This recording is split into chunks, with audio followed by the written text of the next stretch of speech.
All right, here we are. Another day. Some more bangers. Aren't you guys lucky?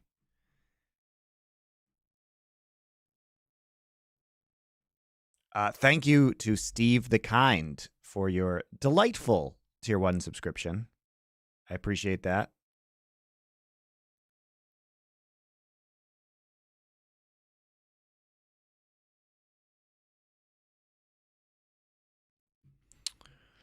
We're going to get to the Genji versus Hanwha games, and then we're going to do Fnatic versus MDK, because I haven't seen those games yet, guys.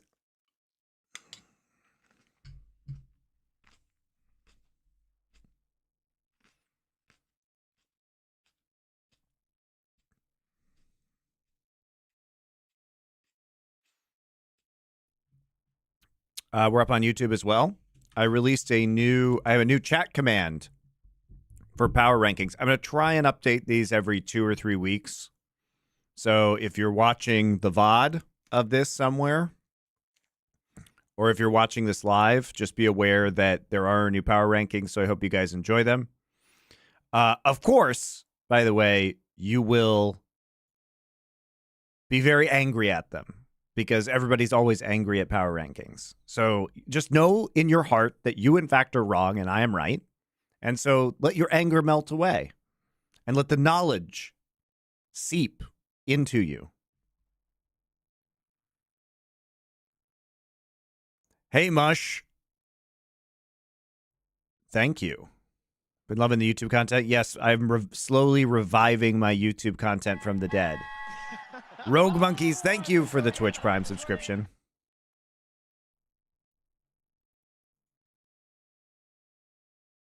GP Fencing, welcome back. I will try again and look at YouTube chat. My YouTube, I'm actually getting like 50% of the viewers I get on Twitch on YouTube now. So my YouTube stream has been growing nicely. Thanks for you guys for watching there.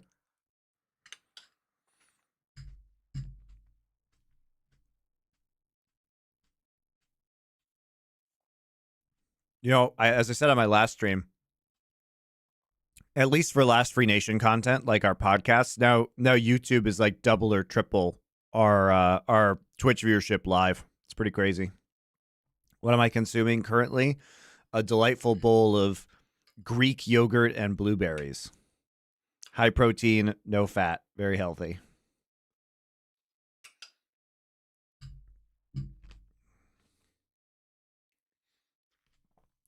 Nukesy, love your insight. Hope your family was well. They are doing well. Thank you for asking.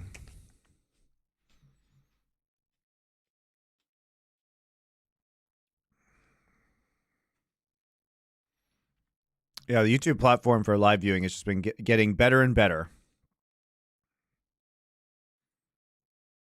I've also noticed that people are watching the VODs of the live stream as well on YouTube, which is helpful.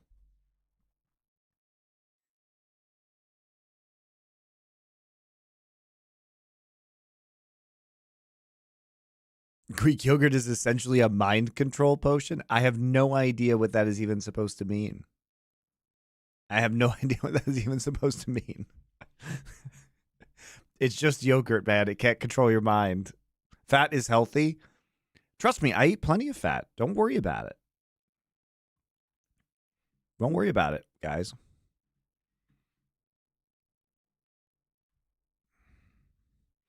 I ate last night chicken curry with chicken thighs that I made with coconut oil, coconut milk, and ghee.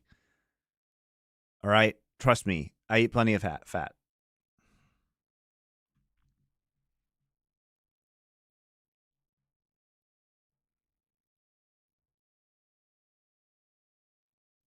Good evening, Krethas. All right, let's get into some games. We got a lot of games to get through today.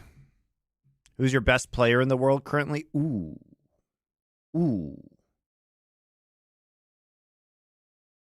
I don't know. Zeus is quite good. Ruler's quite good.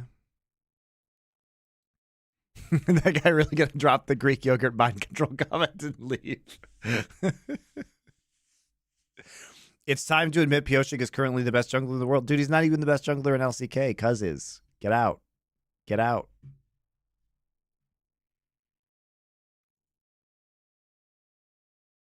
Playing rapid chess while listening to Monty is what I needed in your life. Good luck in your rapid chess. May you get mega elo gains.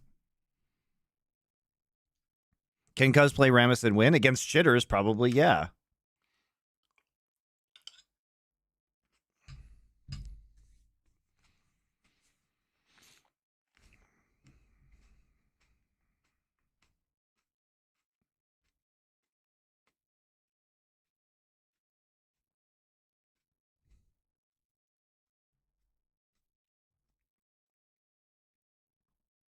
All right. Let us talk about these games. So obviously, Gen G coming off the loss to KT, quite surprising. We reviewed that VOD a few days ago. You can check it out either in the live section of my main YouTube channel or on my secondary Bangers Only YouTube channel, where it has been carved out into individual games. So very good. Basically, Gen G had some tank jungle bans against them. They decided Kenya was going to play Jarvan and Jin Zhao, which are more skirmish-oriented junglers, which has not been Gen G's MO this season, right? What they've been doing is like allowing keen counterpicks in the top lane, mostly on tanks, but we've seen the Darius and Olaf as well. He is very good at the Udyr and the Cassante. Chovy on controlled mage mids with the occasional like Yone or Tristana thrown in there. Usually we see Yone and Tristana in the second round of bans for teams that face him. And, you know, pays on kind of standard ADCs in this meta and Canyon. So they were playing, you know, more of a kind of like well-rounded front-to-back team fighting, mid to late game style composition. They were still getting some good early game leads. But yeah. Quick thoughts on Adam. I mean, we'll talk about this, I'm pretty sure, extensively on SI this week, but like he seems like a shitter. You know, I can't blame his coach for benching him. Like he had attitude and anger issues. If he's rage quitting scrims, you can't let the fucking inmates run the asylum, man. So it is what it is. Sucks that it ruined, you know, BDS's chances, but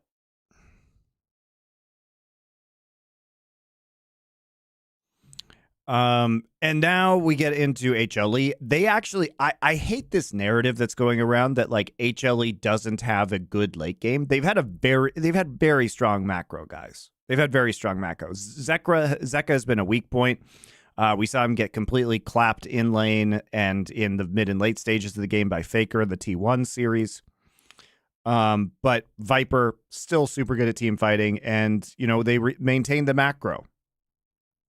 Looking for, Wolf, and this is the main thing. Is Senna going to be banned? And does it even need to be, because finally Gen G are going to be on the blue side to start us off? I'm more worried about Viper's Senna than I am about Paze's Senna. So, you know, Gen G might have to consider, if they're not planning. Interesting that Gen G is banning the Maokai instead of first picking it. On blue side, which never feels yeah. great. The target so far here, though, going to be on these jungle champions. The Peanut's much more of a Vi jungler historically and also this season. Tristana. Okay, these are also flex picks. Like Chovy has played Cassante in the mid lane. He has played Cassante in the mid lane. Here. And Senna Varus, like the Varus seems to be the option that a lot of our LCK teams are feeling okay with moving into these Senna lanes. And so if all right, so the Ashe goes down. No first pick Ashe either, a little bit interesting. So we're going to take the Senna. All right, immediately into Lucian Nautilus, trying to create some kill pressure here, and that's going to prompt the Tahm Kench, which is a reaction to the Nautilus. Yeah, so the Azir, some door. On this. All right, we have Orianna up, which is interesting, but Chovy preferring the Azir. I mean, this is just a Chovy pick because he likes side laning a lot with Azir. Seen this for years now. Oh, okay, we're just gonna play Nautilus jungle, and we're gonna play. It was all a clever ruse, guys. It was all a clever ruse to get them to pick Tahm Kench. Also a counter pick to Azir. So they really want to bully this lane now. They're saying, oh, we're just going to push you in, and you're going to have a really shit laning phase because of our lane potency. Very interesting. Very interesting bait. But then you risk the Nami being banned, and then you really don't really... The Nami was not going to be banned, guys. The Nami, I'm really surprised they actually took this pick at this point in time, right? on R3. R3. Because obviously you can hide this until the very end of the draft if you so choose, and I don't think they're going to ban Nami and expect a Nautilus jungle. In fact, Gen.G probably thinks like, oh, we got a decent lane into this Lucian Nautilus. But it's still the Nami Lucian lane, especially for someone But like Zeka, it's still a good flexibility. They're going to ban Udyr and Sejuani again. Canyon is preferring this, but he can always go Rel, which has been his other main champion. Rumble can similarly have high value off draft here for Gen.G. All right, Lee Sin for Canyon. And it looks like Zeka. So I think the Lee Sin is good here. You have to have something to punish the front lining of the Lucian. Thank you, Fear from Fire, for your subscription. You have to have something to punish the Lucian because in LCK and LPL, the Lucian wants to basically be on the front line and pretty aggressively putting out damage. So the threat of Lee Sin Q and the possibility of getting kicked back at least provides some level of threat here, as well as the Sand Soldiers that will be in the front line. But this is pretty standard, front to back team fighting from Gen.G. Talia, not the most value here. And Talia not.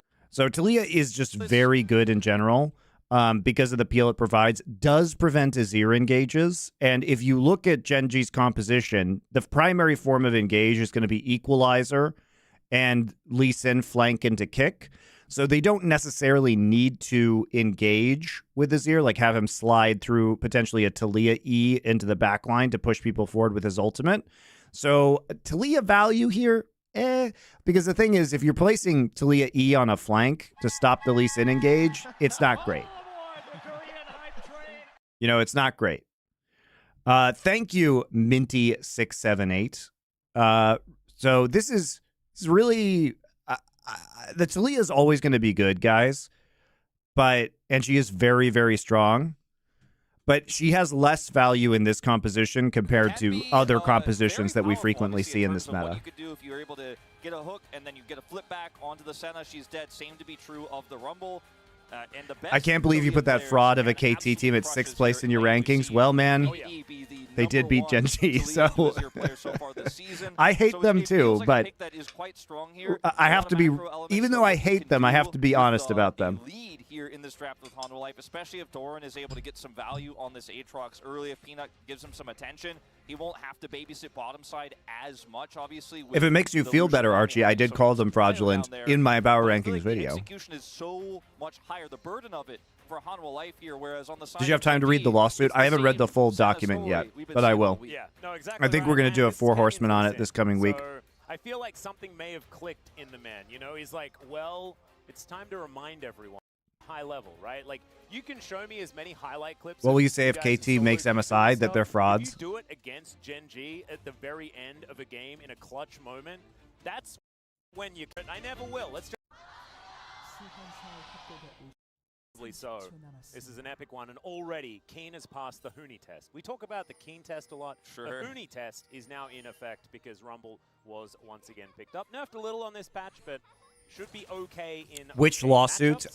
Hector, the owner of Optic, and Scump, like the most famous Call of Duty player, are suing Activision because of the CDL. Now, I think this lawsuit's pretty bullshit, but it's interesting. Combo on him and he dies for any reason, or Peanut ganks and he does fall behind this Aatrox and ends up losing out on the lane. He doesn't have teleport. He is now facing a flanking, teleporting Aatrox that's ahead. He will also not be able to join fights as easily. They're dealing with a Talia, so that global is in effect as well. So it's really important for Keen to not mess this up, because if he falls teleporting Aatrox that's ahead, he will also not be able to join fights as easily. They're dealing with a Talia, so that global is in effect as well. So it's really important for Keen to not mess this up, because if he falls behind, this Rumble ends up really being a huge hole for Gen.G when we get to those later team fights. Formation 444. Thank you for your tier 1 sub. Can't believe the KT Bakery finally fielded a team that's more razor than cake. Yes, exactly. So, I don't expect that he will, but keep an eye on that. People are now saying that they might be a cake razor, a cake shaped like a razor with no razors in it. Because if Doran does I don't believe that. Peanut puts that attention there, could be a big problem. He is, of course, starting Raptors right now, as you guys can see on the minimap, so won't be going there for an early gank or anything like that. But certainly could be something they look for when we get to like 4 or 5 minutes time. Yep, and Doran's Aatrox either hard carries games or he's randomly flashing over walls, and we can't explain it, right? So we don't know which version of Doran we are going to get here, but honestly, he's been rolling heads a whole lot. Urkel Baggins, thank you for your tier 1 sub. On this champion, and just in You are the perfect human being. The rest of you who are unsubscribed are deeply flawed human beings. Consider subscribing to reach perfection. The power of this Nami Lucian, which I am actually really happy they decided to opt into. Remember, they could have picked Melia if they wanted to. And like the Nautilus deny, it feels really good because obviously a Nautilus can allow you to do some really cool stuff where you all in back, you know, in these early levels. We've seen it so many times where some of our weaker teams have failed to get those proper trades off with the Lucian Milio, and then Nautilus gets a hook, you get the Senna route, and then suddenly you're like, oh man, I lost my Cryo at level 2. Anonymous Gifter gave out 5 community subs. Well, somebody anonymously wants you guys to be perfect. That's very nice of them. You should be so grateful. Try to do stuff like this. This proc is passing non-stop. It's working pretty well here, as it should. Yep. In this early game. And I'm also, I kind of like how these bans, like, it's sort of retroactively, right? I'm appreciating the bans. Very nice. Thank you. Because I think that the 2 best supports alongside Senna. The erudite among you will consider converting those into your own subscriptions when your month is up. But I think has a little bit less presence, a little bit more guarantee for value later on, and in team fights especially. But as far as laning, it has looked like this Nautilus and the Maokai have been very strong. So that Maokai was a sort of double duty ban, which I always value. Really? Nightshade 81 gifted a sub to Latauro Q28. The subless mod. How kind. How kind, Nightshade. Shadow, or Night Shadow, excuse me. Night Shadow 81. He's going to have to teleport back to lane here. Knows, of course, he has that advantage and knows that there's not going to be a commitment here from Canyon. You saw him drop that ward and then walk away. It's true. I was once a hopeless plebeian. Once I was subscribed, I felt the knowledge of generations of erudites flood my mind as I became enlightened, ascended to a higher plane. See, Matty Man knows. All it costs is $5. It's the cheapest enlightenment. Everybody else telling you it'll take a lot of money or years of dedicated practice. I'm telling you it takes $5. Isn't quite able to do so, but still. Peanut just doing a bit of a drive-by before he heads back towards his Raptors. All right, guys, so in this game, I mean, it's been a third wave push into the bot side. We see Rumble trying to bully in the top side. Shockingly, very low jungle action right now. We're starting with second clears for Nautilus and Lee Sin as camps start to spawn. Yeah, for a really long time. Yeah, exactly. How long is it? Like 6 years? My goodness, it's maybe not quite 6. So Nautilus actually does a full clear crab into Raptor 2, and he is going to get a Bomby Cinder. No surprise. Like he was. Yeah. Although Score was still playing back then, so after 2020, like when he won 2020 Worlds, I think everyone was like, "All right, this guy's the best." Like, undisputed for quite some time, and then even when replicating the 15th century Vatican approach to spiritual enlightenment. That's right. I'm selling you indulgences. Don't tell Martin Luther. Guys, nobody tell Martin Luther, okay? Nobody tell Martin Luther about my stream. I don't want any fucking Twitch reformations. Any chance for top 5 plays of the week? Look, there's always a chance. Is in the vicinity, again, dropping that Maybe control down, is my answer. Now Keen is going to have to back away. If this Rumble dies, it is disastrous.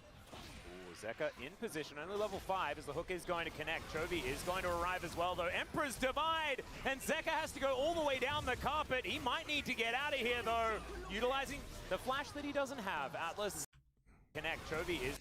I love. And now Keen is going to have to back away. If this Rumble dies, it is disastrous. Zeka in position, only level 5 is the. I love seeing people fight a level 6 Azir and a level 6 Rumble while both your solo lanes are level 5 at Grubs. Hello? Hello? Hello? What is this bullshit? What? I mean, obviously Talia wall isn't going to do much unless you can wall off Azir. But like, what the fuck, man? You don't even have top lane prio. Why is Zeka flashing? He's so fucking bad. Why is he flashing? Why is he flashing? Doesn't have Atlas, and that is going to equal. First blood over to Canyon. And it's just way too overzealous what Hanwha Life were trying to do there. They wanted to both threaten Keen and then come over there and try to control those grubs. And unfortunately, you didn't have Six's Zeka to really make an impact there with Weaver's Wall. And what a fucking tragic play from Hanwha. That is griefing, guys. Well, around a pit, an objective you're locked into. What the fuck? Why are we griefing for grubs? Hanwha Life and Gen G take a massive advantage because of it. Oh, it's huge. Griefing. Like, you're just not doing the original Rumble homework. You know, like if Rumble level 6, we are in game, do not find grubs. Neutral objective. Yeah, as he hit level 6. That's just it's pretty yeah, that's the first lesson. Especially if you don't have any control over where he can stand. You know, his range is so high that he can make that impact with his ultimate from so far away that even though Peanut was positioning to kind of try to zone him away and then collapse onto the objective, he's still going to get that ultimate off. He's still going to make that impact. As long as he doesn't miss, you lose. Is Peanut still as good? Yeah, I mean, Peanut's still very good. Super priced into it based on that rotation. Now, I don't know why you would ever make that play, though. What the fuck, man? Still perfectly executed on the side of Gen G. Chovy with the Emperor's Divide that he collects with that lane control that he'd put together earlier. And level 6 advantage. It's fine. All the T1 fans say only Worlds matter, so Zeka has never been bad. Also, Pioshik has always been good, too. That's actually hilarious. Good job. By T1 fan logic, Zeka is a god. Dude, that fucking flash just gets me, man. What a terrible day to have eyes. Unless you actually are able to somehow collapse onto Chovy. If Chovy doesn't have 6 there, maybe you could argue there was a world where that would be a reasonable call, but I think just Hanwha Life, eyes bigger than their stomach a little bit here. This is a world-class team. They have that Rumble ultimate. You can't win those. No, you certainly can't. And they still do have a lot of priority here towards the bottom side of the map. You can see it should still be a decent gold lead that Viper does have. Viper and Light together over Pays and Lehens. But center is more not jungle seems so grief. Well, no. I mean, he's keeping up in terms of farming, and with with tank itemization being so strong, and it was also a bait to get them to pick Tom Kench so that they could have a very strong bot lane. Now here's the real question, guys. If we're going to try and get a bot lane advantage by taking the not jungle, right? So you can get push, then why are we fighting at grubs around the Rumble? Like, it's just fucking up your own game plan. Very, very well. Like, why are we not playing aggressively into the bot side where our alleged advantage is? I don't know whether it spells better things moving towards this mid game, where a Rumble will thrive alongside this Lee Sin and Azir. Yeah, I mean, his build is going to be slowed down, obviously, because he has to build his Hex Drinker, so that really hurts. I think it's definitely still viable, the Aatrox from this current game state, and he can make a huge impact in some of these upcoming mid-game fights, but... So, like, I don't really understand why Peanut is not playing around mid or bot. Like, you can just give up the fucking Void grubs, guys. It doesn't matter. To have the impact he wants to have. They obviously lose Drake as well, so they don't get to do anything that this comp is trying to do in the early mid for a while, if ever. And if that just happens, then the fact that Senna... They're clearly trying to ice skate uphill, yeah. Some motherfuckers, man. Always trying to ice skate uphill. And one of the reasons why we're seeing less success, I guess you could argue, for Lucian after this patch is that he doesn't get... You know what I love about that quote? So he just doesn't have that big spike. Is that there's zero... It's like hilarious in terms of imagery, right? It's from Blade, for you guys who don't know. It's a line that Wesley Snipes says. But because you would be ice skating on water, there's a 0% chance you would ever be ice skating uphill because water couldn't freeze that way. It's just like, it's so funny because it's just like, it's a hilarious mental image, but it's also something that could never actually happen. He's gonna find the shot. Okay. Chovy just comes in and stuns himself. He walks over. So Zeka will be alright. Holds onto the flash there as well. Okay, Abyssal Dive is going to be sidestepped here by Viper. Decent little knock-up as the bubble has to be flashed by Lehens. A lot of summoners now burnt. As here on the bottom side, Hanwha Life Esports with the fancy feet, making things really work for them. And I really love that you bring it up, because this is Viper's Lucian. Yeah. We haven't necessarily had Lucian put through the Esports Martin Luther followed me. Uh-oh. test of well. Don't tell him I've been selling indulgences. This guy's really, really good in general, but also absolutely amazing on this. You guys are too funny. And that was just a good reaction there from Delight, dropping the bubble instantly. Lehens has to flash, and ends up being a way better trade here for Viper and Delight. A bit optimistic there on the dive. I mean, Niagara did freeze. You can ice climb, obviously. Peanuts in the area here. Show me, guys, here's a challenge. Show me a video of somebody ice skating uphill. Do it. Find it. Going to be stunned up for a few moments, but he's just pretty tanky. He's pinch. Yeah, he's got a cowl and a bombies, and he's gonna be okay here. But if he had, potentially been a little bit. Some streamers this channel never plays with cold winters. I'm from Colorado. Do something instead. It's just a little bit of biffo, as you call it. Yep. And Casual. I'm a skier. Trovy might even be able to get himself a Rift Scuttler. That is a very happy Trovy if that is possible. But instead, the wave is going to crash, and he is just going to let Canyon collect the extra gold. Understandable, of course, giving it over to your jungler, but I wouldn't have put it past Chovy to collect a little bit of extra money on the map. So Chovy is obviously going to build Nashor's first. That is the way that Azir has played on patch 14, all different points of it. And we'll see what he builds second, because we're seeing a little bit more Zhonya second recently. It's been a little bit more popular, allows you to survive more and look for some deep engages, but also allows you to peel a little bit better. So we'll see what he does second. Blade is really the villain of the Blade movies, especially Blade 1. He literally just goes in and destroys all of the vampires' religious artifacts like a douche. There's 2 AP sources on the other side. He actually is destroying, priceless religious texts. Not as much profanity. No. Which is a little bit of and just murdering them. Yeah.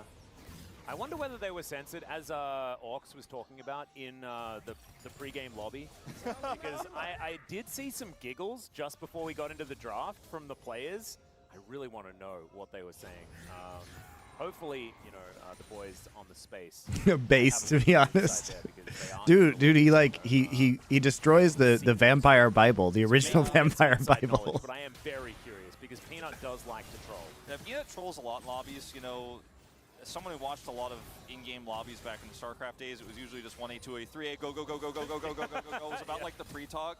But in League, it gets a little bit more fun because you're about to jump into draft instead of grabbing SCVs. So I'm hoping that we get to see some of those bans at some point. Obviously, some of that is. Pretty late dominant performance as we would have expected from Hanwha at this point in time. One day, maybe we'll share some of that and turn it into a whole big thing. Mandate's done here for Delight, but he's not here right now. Viper is alone. There should be a mandatory viewing category of foreplay with Blade as one film. I imagine we'll get to Blade. I think that movie's great. He's going to be fine. I enjoy that film. Standing that far up for a moment, but once Delight rejoins with that Mandate, there's a lot of power here, but unfortunately, he's just not here in time for this objective. Zeka has ult. We should do a Monster Slayer foreplay arc. That's actually a really good idea. The Senna composition, getting 2 dragons for free. Keen is here. Doesn't have teleport, still shows up to the objective fight. And yes, a plate goes down topside, and Doran's able to shove that wave, and he'll lose some farm. But he's still up on CS. He's still going to go up here and catch the second wave. And Hanwha Life does end up getting nothing out of this play, unfortunately. A little bit disjointed there on the I think Monster Slayers has a very good... Not able to collapse in and has a number of very good possibilities, because we could even do, movies like Pacific Rim with that one. Chances if you're a Hanwha Life fan. Especially not if they lose the next Drake. I think the next Drake, that's the backbreaker. Esports Martin Luther says, "Hello, Mr. Christo. It's come to my attention that you've been selling something. I'm interested in what that could be."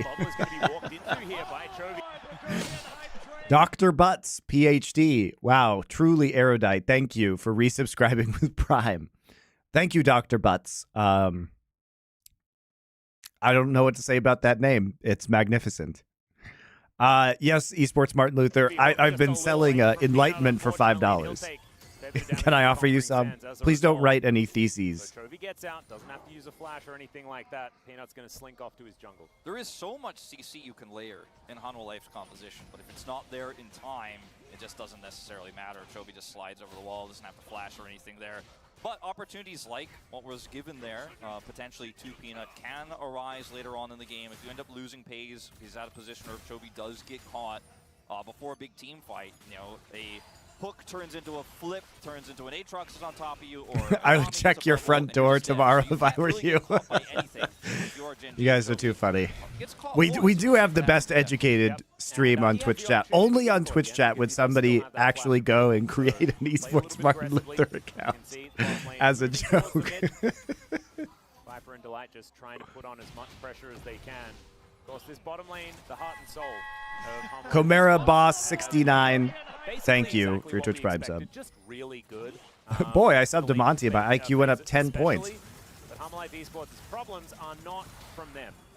No, have stemmed from elsewhere. And a bit Subbing to MonteCristo. Guaranteed to increase your IQ. 1 standard deviation minimum. We'll see whether it is going to come together as we move past this mid game into a late game that they could possibly. Unless you're Reginald, nothing can help you then. With all of that CC, like you were talking about, if they can orchestrate. My magic has limits. Esports Martin Luther. All of the bevy of CC that Peanut has available. This is a disaster for Doran potentially, by the way. Yeah, he's gonna have to walk down the red Oh, carpet. thank you, Matty Man, for the gift sub. Some decent knockups coming in here as it's a of CC that Peanut has available. This is a disaster for Doran potentially, by the way. Yeah, he's going to have to walk down the red carpet, and he's going to get down the entire way. Some decent knockups coming in here as it's a teleport from Zeka to bring him towards this top lane, and Delight is there. He's going to meet them with the wave. There's the double knockup. The shove is good onto Canyon. As Poor Canyon. Survive, and Canyon is not. It took 5 people to kill him, but they did it. Picking up the first kill for Life Esports. And it's going to take them all their turrets as they get 6 grubbed in 2 lanes. Oh, this is such a bad play. Here for Genji. Really good for Hanwha here is going to be still somewhat good for them. Let's see if they can get the punish here on this play from Pays and Lens. Again, so much CC here. This would be massive. Well, Pays is going to have to try and get to Lahens as best he can. There he goes. Abyssal dive going to come. It's too easy, guys. It's too fucking easy. They traded 2 towers for a kill onto Canyon and a flash onto Keen. Oh, it's so ugly. From Canyon to go up there and look for a dive, set up the Rift Herald top side. That fails, but it gets a teleport out of Zeka. Peanut has to be there on the top side, which allows Chovy so much free time to push bottom.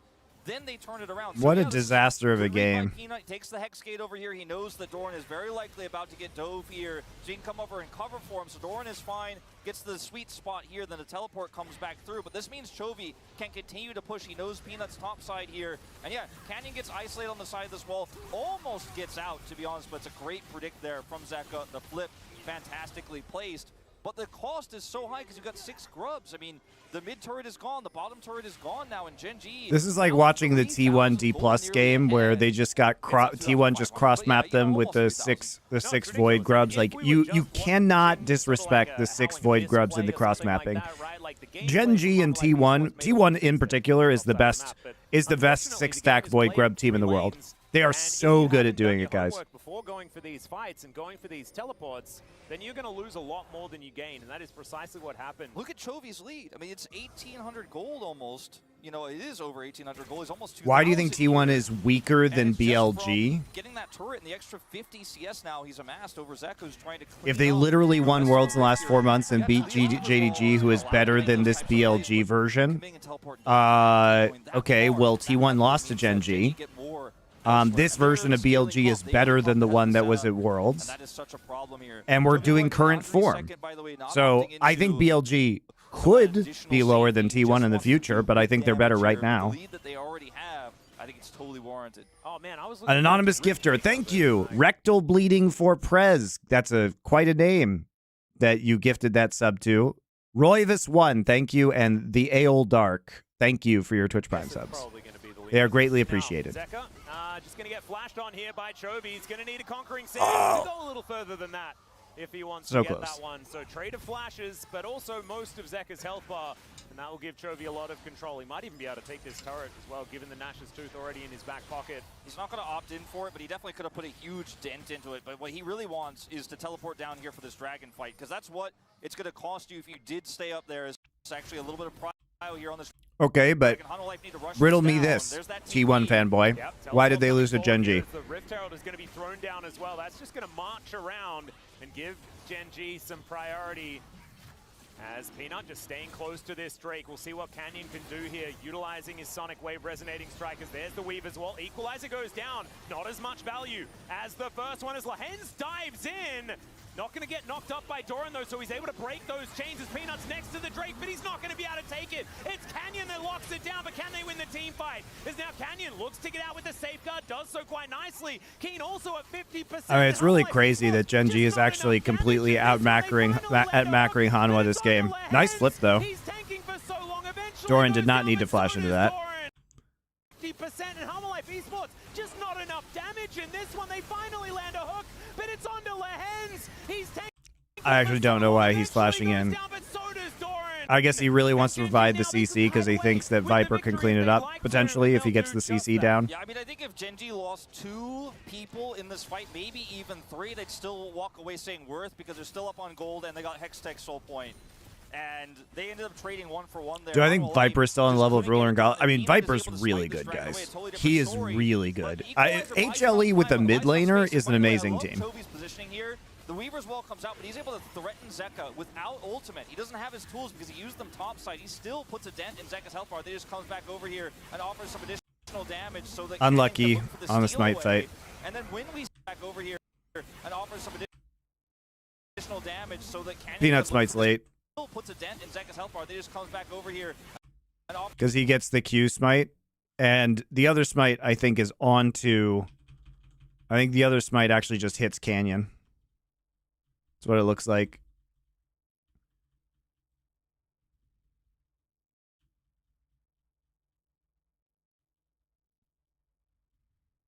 Yeah, there's the other smite. It just he smites Canyon. So that Canyon can look for the steal away. And then when we see the ult come out, the Nami ultimate here, there's just no real follow-up. Viper can't get in there. There's too many threats. And then eventually, yeah, Lehens gets hooked here, but he does his job. He tanks it up. And look at the damage coming out from Keen. They do so much damage that Doran eventually is burned down. It's a 1-for-1.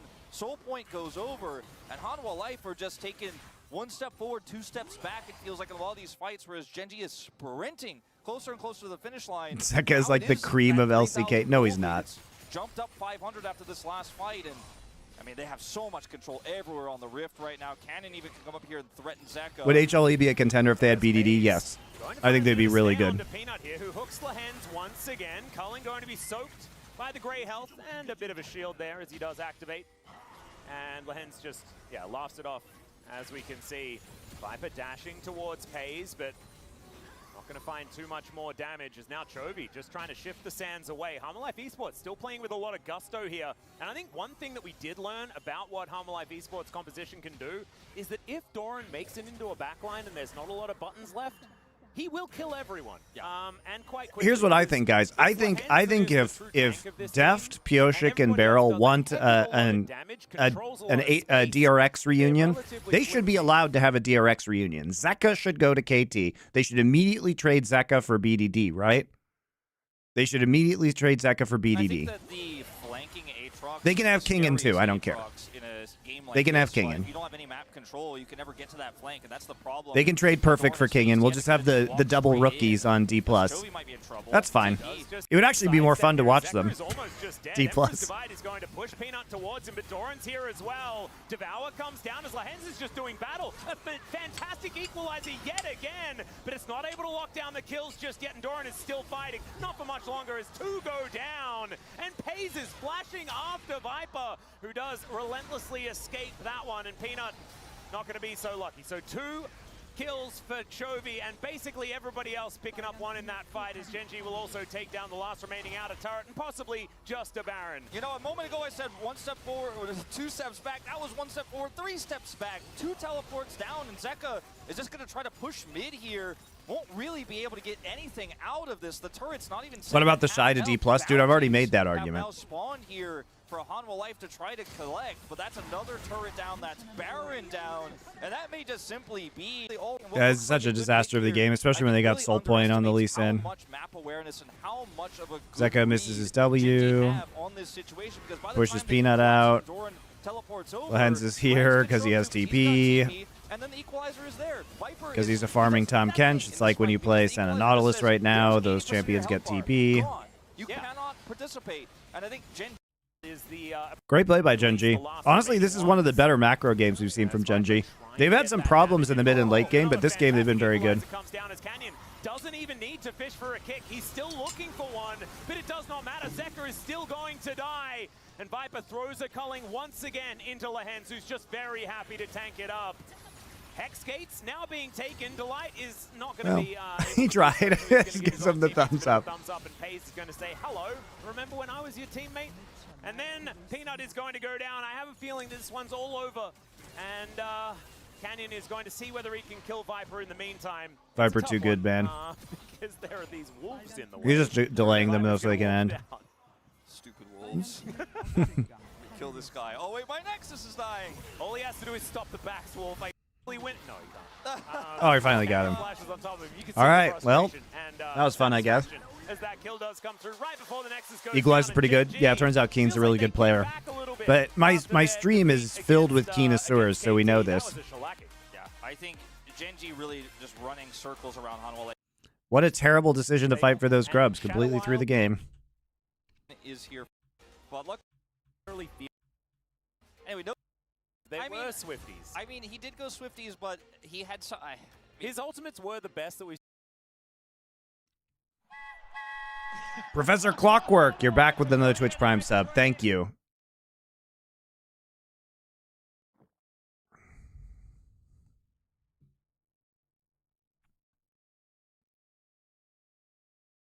What about Adam to D+?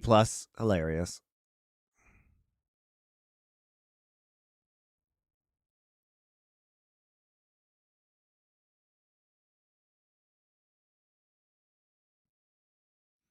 Will this be the last year we have to see Zeka on a top team? God, I only hope so. We've seen all season. He also he used the belt really well in team fights to get away from the Apex. But anyway, notice that Genji banned Senna. Hey, there we go. They will not be playing against Viper's Senna. They said that's not going to be something they're going to be interested in doing. It's the first time that Genji have played in a game on this patch. Okay, Corky, Varus. We're going to see an Ashe ban. Nope. All right, Ashe is up, but priority for Lucian for Viper again. They want to play through the bot side. No real surprise. Ashe. Ashe. Oh, man. We're just going to play Aphelios, Lulu. Okay. We're just going to play Lulu. Okay, pick Lulu. Yeah, pick Milio. Fine. I mean, it's still very strong, obviously, as well. Right? Thank you, Les1994. Is there beach paradise in Korea? Yeah, it's called Jeju. It's an island off the southern coast of Korea. Mid teams have specific champions they're very good at, and they have a. So the Lucian Milio is very good at level 1s though, because you can green gun with Milio range, and then you can get really big advantages at level 1. So we'll have to take a look at Genji's level 1 to see if they have anything special planned. Prioritize for them in this first phase.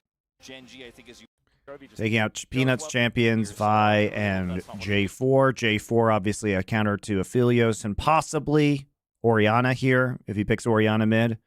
Also right now we should be aware that Chovy likes to play Yone into Azir.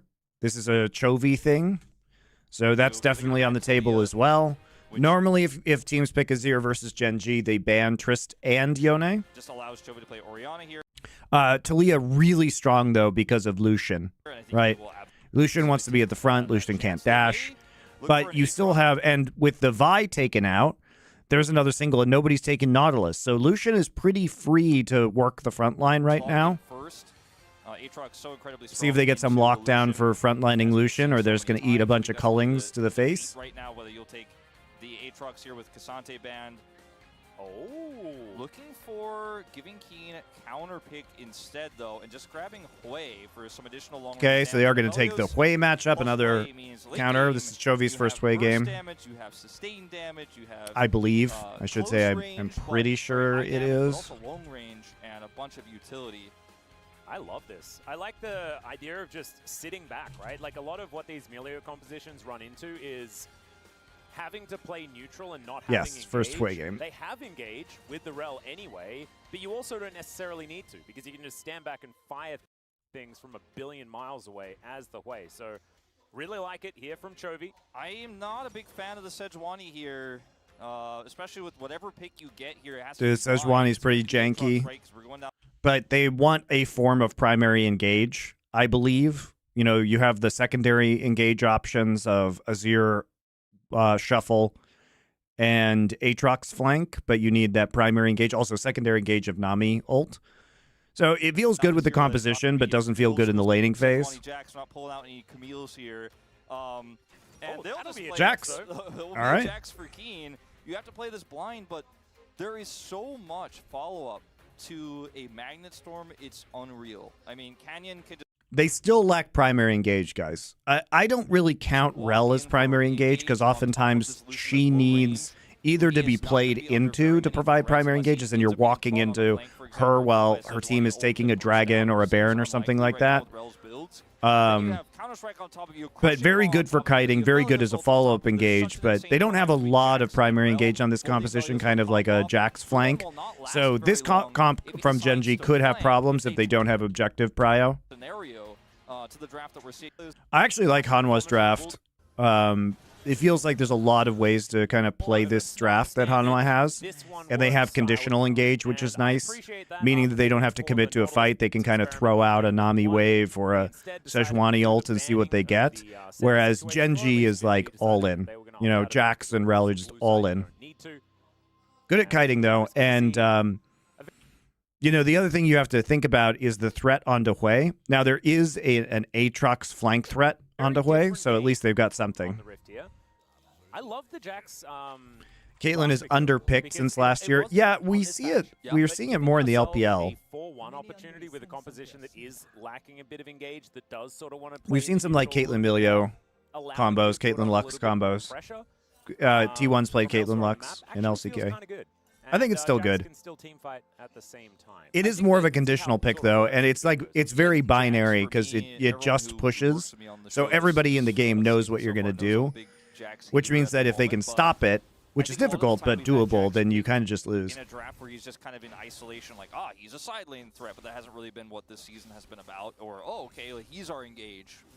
Not really realistic for that to happen a lot of the time, but he has great follow-up for all the setup that Gen G has with this Rel, too. And obviously what Milio can provide for him is a speed boost. Isn't Rel's engage pretty good if she has flash? Yeah, but you're gated around flash, right? So it's better for sure. It's not like a Sej ult, though, right? Yeah, not to mention Magnus or an Ash Arrow. You know, there are better forms of engage. Maokai ult, right? There are better forms of engage. Like a massive amount of damage, and you add the and Rel engage is not conditional. You have to go all in. That you do have at your disposal. The Sejuani here, you know, Peanut is 4-0 on it so far this season. I'm not super sold on what it does in terms of, you know, permafrost synergy or early game stuff, and we haven't seen very many good Sejuani ults really from any of our teams this season. It's been kind of oddly a weird one for Sej right now, but very tanky and very difficult to cut through for Gen G's draft. And I do think if Peanut gets ahead and Hanwha Life have a pretty stable / strong mid-game, then Peanut has a lot of agency to block a lot of that Hui damage and to try to get on top of this Aphelios potentially, or help break through Keen, for example, if he's trying to frontline some of these fights. Cannon's here.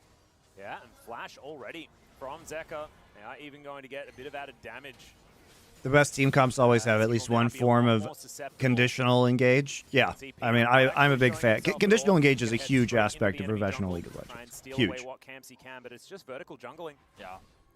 And they just didn't have any way to track where Canyon was exactly at that moment. Zeka didn't have a ward, so just straight up has to flash there, unfortunately. And Viper, again, he's putting pressure on here. But we've seen the limits of what Lucian Nami, what Lucian Milio could do into these scaling lanes without a dive follow-up. And it's Sejuani here, who is going to steal jungle, but at level 3 isn't going to be able to make an impact. They do have a dive follow-up. They have Aatrox. It's all right. I don't mind HLE's composition. Might actually be able to do something there. Sejuani is not going to be that champion. It's not a Poppy. It's not a Xin Zhao. Doran just has to play the flanks well. And I feel like teams are so good at playing into Lucian right now because we've seen it for like the last year and a half all the time. It's always been relevant. So it no longer feels like, aha, I can turn this into a sneaky dive, or I've got this really cool CS lead that's so overwhelming because you guys took bad trades. Oh, Pay's in a bit of trouble here as he's going to have to ghost to get himself out of this one. Doing a fair bit of damage. Does have his Gravitum now available. You can see Peanut standing on a ward. That is going to pressure Hayes and Lehens away. Yeah, That was a really good try there from Viper and Delight. They got a good trade, and Peanut's here, but the vision is there, and they just back away. It's still going to lead to pretty nice advantage for them. It still makes my brain hurt a little bit, like saying that Peanut is here to gank pays. Yeah, it is weird. This is, of course, the first matchup of the season as Canyon looking for a dive. And Doran is just going to be chopped up. It's a bit like saying that Peanut is here to gank pays. Yeah, it is weird. Good stall on the wave. First matchup of the season as Canyon looking for a dive. And Doran is just Q going to be immediately. chopped up. It's a decent amount of CC, but there's a leap strike, and Keen's going to pick it up. Very nice. This is, of course, the first matchup of the season as Canyon looking for a dive. And Doran is just going to be chopped up. It's a decent amount of CC. So Leaf Strike is still up afterwards, so Keen doesn't have to use Flash. Oh, hell yeah. We love to see it. Keenosaurs! And this is the easy cross map you make when the Lucian crash happens, because you know, okay, if Peanut is not here, I have nothing to fear. If he's here, then we can make something happen on the other side with this Jax, with the Rel, and that's exactly what they did. The juggle on the turret aggro, as you said, was magnificent. Now it's Rel on Grub, so she can clear this super quick with her shield break interaction, which we've seen so many times already this season. Rel the best at rushing these down and then turning it into a potential double objective take. When you get that kill top side, feels really nice. So, yep, there's the shield interaction right there. You can take two and walk away. And you know, the advantages you try to You do want gain 5 to 6 here, though. That's the thing. So insignificant compared to what you Because gained Jack's split topside. push Queen becomes actually really securing that threatening, kill. and they already Apex have good siege with the very Hui. few, peel tools when dove like that. It just feels really frustrating. So, in life. yeah, having 5, 6 stacks of Void Grubs feels pretty good if you're Genji. Well, we saw the crushing maul was avoided, but as I say that, let's have a look at this replay as Canyon just starts tanking it up real nicely. Yeah, he holds the wave as well. He's just doing everything he can here, and then waits for taking aggro until the counter-strike is going to be procced there. Perfectly played between the two of them. And now Doran is going to get zoned out of experience, has no teleport. This is the beginning of what is going to be a very tough game for Doran. Yeah, and okay, we've got Zeka getting a flash out of Chovy here. That's nicely done, but the ulti is flying through. We'll do a little bit here, but also wave clears clear out the wave. Exactly, that's what Chovy was really looking for. Zeka getting a flash out of Chovy here. That's nicely done, but the ulti is flying through. The beginning of what is going to be a very tough game for Doran. Yeah, and okay, we've got Zeka getting a flash out of Chovy here. That's nicely done, but the ulti is flying through. We'll do a little bit here, but also wave clears clear out the wave. Exactly, that's what Yeah, Chovy prevents was the really dive. looking for. For anyone who knows him, as I really don't want to feed into that meme. I really don't want to. As Canyon here towards the bottom Look, side. just because he's not only about the CS now doesn't mean he still doesn't love the CS. No, it's exactly right. But I know that there are many people that just want to talk about it. As Zeka once again flying forward, trying to avoid these angry jaws. But now Canyon, speaking of being angry, he's going to look for a little bit of a snare on Delight. A little bit disjointed, but still Genji. Oh, the root is huge. As the Gravitum snares up all of them. And now Canyon's looking for another crash down. Doesn't quite get it, but does get the double stun. As now they're making their way out. This is a real tug of war here in this battle. Does look like Genji will be able to get The battle of the pink wards and the tri-brush. Yeah, Pays having red-white here is really the number one part about this, because without that, I think they probably will end up eventually losing out on that fight, despite you know, the situation they had him with the engage from Canyon. But even with the longsword, Keen 700 gold up on a Jax. He's literally the entire lead of Genji. Gold lead now here for Keen. He's 11 CS up, has that additional kill, first blood, mind you, obviously a huge part of this. And Doran just can't really farm freely. So frustrating. Oh man. Yeah, you see that that Infernal Chain miss, and you're like, well, I guess I have to leave. That's -1 cannon. Yeah, and look, this CS gap is only going to increase as well as minions are lost, as Keen just continues to zone Doran away over and over again. This is, yeah, sometimes this happens, you know, sometimes if your top lane really does just get obliterated, the wave state doesn't work. Remember, he died and then lost a big wave as well. Although he did have teleport, could come Oh back. man, he's just barely not going to get this really play because the minions of the blue the wave damage came in that at has exactly been the done, right and time to get Jax the is a casters great to champion, Yeah. aggro on them really instead of the tower. pushing it further. And the cool thing about Jax in this type of scenario where you're trying to zone out is even if Peanut comes up here, which is disastrous for what you're trying to do bottom side. Travis Gafford you're streamed to Jax, 55 so people you on have Magic the Counter-Strike, Gathering. you have Appears to be main eating strike to get sushi. out of any Good to see him situation, and diversifying his he content just finally. doesn't Yeah, care. good for Like, Travis. Peanut will very rarely ever be able to punish a Jax unless Jax's flashes down. It was like my and he 55-person goes in. Baldur's Gate Otherwise, streams, you don't guys. get anything, and Chovy's gonna stop his back. Yeah, he is. Walks up, and that is...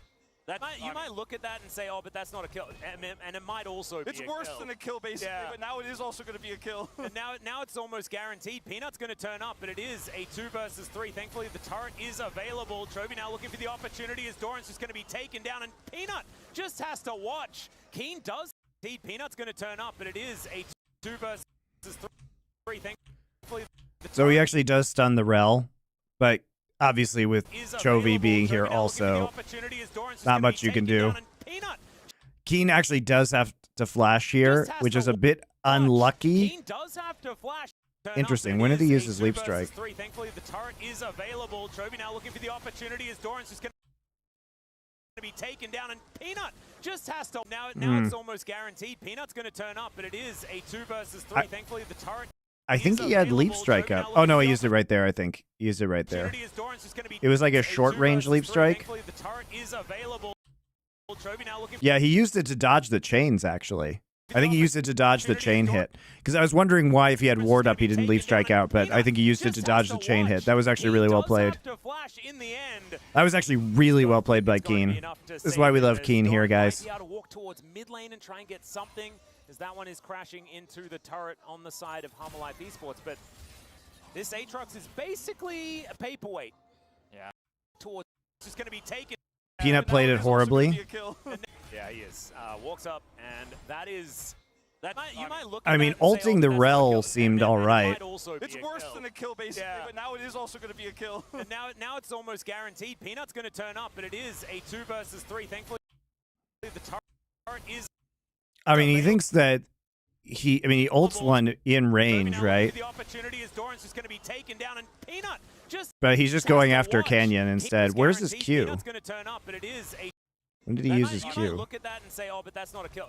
And it might also be It's worse than a kill, basically, but now it is also going to be a kill. And now it's almost guaranteed. Is this, Peanut's going to turn I don't up, think but his Q's on cooldown. I didn't see him use it in advance. I was looking at the minimap. Chovy now looking for the opportunity as Doran's just going to be taken down, and Peanut. Yeah, I don't know why he's not going on Keen. What the fuck, man? He Q's Rel W. Thankfully, the turret is available. Chovy now looking for the opportunity as Doran's just going to be taken down, and Peanut. He does? Now Am I blind? It's guaranteed. Peanut's going to turn up, but it is a 2 versus 3. Thankfully, the turret is available. Chovy now looking for the opportunity as Doran's just going to be taken down, and Peanut just has to watch. Keen does have to flash in the end. He turret blocks, okay. Be enough to save him as Doran might be able to walk towards mid lane and try and get something as that one is crashing into the turret on the side of Life Esports. But this Aatrox is basically a paperweight. Yeah, in this one. This is. Yeah, when Rel gets knocked up, yep. And that's one less threat that you have to deal well, with. the thing is that, guys, I'm not sure how badly he, I think he should have switched focus. But basically, you know, when you see the Canyon engage, if you don't, Rel is going to try and take aggro here. Like, Rel wants to take aggro, so if you don't ult Rel, then Keen doesn't get aggro, right? Rel gets aggro. So if you ult Jax, then Canyon gets aggro. So I'm not sure there's a best way to play this, honestly, because, like, whoever Peanut ults is not going to take tower aggro. So that's the problem. Is that Jax doesn't get turret aggro there if Peanut doesn't R Rel. So it's just like he was going to die. Somebody was going to die there no matter what with Chovy up there as well. That's the reality of it. Going into the mid game is the Felios that is just dealing with the Lucian lane very well. You know, he's not even like he's half a wave behind. Could he not hold ult? No, because then basically Rel takes aggro in that case. Just gonna absorb a Lucian ultimate here. He just right. doesn't care about anything. And I think Rel will just escape by pathing above the turret in that instance, even without flash. I also think somebody would just block the ult.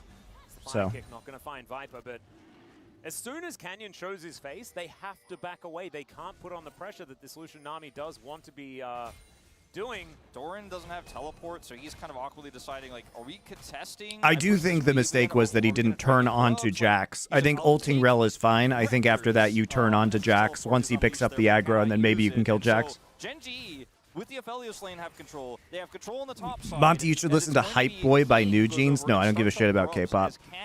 Starts the dragon, and fuck K-pop, man. I mean, if you just took a screenshot of the fact I have one life to live, and I'm not going to spend it listening to K-pop music. That's all you need to know. They will, of course, back off of the grubs to make sure they can secure this dragon here. They're buying a lot of time. But Hanwha Life really grasping at straws here, and Chovy's playing so respectfully while his flash is down, while his ult is down here against Zeka. And I actually really love this from Gen G, because as soon as Peanut shows himself in the bottom lane, they can just say, Keen, just go. Just make sure that he doesn't get any farm, and even if they don't take the Drake, even if they do back away into a more neutral state on the bottom side, they still win. Yeah. And so you don't have to go a little bit too far and give them a chance to utilize their composition to try and get themselves back in via a team fight. You just don't care about how long it takes for this Drake to be secured either. You're like, all right, cool. You guys want to come over and contest? We'll just get Look, if I have to spend my life, you know, watching teenage Koreans, they better be playing fucking video games. You know what I mean? Usually they just take the leash off of Keen and let him push in. He grabbed another plate throughout all of this. I spend too much time watching teenage Koreans as it is, guys. I'm not going to do it in music, too. At the ready. It's like Canyon getting... He's like, Umbrel, what's up? Yeah, he's going to walk over and take himself some shellfish. I have teenage Korean standards, okay? They better be clicking a mouse. Just like, well, I know he takes this. He's Rel. And they just watch it happen. Peanut knows, too. He's like, is there any way he messes this up? And he's like, I guess not. Also, we can't get Dragon, by the way. Also, Viper's not bot. He does have now his first item completed. And there's no mandate yet for Delight, unfortunately. The long con, Wolf. This is the long con. Peanut is still here. One day you'll have a Korean teenager of your own. Great point. I'll have two of them, so it's enough for me. Even longer, if they really want to make use of it. Yeah. Unfortunately, still has to be here, right? Doesn't want to give away this Drake for free. Just sort of wandering around on patrol. And Lance maybe caught out of position here just a little bit. Does have to flash. Ignited there by Viper as well. Is my wife Korean? She's Korean American. On this champion where he's like, she is ethnically Korean. She was born in Korea. Maybe he can kill Pays as well, although there's the flash forward from Canyon. They're going to try and turn this one as best they can. Viper down to 50%. It's a decent tidal wave. The bubble's good as well as the double teleports are coming in. Magnetstorm, though, in response immediately, and everyone is flashing. All right, so they got Chovy. Everybody just TPing into the bot side of this fight. Chovy picks the wrong ward to teleport on. Or he doesn't even TP. JK, guys. He just walked down there. I was looking at Keen's TP. He just gets caught in the river because the rest of his team abandons him. He does get kind of trolled by Canyon here. Because, like, Canyon, once he misses his Q onto Viper, like, what the heck, man? You know that the Azir is following him down. So this is a big overcommitment by Gen G. They already forced Viper's flash. Right, they already forced Viper's flash by Canyon Q flashing. And at this point in time, like, you need to just hold on to the river position. Like, try and turn on to Peanut. Or turn back onto Zeka. You can't overcommit here because your Hui is very low mobility. And you also have a low mobility AD carry. They also just completely disrespect the fact that Tidal Wave is still up. This is actually very badly played by Gen G. Response immediately, and everyone is flashing away. Keen decides to go 1v3, not sure about that one, but somehow it's a kill onto Chovy towards the north of the fight. Zeka coming in, he will get stunned up, but he's looking for that kill onto Lahans, and he will get it. His Azir is 3-0 for a reason, and there's another bubble. Canyon, can he be the next one? There it is, double kill for Zeka, and Hanwha Life Esports well and truly on the board. Oh! Able to walk it off. Now they can't do Dragon on here. I think they're sad times. The last shot of the green gun. Oh man. it off. Now they can't do dragon. If only he had had green-white instead of green-blue. Rip. To get back to mid, so they can't actually secure the objective. But that was definitely Genji pushing a little bit deep. You know, when Lehens goes down to like 25% health, you know, maybe that's the time to back off. Remember what we were praising them for before? Yeah. No, like, we don't have to go for a team. Then they go for the team. Just like a very weird fight. I mean, you already won by getting Viper to flash. Toby had no mana for the fight, so Just super bad. Just super bad. I mean, he was abandoned too. He has no mana. He's completely abandoned. They know, like, look, Zeka is fucking walking on Scuttle Crab. They see him. Like, just hold the W, Genji. Come on, the call should be to go on to Peanut. And look, Drake is up. Drake is up. Just fucking walk to Drake. Jesus Christ. What are you doing? They still have Tidal Wave. What the fuck, man? So bad. So bad from Genji. And Len's like, I'm helping. Low on health.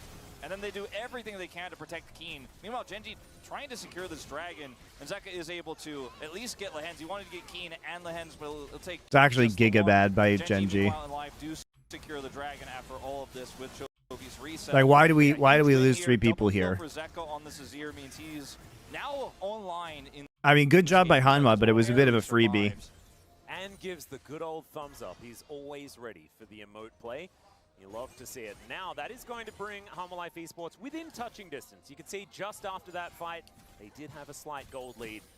Still a bit of a valley that Genji had created for themselves. And by no means are Humble Life Esports out of the woods, right? Like, the Jax is still going to be a problem in a side lane. They need to convince him to go 1v3 versus HLE did the T1 mind control for real. For things to really be elite. For real. Available here. They have Cryo on this Herald, so they should be able to at least get this objective here. And pretty terrible fight, though. Pretty terrible fight. I mean, Genji gets the Drake eventually, right, guys? But, I mean, it's a first Drake at, like, fucking 14 minutes into the game. What a weird game this has been. We literally just, it's like an objective-free game. The first Drake at 14 minutes, and we only took 1 Void Grub camp. Right? 3 Void Grubs before Herald spawn. Like, this is one of the lowest objective games I've seen this year. 0 turrets, too. 1v3 versus Humble Life. A few more times for things to really be alleviated. But that is a great start, and certainly showing that when Zeka does find himself in a team fight like this, he can certainly perform. Yeah, he definitely did. And now he's got ult available here. They have Cryo on this Herald, so they should be able to at least get this objective. Oh my god. Bengi best jungle. You are such a troll. Be very cautious. Pleb this man. Pleb this man. That's not an acceptable opinion on this stream. Lehens has ult available, but not want to get caught here. Not going to commit to anything. Though Delight did have his ultimate available, they could have tried to focus one of these 2 champions down with the ult in the bubble. Viper tossing out his culling. Not going to commit, and it is just going to be the Herald that goes over. So small victories here. And mind you, Zeka almost got a kill onto Keen on President Nathan, thank you for your 2-1 subscription. I appreciate that. He is very big. Oh, yeah, Viper taking a lot of damage as Pays. Pressing Q. We have the technology now, guys. We have the technology to shame people. And I feel like it says who made that animation? A Tantalos, of course. A little bit longer into the Aphelios, but we have seen more and more that the Aphelios does find some of these angles. And speaking of, we've got lots of them now. You guys haven't even seen all of them yet, not by a long shot. Find the bubble or the tidal wave, and that is going to cause this turret to fall down. Bengi win world. Oh my god, you are the biggest fucking Korean troll, dude. Pressure up your top side, but it's not going to be without cost. As Peanut trying to slow the rotation. He's zoned out just a little bit. Still standing towards this top lane. See what they can actually get done. Stanky Steve, thank you. All your subscriptions will go into making this stream more fun for you guys to watch like that. So your money going to increasing your entertainment, guys. I promise you. They were the ones who got the Rift Herald, but then they lost mid-turret for it. So he's been slightly troll. I know he's a troll. Finally got a big objective, but it ends up being that they lose out more than the Herald itself would have provided necessarily. And Doran still just a paperweight so far. Well, Keen is going to be able to leap his way out. Does have to invest a control ward, so that is a decent amount of money. Chovy's going to push top. You like BDS? By so much time. No. He's also running the wrong direction, so he's almost definitely dead. But is this going... No, it's not. He is very much dead. Wasting time, doing the best he can, and he's dead. There we go. So 600 gold goes over to the Aatrox. Now officially... NC3 Johnny Panic. Your Bezos bucks will be redeemed for stream animations and art. Congratulations. So difficult to kill him. They spent 4 people to do it. Well, let's see whether they can also get Pays, who Captain Jacks that one really nicely. Peanut delivering him an ultimate, and he's going to return the favor by missing his completely. Kill Keen but lose turret. Yeah. Unlike esports, not able to find the kill onto the Aphelios. But they might be able to get this mid turret. I mean, Zeka, he's got that Nashers, he's got half of his Leandries, and that should be enough damage to take this out. So it's a nice trade, though. I mean, this is a good game for Hanwha, but honestly, this is like a lot of Genji mistakes. But at the same time, they will lose a lot because Pays. At least it's at least it is a better game. I mean, they forced TP here too from Chovy. 4-man dive onto Keen, but at the same time, they will lose a lot because Pays. Oh, that is not going to be the... They actually forced double TP. Oh no. We see the TP down to bot side. Never mind. Keen TP's bot side to push for tier 1. Trying to get a punish here because they see 4 in mid lane, but they don't have time. Now Keen's really exposed, actually. Keen is really exposed. He's got to bounce. What a worthless... man, Genji just wasted 2 TPs. They just absolutely griefed 2 TPs.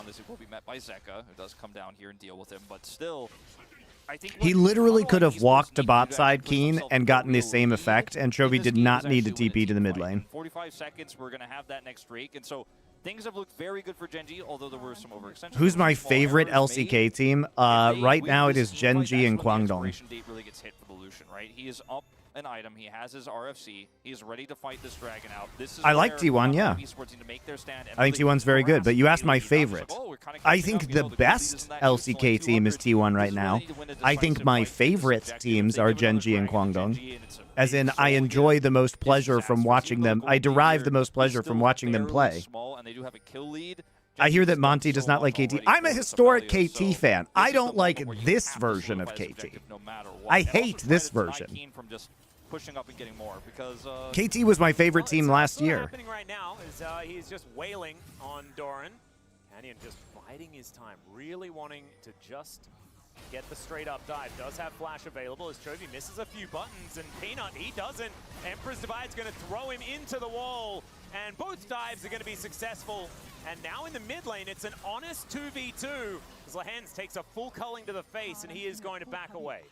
Yeah, the question now becomes, are you more worried about a Fed Jax or a Fed Azir? As Azir picks up the 4th kill, Zeka also pushing onto that turret. What's my favorite LCK team / roster ever?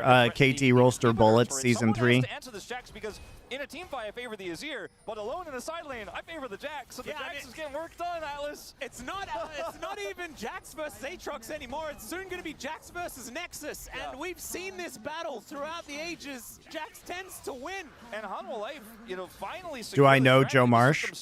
No, I've never met Joe Marsh. The decisions that Genji are making are they're deliberately allowing. I have no desire to meet Joe Marsh. To happen as this push continues because Doran is dead. They know they could get so much out of this. Chovy, on the other hand, he's not going to be able to survive this. Tries to clear the wave, but it's really good play here from Peanut. Zeka follows up with. I have one life to live, guys, and it's not going to be spending. It's not going to be spent having conversations with Joe Marsh. If he lives there, it's even worse. But obviously, that wasn't going to happen with this Fed Azir coming through. Who's now on 2 items, 2.5 really.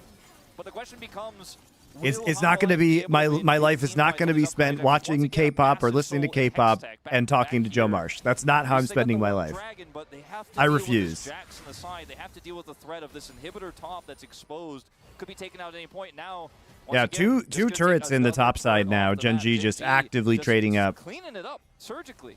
They are. But the biggest difference is this, and we illustrated the mid lane mismatch in game number 1. 1,300 gold advantage for Zeka, but he's Zeka, so he will definitely not do anything with his advantage.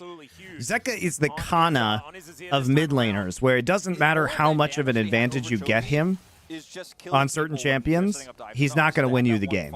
He might win you on Silas or Akali, but he's not going to win you the game on Azir. I will tell you that right now. Because he is well set up to pop off in said fight.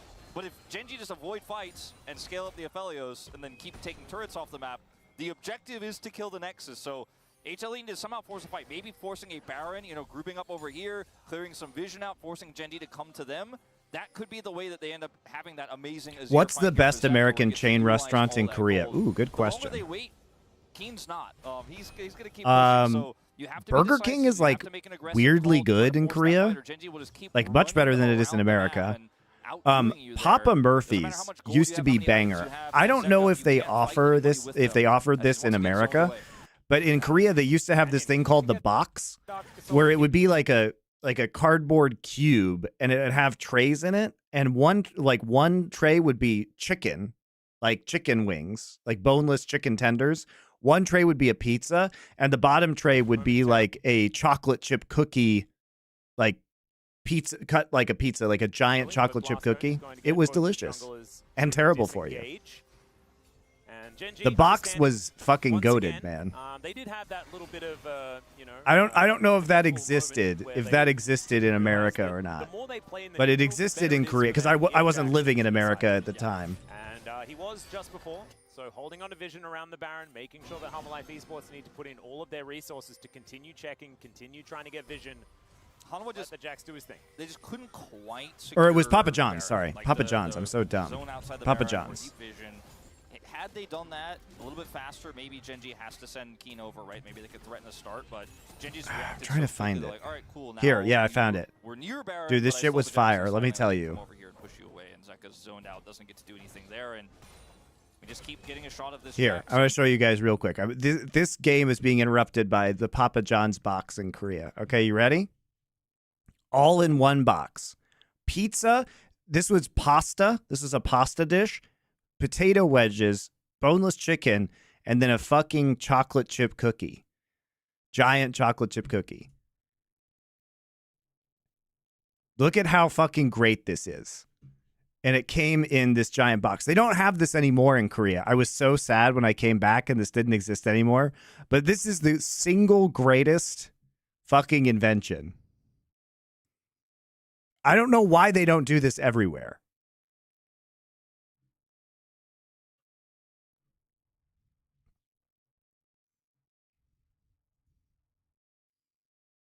I think South Korea just out-America'd America. True. I mean, it's god-awful for you. How much was that? I mean, it's Korea, so it's going to be cheaper. It was like $30, maybe $30 or $40 equivalent.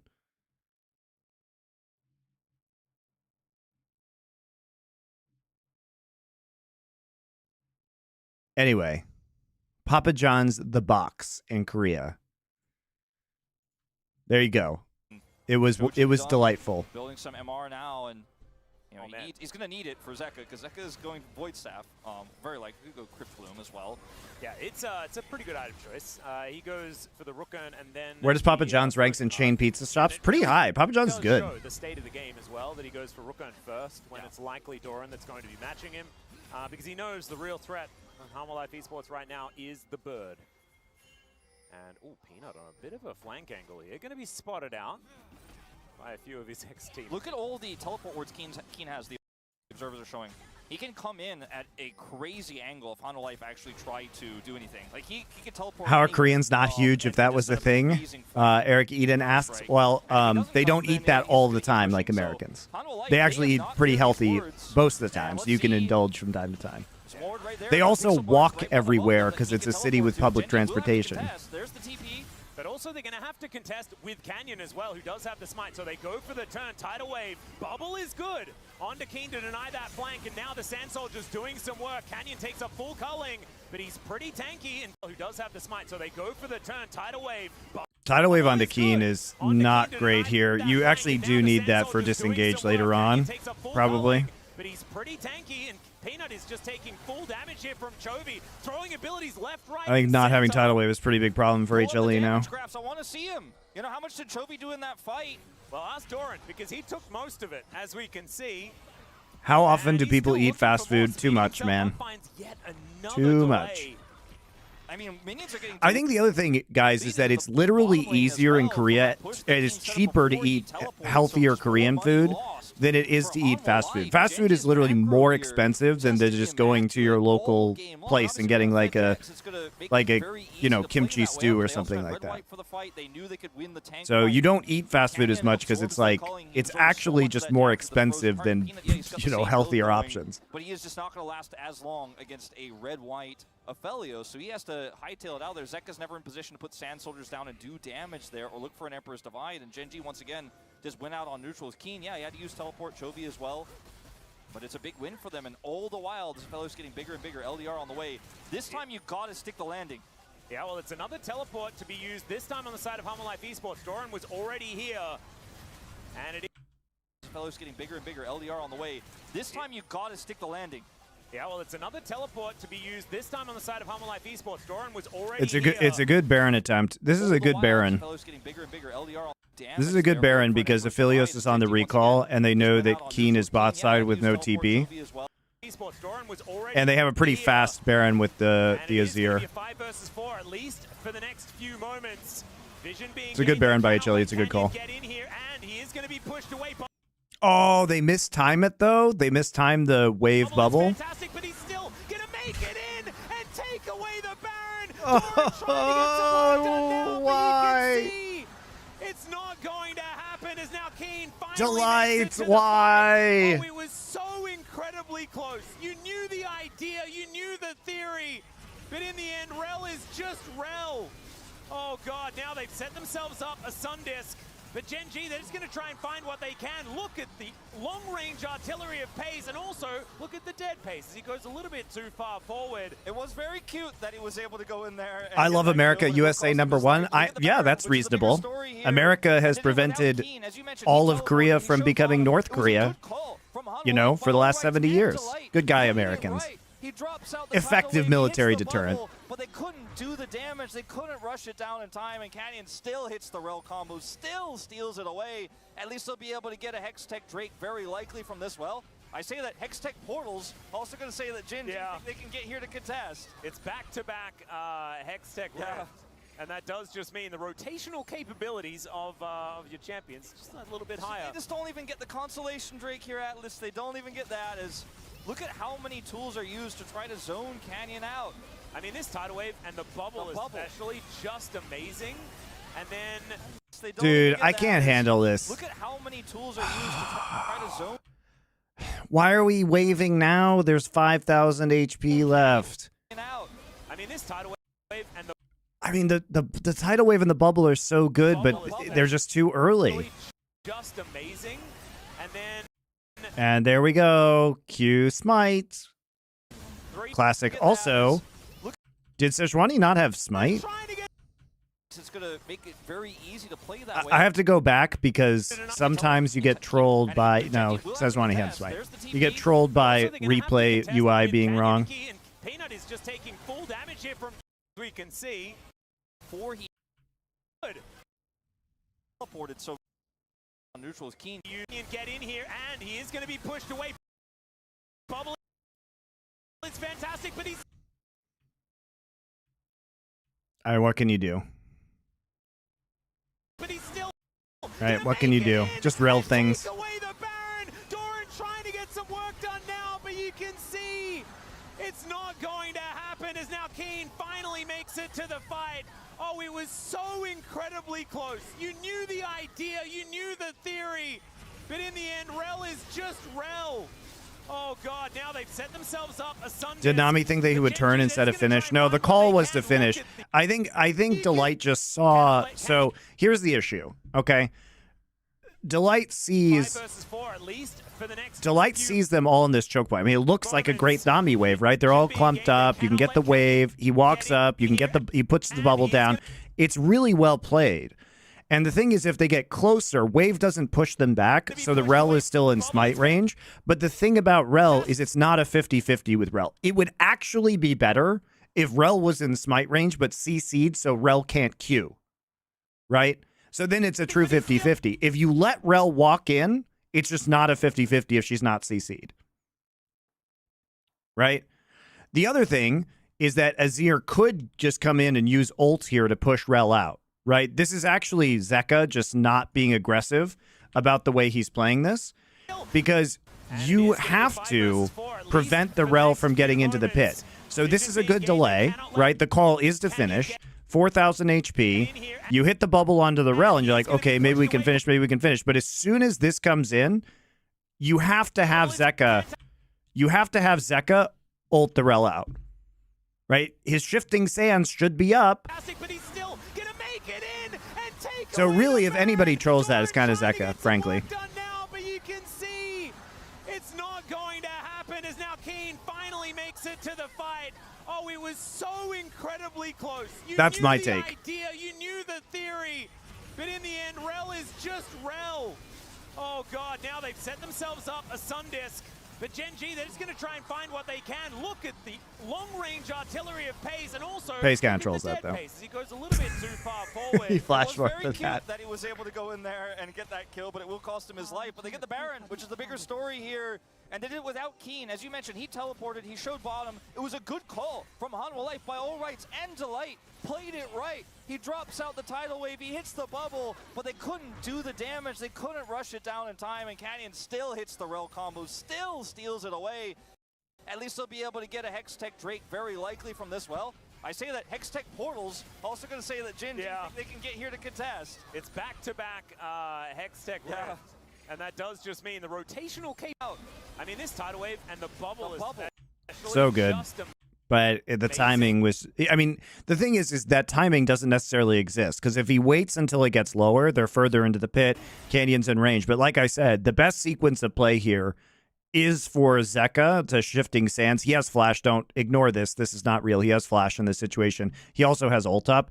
All of these timers are fucking busted because Riot sucks balls and can't fix this for a year now, years. It's horrible. That's why we have to go back and actually watch the original play instead of the replays. So Zeka could have flashed in, could have shifting sands in. His sand soldiers are here, push them out, right? And then 300, and he walked over with a smite. So that was an honest 50-50. It wasn't any of this Thank you. Wow, it's beautiful. It's beautiful. Thank you. Just go for the 5v4. My wife brought me food for lunch. That's so nice of you, Susan. Which is very cool. She says she only knows how to make toddler lunches, which is true. So I will show you the delightful toddler lunch that I'm about to consume. Thank you. And that's not the direction I will. Gone. Probably would have died either way, but still, he got the shutdown. He's closer to his LDR, and I like the vibes though. Yeah, like, it's a lot of aggression, and I like that from the young player who is now going to move towards his bottom side of the leads. NG did win out. Now with the Baron, this siege, especially in this. I'm doing my stream at a restaurant. It's just kind of absurd. It's the 7 turrets that they have that is so much. Monty, you are the best feeder. Yeah, I know. That's what my son told me. I'm sure you're referencing that.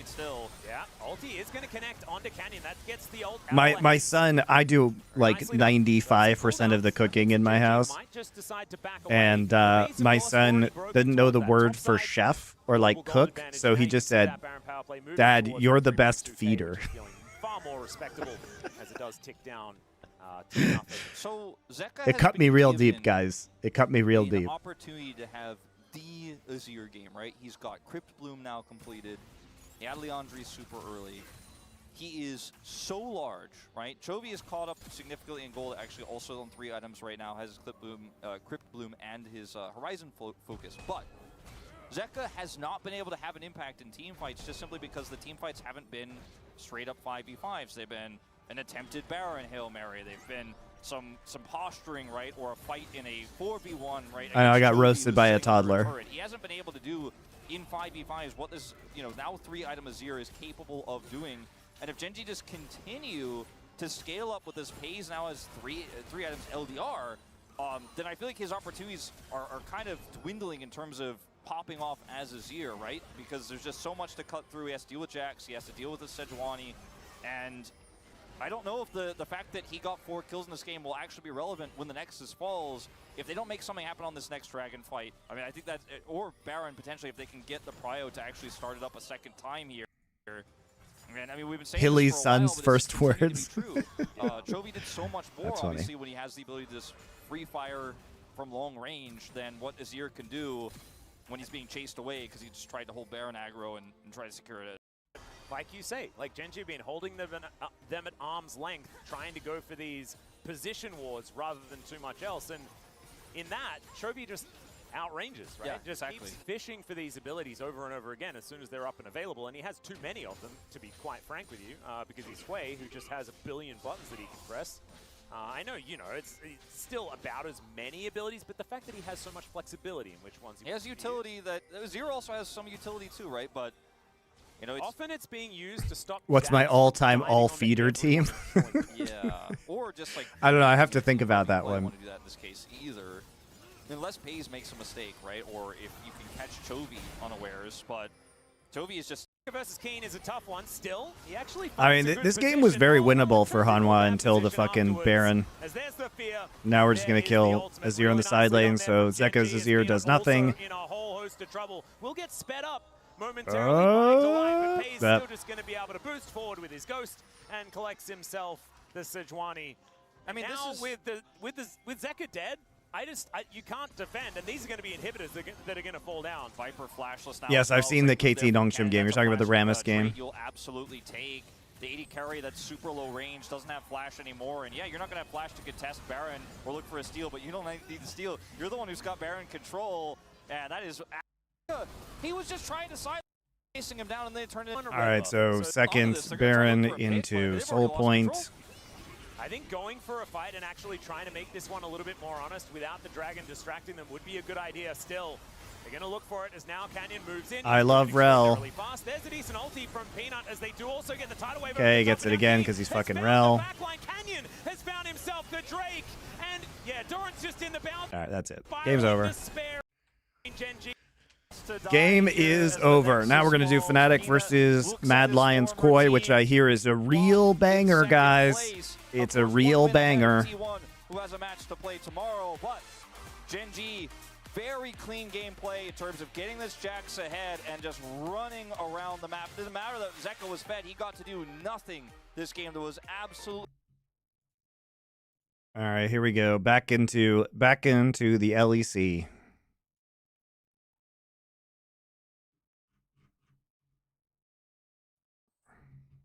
Should be it. Oh boy, really looking to several hours of this. Raccoon's about to feast, guys. We're not going to watch the BDS series because, like, who cares? Honestly, who cares about that one? Without Adam in.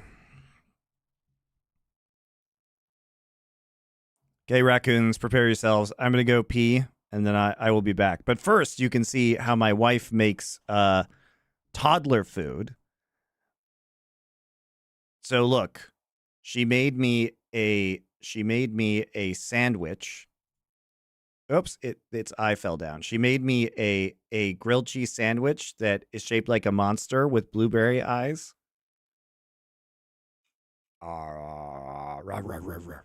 And then dinosaur chicken nuggets. Because she only knows how to make toddler food.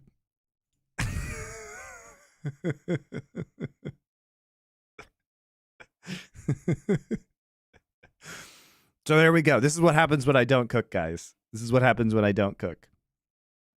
Thank you, Susie. The Dino Nuggies. Yeah, it's fine. It'll be fine. Where do I find one of those toddler food making waifus? All right, I'm going to go to the bathroom real quick, guys. Then we will commence with this suffering.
Years ago, you said broadcasts weren't making enough shoulder content or crafting new narratives. Has it gotten any better? Yeah, I think it has gotten better.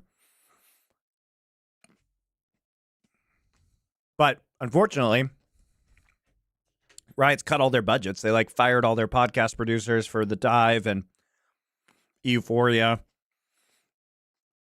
They fired a bunch of their creative producers from LEC, so it'll get worse again, don't worry.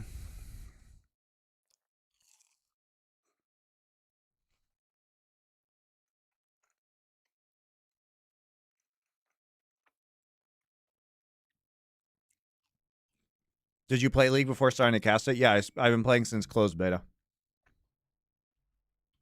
And already we're seeing a bit of a shift with The first time I ever played League of Legends was in Riot's offices for a week in 2009 because my college roommate was working for Riot. And after I graduated from college, he invited me to come to Riot for a week to talk about esports with people like Mark Merrill and Brandon Beck, who were making a new game called League of Legends that wasn't released yet. Because he knew that obviously I was active in esports. So, there you go. taken away from Mad Lions on the blue side. And Twisted Fate removed by Fnatic. We'll see if the fans continue as we expect.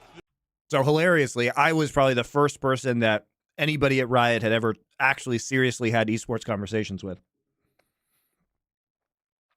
Of course, Maokai not played really by either team. Mad Lions like to ban it out as well, so maybe we'll see that one slipping all the way through the draft. But Riot really showed their gratitude to me for that. a little bit more on the aggressive side, and Maokai tends to be more of a utility tank jungler, so a little bit more boring, I would say, to play. Ashe and Ivan, the next two bans. So the Ashe very much in respect towards Noah and Jun's bot lane combo of the Ezreal Ashe that they made work to great success last week against SK. With the Varus gone, Fnatic now have to make a choice. Do you choose to ban the Senna away, or are you going to leave it available for Mad Lions to first pick it? We know that they are very comfortable on the champion. They frequent it. Question is, I see why Adam was benched. Yep. Looks like they're going to take away the Maokai. So Seems like a good benching to me. Can't let the inmates run the asylum, dude. Shout out to BDS's management and coaches for making the tough call.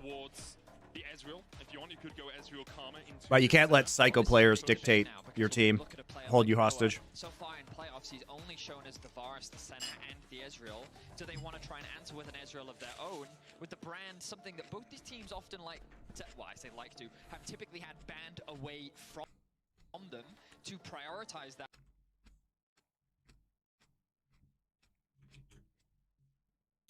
Okay, so we're on patch 14.2 still here in the LEC.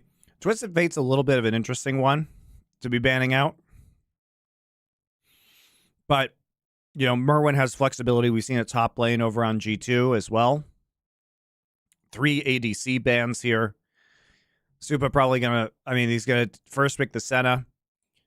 Filio's still up. That pick. Fnatic is shifting up their time for Noah to figure out what he wants to bring down into the bot lane. Could play Lucian here too. Okay, we're going to take Karma. Pretty big power picks that are left up early. It's probably Frescovi who's going to be in the mid lane with the Karma. Don't think we're going to see center Karma as a lane, and I don't think we're going to see Karma on top side. Okay, Hui ban, so this implies that there might be an Azir pick, but I guess not. We're going to take Jinx, all right? Don't see a lot of Jinx. But you do get a kind of a free scaling lane against Senna. Going to take Braum as the Nautilus counter, okay. And we'll be in a Kali top for Merwin into... Yeah, no, it's definitely a Kali top because that's been Merwin's pick. And just Orianna. Orianna falls all the way through the bottom of the draft. So he's going to be locking that in for a little bit more teamfight presence, and unsurprisingly, the Karma is going to be mid lane for Mad Lions. When we look at the scaling element, Senna and Karma in isolation have incredible scaling.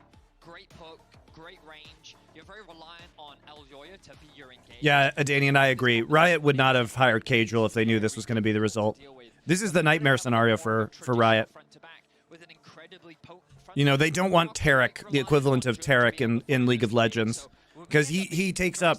Taric like gets more viewership for VCT than VCT Americas. Like, it's one thing if Dom or Cadril have higher viewership, you know, for like LPL, for example, because the English broadcast was never that big. But they don't want Cadril to like be bigger than the LCS broadcast. That's the real nightmare, or the LEC broadcast, where English is the primary language stream. It's you're a hostage at that point in time to the co-streamer. How well this early game translates, because whoever gets that early lead, I mean, Fnatic just have. I mean, Riot tried their damnedest to hold Cadril down. You know what I mean? Like, they literally refused to give him LCS co-streaming rights last year. They tried so hard to muzzle Cadril. They tried to get him to, you know, work their broadcasts instead of streaming internationals, but he managed to break free. You think Adam booted or he's coming back? I guess that would depend probably on Adam's attitude. His Adamtude, if you will.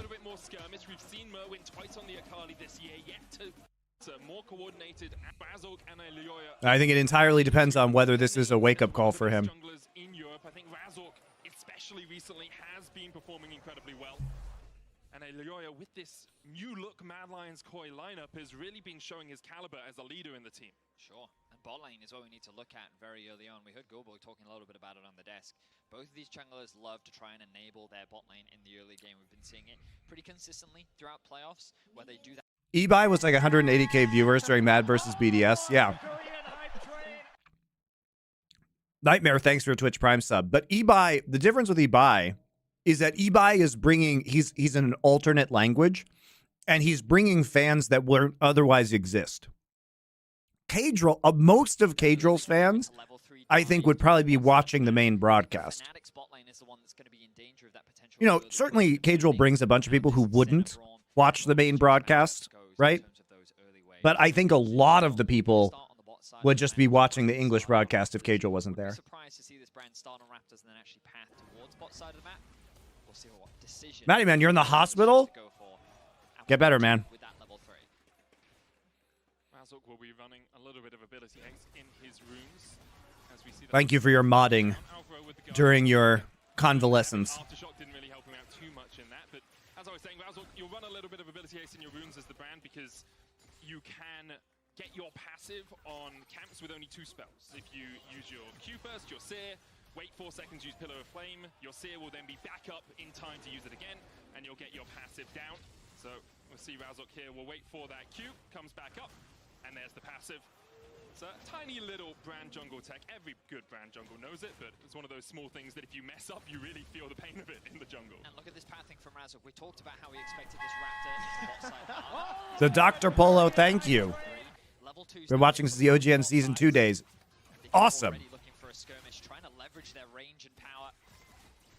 Noah just doesn't quite have the same damage on the Jinx this early on. By the way, guys, my power rankings have been released on YouTube, so you can get mad at me for ranking teams, because that's the only possible reaction that you could have, is getting mad about the order I put teams in, especially because I didn't put T1 as #1.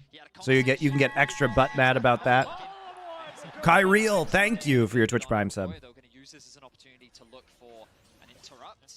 Love yours and by the extension LFN content. What's your thought on KT? Fraud! Fraud team! We'll get to the dive in a second. Fucking fraud team, dude. Genji played so bad. Genji threw so hard into KT, it was unreal. That series was fucking terrible between Genji and KT. Pioshik had some hype plays, but it doesn't gloss over the fact that, like, Genji just completely threw by chasing kills instead of, like, taking Drake or Baron in game #1. And he said, oh, you know what, my bot side is going to get invaded on Elioya. They're going to use this as an opportunity to look for an... Elioya's been so good, guys. I love watching this guy play this season. 3rd wave crash here from Mad Lions, straight into Noah. Beautifully played. What are you going to do? You're playing a level 2 Jinx. Beautifully done. Fractal Audio, thank you for your Twitch Prime sub. A very clean dive from him. He does connect the W, and I didn't think that he was going to go for the E, but it was Alvaro who flashes underneath the tower to set up the play for his team. Elyoya has been the tip of the spear, man. More appropriate now that he's playing Xin Zhao this game, but literally his entire team plays so well around his pathing and pressure because he's just macroing. Like he's just the puppet master of this team, and it works really well because they're all rookies, so they fucking listen to him and they don't have their own stupid ideas. Mac and cheese, welcome back. Thank you for the Bezos bucks, my friend. I deserve all the Bezos bucks. He has to be coming topside, and you know what? With my mid laner having just backed, I can't contest this Scuttle Crab, so it's fine. They'll give the Scuttle Crab over to, I believe, Noah's going to try. Why is top esports so low? They're fourth. What do you mean by so low? Delac version 1. Thank you for the Bezos bucks. You'll give me the Bezos bucks? That's very nice of you.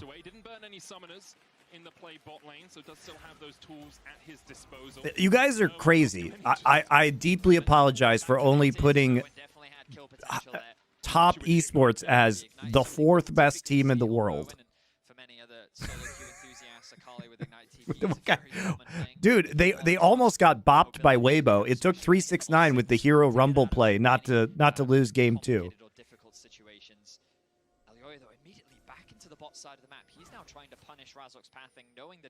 Like, top esports is an extremely good team. I have to put them somewhere on the list, guys.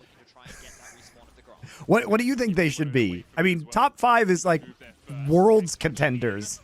What are you talking about? I can't handle you guys sometimes. Okay, flash in, root onto Elyoya. Elyoya backs off. Soup is there giving heals. Elyoya W, rooted, ease back in. Q knock up and dead. He's gonna die though. Yeah. Okay, a little bit aggressive. Little bit aggressive on the invade. Ooh, forces the flash too. Yeah. Yeah, Frescovi here actually just gets a super nice trade, and so he has priority to rotate over as well. This is a little bit aggressive, right? Because Humanoid is winning the trade in the mid lane, and that's the most important thing, guys, is that Frescovi's actually losing this trade, which means that there's a big problem with the invade, where they thought they had prio. Now they don't have prio, actually. The prio was a lie. Humanoid on his way, doesn't have the shockwave, but he has enough damage to work his way through Alvaro. Unbreakable eats one more clockwork lineup, but in the end, Alvaro will fall 2 for 1 in exchange. Meanwhile, in the top lane, while all of that has been happening, Oscar Rinin is getting bullied away from a massive... I'm just mad T1 has placed second. Well, they shouldn't have lost. Yeah, he did use the ultimate as well, leveraging that. They shouldn't have lost to Gen G. He's going to stare him down as he goes back to base to deny all that experience away from Oscar. Hey, who's BLG lost to? Remind me. Oscar has been a key point of weakness, I think we can say, on Fnatic in these playoffs. Had a good regular season, but has definitely... And BLG has had a tough strength of schedule. Irrelevant. He was down, I think, an average of 1,000 gold at 14 minutes. Here we'll see this play again.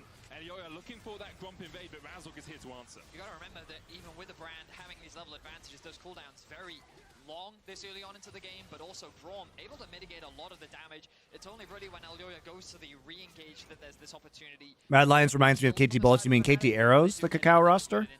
Humanoid has to commit the flash, but he thinks that that's a worthwhile trade as Fnatic now tie up the kills 2-2.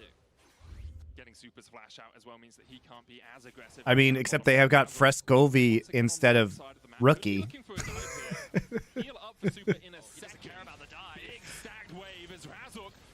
I do agree in the fact that they had a jungler who was, you know, kind of the focal point of the team, though. Are you comparing Frescovi to Rookie? Dr. Polo, you're a doctor. You should know better. I didn't think that through. Truly, I too think of Frescovi as the Rookie of Europe. I have a fine arts degree. Doctor? Is the doctor a lie? When your lane is pushing in. Can you deny the enemy AD carry a wave? You can see Noah already 13 CS down against Super, and that's after crashing a wave in. Getting the summoners out of the enemy AD carry, and then moving into... He is a rookie, so technically it's accurate. Ooh, you guys got me there. Frescovi is a rookie, so he is like rookie. So we'll say 4 camps or so. He's going to get this blue as well, and there's not really much for Elioya to take off the map. None of his camps are up. So he's just going to be looking perhaps towards making a gank work, but he's still only level 5. On his way to 6, obviously, but about half a level away from it. Now, it's important to remember when it's both Mad Lions and Fnatic, they love to skirmish. These are teams that are very trigger happy, I would say. I think part of the criticism levied towards Jun was that he was finding a lot of engage that was very difficult for the rest of Fnatic. Aziri, thank you for the Twitch Prime sub. Remove my pleb status, Bezo, and give me semi-pleb status. You mean erudite elite status? That's poised and they're ready to fight and they love to fight. And Mad Lions' core is very similar. And every time we see these two teams fight, you end up in very long games because they'll find skirmishes that can swing the game often, very back and forth. So my expectations are that we're in for another one today. The big difference, though, is that for Mad Lions core, you're very reliant on Elioya for that engage, right? He is this Xin Zhao. You don't have a huge amount of crowd control, and we talk about how, like, compositions like that... Yeah, Mad Lions engage is actually fucking garbage. Because when you do fall behind, the composition that has more CC just has more agency and gets to determine more about how things actually are played. So it's going to be interesting to see how Mad Lions navigate this. So far, they find themselves relatively... Actually, both teams have garbage. How does this keep happening, guys? I fucking hate this. How do we have 0 primary engage? Saved it. Saved it, guys. How do we have 0 primary engage on both teams? How do we end up with compositions like this? Right? There's no good ball delivery vehicle for Orianna. Cassante basically siphons somebody off of a fight. He doesn't provide primary engage. Like, I guess you have not ult, but that's it. This comp feels really bad. Like, this comp also, somehow this comp has even less engage. You have, like, Jin, who is incredibly ult-gated by his engage. If he doesn't have ult, he literally can't engage. So, like, you have Flash Braum ults, maybe? This means that whichever team has objective prio just, like, wins. Right? There's not really a way for the other team to kind of muscle in on it, because they also don't have good poke. Like, this composition is super janky from Mad Lions, in my opinion. By the way, I know Mad Lions wins this series 3-2. I do not know which team wins which game. So, I don't know if Mad Lions wins this game or not, but, like, this seems really difficult to actually play into the mid and late game unless you're first on objectives. And the poke coming in from Brand, Ori, and Jinx is going to rock them, even if they have Senna heal. Razok now starting up the dragon with the bot prio. No one able to push that in. Grubs did go over to MDK, and Elioya finally ticked over to that level 6 mark. They are quite late, though. Grubs, the second spawning of the Grubs, they might not have much of a window to actually secure them. Obviously, a very late first dragon as well, as a result of... But, you know, I was watching the Fear X versus Guangdong series, and Game 3 of that series also had 2 comps without primary engage, and I just happen to think that primary engage is so important in the game of League of Legends, basically at all times, but particularly right now, this year. So it's been real weird. You know, it results in very long games, very weird game states, inability to close, inability to take objectives. In that Fear X versus Guangdong game, it took 28 minutes for one team to take the first Tier 1 mid-turret. The first Tier 1 mid-turret fell at 28 minutes. I don't know if I've ever seen that before. Is Jarvan jungle any good? Yes, he's good. He's fine. He's certainly good into... Now, is the question, is Jarvan jungle good into Jinx, Ori, Brand? The answer is fuck yes. It's extremely good. Flashes, the wind becomes lightning. Zap, dodged. Elioya flashes forward. 3 talent strike. What he's looking for. Depth charge down as well by Jun. He knows he's dead. What are you talking about, Ellis's MTG metaphors? Which one? Does it have to do with primary engage? I like his MTG metaphors. times it slightly with Razork, so while he's able to go back, Jun is left isolated. He loses his flash, Elyoya commits his as well, but it does result in MDK ultimately getting a kill after Fnatic tried to dive on the bot side of the map. And you see this so often, that backtime is just slightly misaligned between jungle and support. The support's like, well, I'm fine because the jungler's backing at the same time as me. Ranks champs into colors based on the role they play in a team. Yeah, you need out of there, and then engage, guys. A slightly different way, a more painful way. It's a fast way to go back to base, am I right? Obviously not ideal for Fnatic's bot lane, but the kills are dead even, 3-3. The gold pretty much the same. You can see advantages in mid and jungle for Fnatic, but top and AD carry. My favorite best of series of all time. Dragon spawning in about 3 minutes. Well, that's easy. Just both supports roaming around the map, trying to work with their team to get deeper. Champions Summer 2013 finals. Elyoya has partnered up with Alvaro, or is rather hovering around this mid side. They're looking for another invade. They're looking at that Gromp. They're going to see if they can find a skirmish, but level advantage. Ligandra's finished for Razork. This is a scary brand to fight right now. Razork has been able to dodge away from some of this vision as Elyoya and Alvaro spot him out. Glacial Prism down, the Unbreakable used as well as Razork flashes. Dawning Shadow, not going to do too much work because Razork was able to get away from it in time. In the end, Summoner's burnt. Ghost on Noah. Razork Oh yeah, uses block. flash. I mean, Frescovi's getting fucking clapped here in the mid lane by Humanoid. Importantly, though, Humanoid burnt his flash for that, so MDK will have an advantage. He flash ulted. In terms of summoners. Very true. And Razork losing his flash, as you already highlighted. We'll tick over to level 9 now, so a very third 1.5 level lead over his jungle opposition. But you saw some of the strength there. The moment that Razork flashed away, that brand value was, the brand ultimate value rather, was very low because you have Braum Unbreakable and you have Xinjiao ult. So, at first, if that was any other jungle support combo, Brand would have fried them, right? Just absolutely melted them. But due to all that damage reduction and mitigation that's available, they're able to weather that storm. So, we enter the mid-game, again, at a dead even state, and that's what we love to see in the playoffs. You want these competitive games, fighting for that top 3 spot in the winter splits. And huge credit to Mad Lions. Core expectations were very Do I still think Smeb is the GOAT of top lane? Yeah, I think Deft might be the GOAT of AD carries now, though, especially the one worlds. Leveling up a lot for playoffs, and Mad Lions Koi are very clearly usurping those expectations. Yeah, they really are. Definitely outwitting the analysts with how well they've played. Leandro's now finished on Merwin as well. He did burn TP to get up to the top lane, whereas Oscarinin has held his teleport. We'll see if he uses it here to get back to the wave. Yeah, he's going to. So we won't see either of the top laners at a dragon fight if one does begin in a minute's time. Humanoid no flash, remember, puts the shockwave down. Alvaro tanks the tower, and Humanoid tanks it. Yeah, he's Well, gets punished for not having his flash because he used it aggressively in the trade, so it's a good read, but Humanoid just...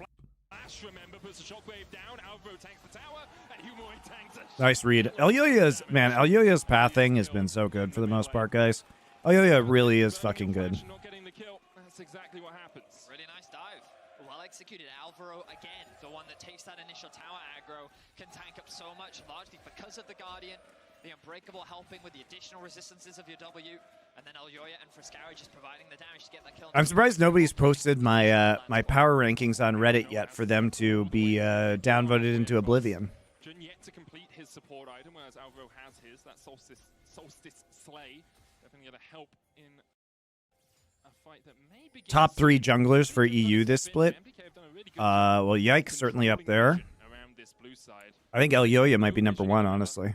Their vision is being invested, and their sweepers are being invested in clearing out close to their base, which means MDK know they have a little bit of extra breathing room as Jun and Razork push in. Now, Razork's been pretty good too. That's probably top 3. Frescawi on his way across. Humanoid is a little disconnected from his team, though. He does have the TP. Hook connects. I don't know if this is a good hook. Thymoclasm goes down, eaten by Alvaro. Jun tries to get away. Glacial Fissure will lock him up. Concussive blows reapplied. Still need a couple of stacks for it. Humanoid is trying to keep the dragon aggro. Does have the shockwave. Crucially, just look at the health differences. Mad Lions Core at about 50%, but largely full health from the side of Fnatic. No one needs to regroup with this team. Nice shockwave. Beautiful, beautiful, beautiful. This is what I'm talking about, guys. They have no engage.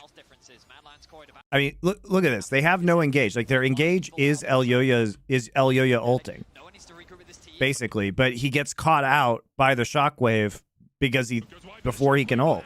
And he just dies before he can ult. You're trying to play into Brand, Orianna, and Nautilus and Jinx. Like, that's so hard. I think this comp is just fucking garbage from Mad Lions, if I'm being honest. towards Fnatic, and they were like, I'm an Orianna, I'm a brand, be my guest. I think this comp is just hot garbage from Mad Lions. I think he got mega baited by Karma here. Karma, let me talk about, like, Karma does well if you have, like, a Gwen in top lane, you know, or a Lucian, right? Because you want champions that are going to either dive deep into the enemy composition by running. So not Akali is going to be flanking, obviously. So you get value out of the speed boost, right? And the Lucian is on the front line, and you can speed boost him so he puts down the damage to their front line without getting caught. But I think in a lot of compositions, Karma is just kind of shit. You need primary engage or dive, and you don't have dive. How would you round up a comp with Karma mid and Jhin jungle? Well, I mean, I'm not in love with the Jhin jungle.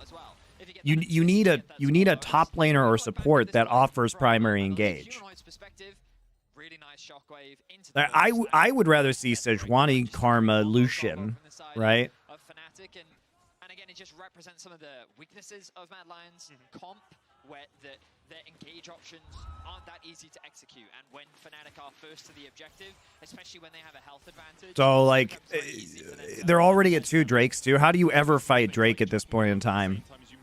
Sometimes all it takes is that little bit of distraction for your enemies. Yeah, Jax is good. Kennen is good. I agree, Fatox. Do I think Karma's overrated? Yeah, I've been saying Karma is kind of a bait pick. It is situationally good, and it's very helpful sometimes on red side draft, but as a flex pick, but you don't get it on red side draft because it's banned or it's first picked on blue side a lot of the time. But I do think it's kind of a bait pick, guys, if I'm being honest. When this Fnatic comp starts to get a lead, they get to determine when the fights happen. It's super easy for them to just start a fight thanks to this Nautilus. And the follow-up from the brand is always clean. So much damage coming out from Razork now. He's been involved in 5 of the team's 6 kills. 5-0-0. You also have no tankiness on Mad, so now that Brand is 2 items, like, how do you live? And especially now that he has Rylai's, too, you either get poked by the Liandry's, and if you try to engage, you get slowed by Rylai's. This game is over. This game is over, guys. Like, Fnatic should not have, or I mean, Mad Lions should not have a fucking chance in this game. That's going to be a challenge with the amount of wave clear that Fnatic have at their disposal. Definitely is. Super also a little bit challenged in getting stacks in this game. I think he's sitting at about 48 right now, 46 in fact. Having a closer look at our overlay, you can see it on the center portrait, that little number above the level that he's at right now. But usually you want to be, 60, 80, 100 by now, really. If you're Well, the Brahm's a good pick in lane, but it doesn't offer primary engage. Braum is kiting or secondary engage. Like, if somebody's CC'd, hitting them with a Braum ult or a Braum Q feels really good. But you like, flash Braum engage? I mean, literally the engage that Mad Lion has is Xin Zhao with ult or flash Braum engage. Gallior, welcome back. Thank you very much. So if you have flash down or you have Xin Zhao ult down, you just have no engage.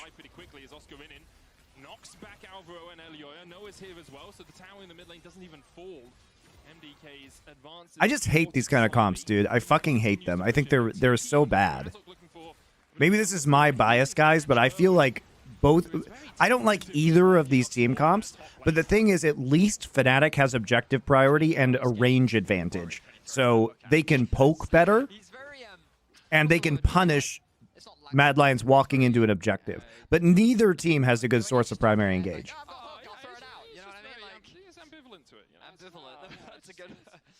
It's off cooldown. Why not throw it out? But he was fine. Yeah, he was well within his means. He was able to. He wasn't in any danger there, and they keep their tower alive while that top tower is secured. Now the dragon is spawning, and what did Fnatic do? They used that window to get a reset in. Second item now finished for Humanoid. Second item now finished for Razork. Fnatic should feel incredibly powerful at this point in the game, and it's up to Mad Lions Squad to try and find a way into this dragon pit to see if they can find a contest. But I think it's going to be. Why does it not count as primary engage? He does, kind of. Mad's positioning is not ideal to really contest this neutral objective. I mean, his ult can, his hook can. But it's not as good as, some other forms of engage, right? He's okay. He's okay. But you can't always get an ideal target for his ult. There you go. Speaking of primary engage. I mean, that's a perfectly oh, what?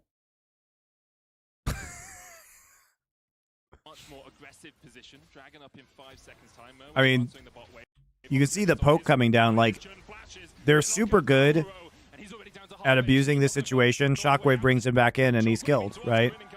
The damage comes through before Merwin can even TP, so now it's just free Drake. Oh my god, Jun just hitting the fucking hooks. Let's go. There's nothing that Mad Lions can do with this composition. This composition is so fucking troll. Watching this play out, actually. Everybody just slowed until the end of time. Fnatic shouldn't have gone in on this, by the way. They should just take Drake. Like, just walk away. Walk away right. Here is where you walk away, guys. You walk away and do Drake. Jhin still has ult. Jhin still has ult. You do not follow the Jhin who still has ult. Just fucking go to Drake. Holy shit. They used everything to kill Braum. They used Shockwave. They used Brandle just to kill Braum. They used Nautilus ult onto the Xin Zhao, but you have to walk away. Your Brand ult and your Ori ult are most of your damage. They actually trolled this so huge, guys. They literally did the one thing that was going to lose them this Drake, and now they stopped Drake. Ugh, yeah. Oh, God. Did they get it anyway? Okay, thank God. So bad, though.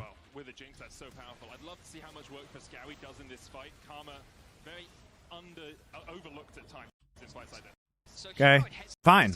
Okay, and it's fine. Like, you can look for the follow-up here. You can try and bait something out because Jun is still really strong, but you cannot go all in onto the Xin Zhao while Humanoids is getting, wasted in the back line by this Akali. Just walk away, just walk away, just walk away, just walk away. He has ult! 0 damage to him. 0. Nobody's even inside of it. 0, 0, 0, 0, 0 damage. So bad. They do kill Elioya, but then the re-engage and the range coming out from Super and Frescawi allows MDK to get another fight. They can't Drake. Mad was going to fight it anyway. Of course they can Drake. What are you talking about? Mad doesn't have engage. Braum is dead. They have Elioya with ult. That's it. Look, if they do Drake right now, they have Cassante ult. Don't listen to this. This is wrong. They have Cassante ult. They can actually just go in. There's the Cassante ult, but he ults and dies. They would have Cassante ult to remove Elioya from pit. Tell me how they would kill them. They can't.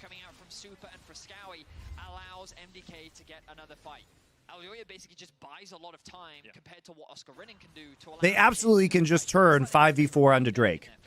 Super getting over 60 stacks, 2 items on him, opportunity and Yumu's Ghost Blade complete. So starting to scale up on this center, still a little bit further back than he would like to be stack-wise, but as an AD carry, when you're farming center, it's a little bit harder just to follow your jungle around the jungle and pick up those extra absolution stacks. So see how much more. The LEC regression is primarily due to allowing talent to stagnate. No, it's bad GMing. A battle of the junglers and a battle of the AD carries. That's really what's come to fruition here. Humanoids had a couple of really good Trimby should not be a player on the bench. You know what I mean? A lot of their eggs in the super basket. How much work can he do in these next fights? Like, Mad Lions fans will say, "Oh, it was a super good idea to create this new Mad Lions roster because they made finals, but they did it while Adam was like getting benched for being a useless rager."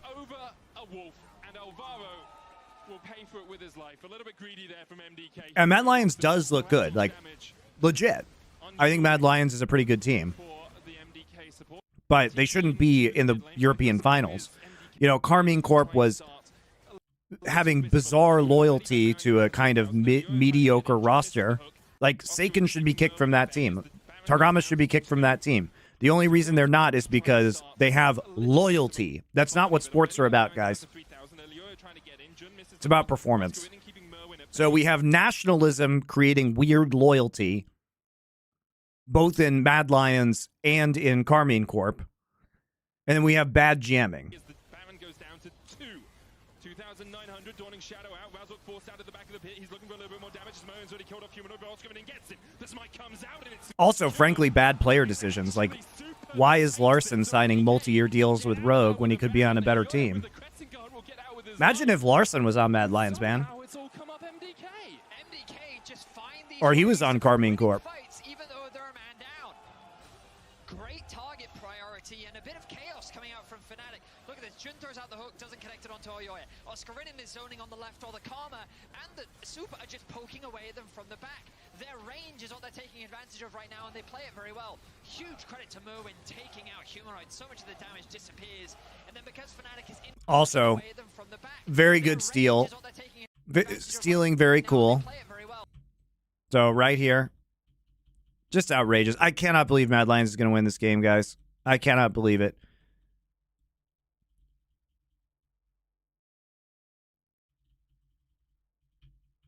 Of course. Of course. They just get this at 1240. It's literally sitting at 1240 for like 50 frames. Look how long this is at 1200, guys.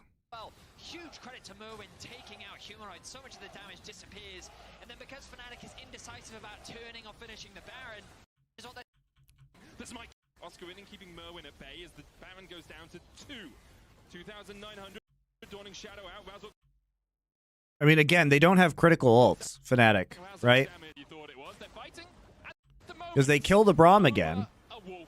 So they think they kill him with Braum burn or brand burn, and they turn. But they're not committed to actually going after the turn here. Jun has ult, misses hook. Why is Oscarinin is marking Merwin on the flank? But that just allows Elyoya to simply walk into the pit and smite. I can't believe Mad Lions gets Baron in a fucking 4v5 here. Like, in my opinion, Jun should be marking Akali, and Oscarinin should be marking Elyoya. That's my take, guys. Like, Elyoya can be ulted over a wall and removed by the Cassante, and his ult isn't going to do much to Cassante. Meanwhile, Jun should be able to deal with the Akali by himself.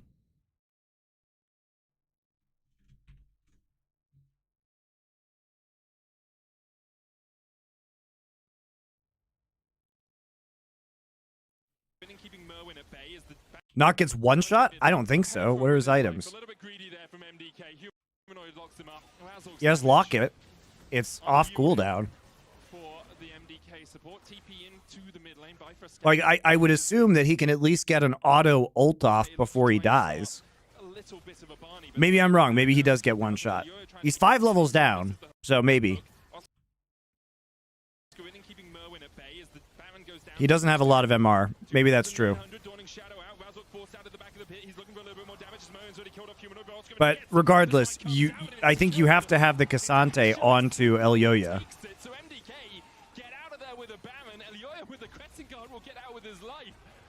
And somehow it's all come up MDK. MDK just find these ways of winning fights even though they're a man down. Great target priority and a bit of chaos coming out from Fnatic. Look at this, Jun throws out the hook, doesn't connect it onto Oyoya. Oscarinin is zoning on the left, or the Karma and the Super are just poking away at them from the back. It's a nice Senna ult. This is the Baron pit that's like the line, so it allows you to get good value out of Senna. They play it very well. Huge credit to Merwin taking out Humanoid. So much of the damage disappears. And the Super are just poking away at them from the back. Their range is what they're taking advantage of right now, and they play it very well. Huge credit to Merwin taking out Humanoid. So much of the damage disappears. Yeah, I think you can probably at least Nautilus R Akali before she dies, and then somebody else can follow up before Nautilus dies, rather. They secure the Baron, they secure the kills, and they walk away the victors of that fight. so many moving parts in that fight. Merwin jumping over Oscar, then being pulled closer to Humanoid with the all-out. Oscar thought maybe he was bringing the Akali further away from his backline, but was an unwitting... I still think Mad Lions comp is mega trash, guys. Now MDK with the Baron for 2 minutes, already have 2,000 gold off it. How much more can they get? There's a lot of standing gold on the map for them. This top tier 1 being the first part of that. Frescari will stand here, buff up the minion wave, and we're able to take it. Alvaro here looking for Jun. Glacial Fisher's gonna land. The stun as well from the concussive blows. TP in by... I don't know, guys. Jun is living a long time in basically a 1v3 here. He's taking all of the damage from everybody. I think he could live through that Akali. Oh! Looking for a flank position, but he's locked out with the shockwave. Merwin down to half HP. Oscar looking for him, trying to get in there. Noah dashed on by Merwin, and Noah takes him out. The Akali unable to do much in a 4v1. So this is both the brilliance and the failure of MDK. They are a team that huge aftershock value there, yeah, for sure. In these fights, they find great ways to win fights from disadvantaged positions, but they also just love to skirmish. They overstep. They go into Fnatic's jungle and they force this fight kind of meaninglessly. They didn't need to. They're setting up for a play to start sieging onto the mid and the top tower. We know that they have the range to chip away at their opponent's health bars and potentially even set up to secure this next dragon, but instead they get overzealous and they hand 2 kills over to Fnatic. That's the big thing, Betty. You have a minute left on the Baron buff, which has now fallen off most of your team. Only Elioyo and Super have it still, I think. And you have a minute left before your soul comes up. So it feels very much like MDK, as you say, should... Razork almost has death cap too. The giant chunks are going to be huge. Fnatic from having an easy route in towards the dragon. That's what Alvaro and Elioyo are going to do now. Frescari is pushing in that bot wave. Fnatic investing most of their resources and making sure they have mid prio. The next wave still a little bit of time away. 20 seconds on the Infernal. Do or die, you have to feel for MDK. If Fnatic secure this, an Infernal Soul could just be the death knell. Noah looking for Scryer's boom. Gets a bit of... At least Mad to have priority because it's the only chance in hell they have of winning this fight. Vision is good from Fnatic. They're going to see it coming. That bot wave is a bit of a... Still no death cap onto Razork or Humanoid. Okay, it's all right. That's one that you make that flash trade because now Romult is down. Razork not close enough to smite.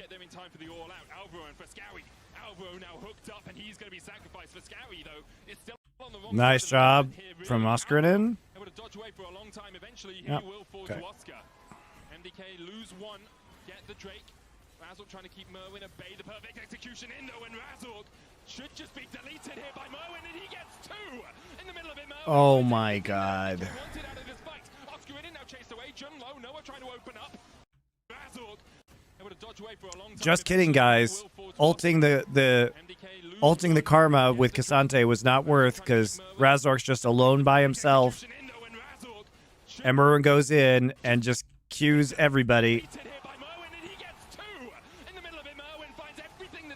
I can't believe that Merwin is just getting free flanks like this.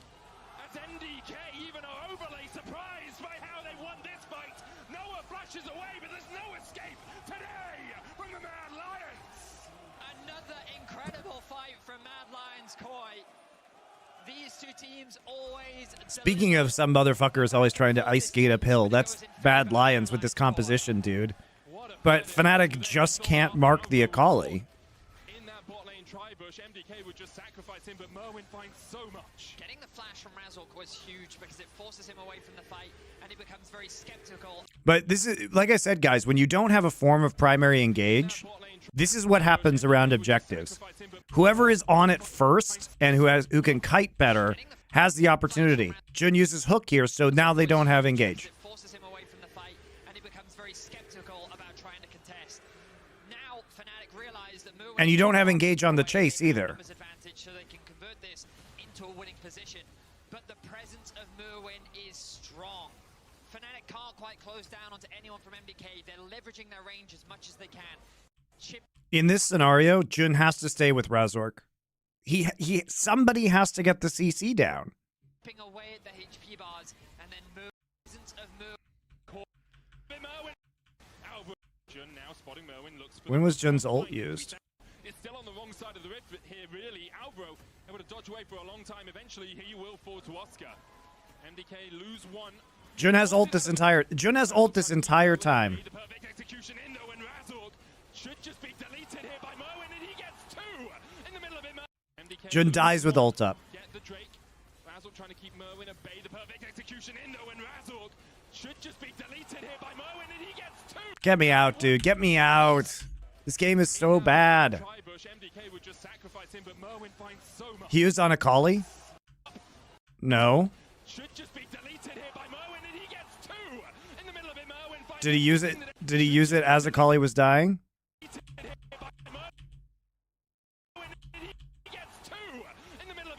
Oh, he does use it on Akali when Akali was already dead. Okay, well, I mean, he could have used it on Akali to peel for Razork. As Akali was dying, he used his ult. Oh my god. Getting the flash from Razork was huge because it forces him away from the I love no primary engage compositions. Now Fnatic realize that Merwin is too far away. They have numbers advantage, so they can convert this into a winning position. But the presence of Merwin is strong. Fnatic can't quite close down onto anyone from MDK. They're leveraging their range as much as they can, chipping away at the HP. Razork needs to clear pink ward, guys. It's very important that he clears pink ward instead of staying with his team. Why can't he stay with his team? He doesn't have flash. He knows he doesn't have flash. He used it to flash Braum ult. You can see how much he's thinking through these fights. And MDK winning out. They get the Drake as well, all important. Because, you know, we talked about how Fnatic have this composition that gives them a little bit more agency when it comes to starting these fights. But if Mad Lions play patiently enough, their range becomes very kind of clean up once the chip damage is done. It just shows you how powerful this composition can be, how the later this game goes, how much stronger Infinity Edge done for Super, something you don't often see on the Not Cassante is fine engage. I disagree with that. Cassante is not a form of primary engage. In that last fight, he's really beginning to open up on this center. Razork takes a chunk. He isolates targets after a fight has started. He is not a form of primary engage. Always in the back of Fnatic's mind that Akali might be chasing them down. Like Gala, they're probably having flashbacks every fight, thinking about where could Merwin be, and what a split he's had, stepping up onto the big stage, not afraid of picking some of his pocket picks, not afraid of bringing out some of the uniqueness that made him so good. And when he was on the Bisons in the LPL, not LPL, LVP. Now MDK going to set up around the Baron. Fnatic trying to get that mid-prior. Something they've done so often. This game is Lee Sin primary engage? He can be, but it's hard. It's like it's all obviously gated around kick and flank, so it's harder. It's harder to execute. It's not reliable, you know. It's not consistent. Super has to. He will. They see the Baron now down to 6,500. Elioya not even autoing it right now, just keeping a bit of that health up. 5,000 on it. Merwin still looking for the flank. Junk looks for the hook as Super able to get away from it. The Dawning Shadow, and already Noah's down. Merwin finds the assassination potential on the backline, and even with that, Kali's too huge now. That 1,000 gold shutdown. That 1,000 gold shutdown for Akali was so big. And now that he has, I mean, he's got Void Staff and Zhonya's. The Zhonya's going to give him so much survivability. They see the Baron now down to 6,500. Elioya not even autoing it right now, just keeping a bit of that health up. Credit to Merwin, though. He does play these scenarios out well. He has good patience. Thank you, Tasty AMG. Coming back once again. Your tier 1 sub. Keeping a bit of that health up, 5,000 on it. Merwin still looking for the flank. Junk looks for the hook as Super able to get away from it. The Dawning Shadow, and already Noah's down. Merwin finds the assassination potential on the backline, and even with Elioya locked out, Humanoid will pay for it. I feel like we're going to learn all the wrong lessons from this game. But credit to Merwin. You know, he's got really good vision. He's got really good vision. And he's got really good patience. You know, he waits for, on this Akali, he really waits for the opportunity to manifest before going, and he never forces it. It's at least an inhibitor, maybe more. Noah up in Nickus211, thank you for your Twitch Prime sub. You just noticed the Zaddy tag? Yeah, understandable. You're too distracted by my attractiveness to notice the tags. It's not really in MDK's lexicon to wait it out. They start up the Nexus Towers. There's one, the second shot to fall. Jun on his way out, but the Nexus Tower's already down. MDK open up on the Nexus, and it's looking like a bright day here for the Mad Lions 1-0 up.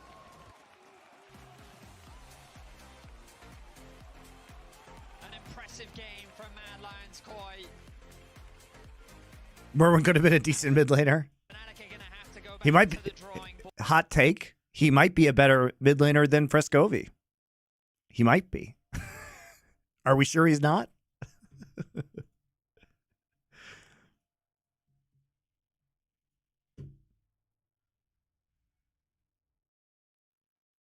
Every single time they had the My favorite DILF gamer. of the flanker, so it Of felt course. quite in their hands, but unfortunately they just dropped the ball. Yes. Objective setup. Wait, what's it saying? In the moments that it mattered, they played very well. Sounds like Odo. Side of Merwin as well, but this doesn't mean that we're looking at a clear-cut 3-0. I think quite the opposite, in fact, if we look at that game. No, because even though they lost this game, I think Fnatic should be quite happy with it for most of it, because they did a lot of really good things. Every objective setup was set in a good way. Every single time they had the vision of the Akali or of the flanker, so it felt quite in their hands. But I agree with Odo. Odo's right. Yes, a little oopsie, but they have another chance. They did move to the blue side, Aragon. Yeah, I wonder if the ban's changed, because when you usually do quite well like this and you think the game was in your hands... Zachary Paul, thank you for your Twitch Prime sub. You kind of just want to run it back and say... I have not seen the Fnatic games yet. The Frescovi Gragas versus Fnatic. We're watching the Fnatic games now. An issue, or at least that's what it feels like on red side. And they also feel like, okay, well now if we go back on red side, what if they ban Brand? You know, you don't have this trade of OPs that is happening right now, and maybe they're just kind of getting ahead of the problem by going blue side and already having a backup scenario in case the Brand gets banned. And You'll enjoy Frescovi next game. Rationale when they opted for this move. Okay, now we're going to ban the Senna. We've had enough of Super Senna. Unbeaten so far in playoffs, I believe. TF banned out for Merwin, especially as a flex pick. Could go to Frescovi in the mid lane. Possible AD, but I don't think we're going to see a lot of AD Twisted Fate in the ADC position. Ah, the old Karma Beta Reno. It wasn't even good last game, guys. It wasn't even good. But we're going to take it, and we're going to take it with... Oh, guys, it's exactly what I was talking about. Why are we picking Karma without frontline poke like Lucian? Or Gwen? Ah, God, you take Cassante and then you give up the Gwen? What you want to do here... Look, I know Genji lost doing this to KT in Game 2, but at least they had Karma mid for Chovy, and then they counterpicked Cassante with Gwen, right? So I would think... You know, you would want them potentially to take Cassante. Now, if they take Cassante, they probably ban Gwen here. So that's definitely a possibility. That's what I would do if I took Cassante and I saw Karma on the other team. But you give up the counter pick. Maokai also just stuffs Karma engage, by the way. Because it's not a dash, it's not CC. If you run at them, all Maokai has to do is hit R. And Maokai is probably the best conditional primary engage in the game.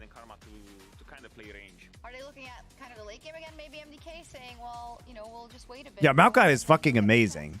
He is amazing into this composition. Like, you literally see Maokai, and then you're like, Brand Cassante, very good.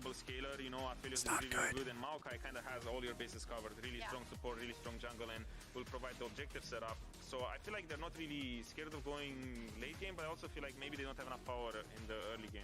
Said earlier about the Zinzao maybe pairing with Karma, and that's... Do I think Maokai is the best kit in the game? At the professional level, he's way up there. Poppy's also extremely good. I think it's a little bit... you can't really invade, but you can for use pros. the to defend your camps and secure your clear, right? I think you probably... Twistana? Implication is jungle Maokai now. But you do have the flexibility for support. What I was expecting here was kind of the Azir. That's what we've seen. Because they've set up a bunch of bans with control mages, but then you get flexed Karma into the Azir and lose priority all of early game. So I'm really glad to see the Tristana there. I'm not really happy with this Lucian. I would have really liked to see a more... No. Conventional AD ADC, like a static one with like a Nautilus, because I feel like if you have Karma brand Nautilus, and with like a normal ADC, I feel like you can still do this invade that you want on both. Karma Lucian makes sense. Because at least you have, you know, Nautilus can facilitate the brand, but I guess here they're kind of just playing full peel in that sense, because Lucian All right. Emilio Karma is really strong. Lucian, even though he's not really an engaged champion, when you have these sort of champions, you are the engaged champion. You just dash forward and no one can really hit you back, because Yes. MDK doesn't really have a lot of good catch right now. They only have Maokai. Well, I mean, okay. I understand what Odoamne is saying, but when he says that they don't have good catch, like you can literally blitz hook potentially the Lucian out of the front line, and there's not counterplay to that, or you can Maokai R or W, right?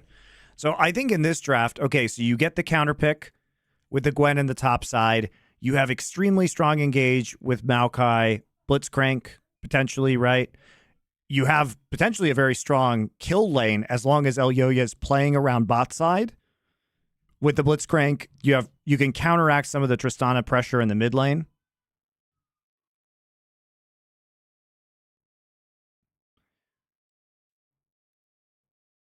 So I don't know. Like this, I don't like seeing. I like seeing the Karma Lucian together, like I said, but there is no form of primary engage here. There isn't, and running at them is really countered by Maokai ult, by Trist ult, right? By Gwen standing in the front line with her shroud up, because she can just do a huge amount of damage and pump Gwen ults into you.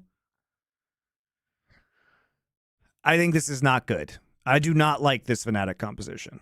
Even though we got the Lucian Karma that we wanted, again, it feels like these brand picks are just baits, because they want to take it away from Elyoya, but they don't want to ban it. I think Fnatic has a lot of timers where they can abuse this team comp, because I actually think that scaling is actually on Fnatic side this game.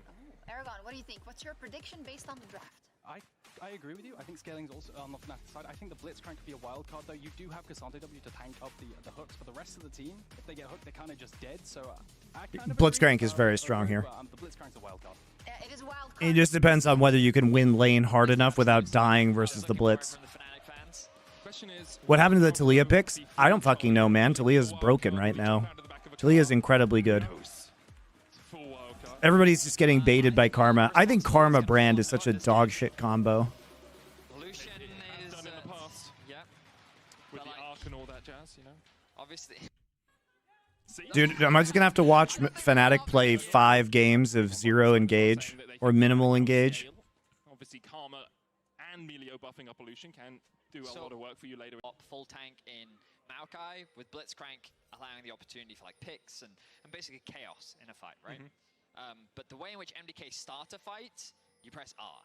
Yes. Whether if someone's on a dragon, you press R. If someone's trying to come and contest your dragon, you press R, right? Yep. It works in both situations, and it's a great way to start your engage.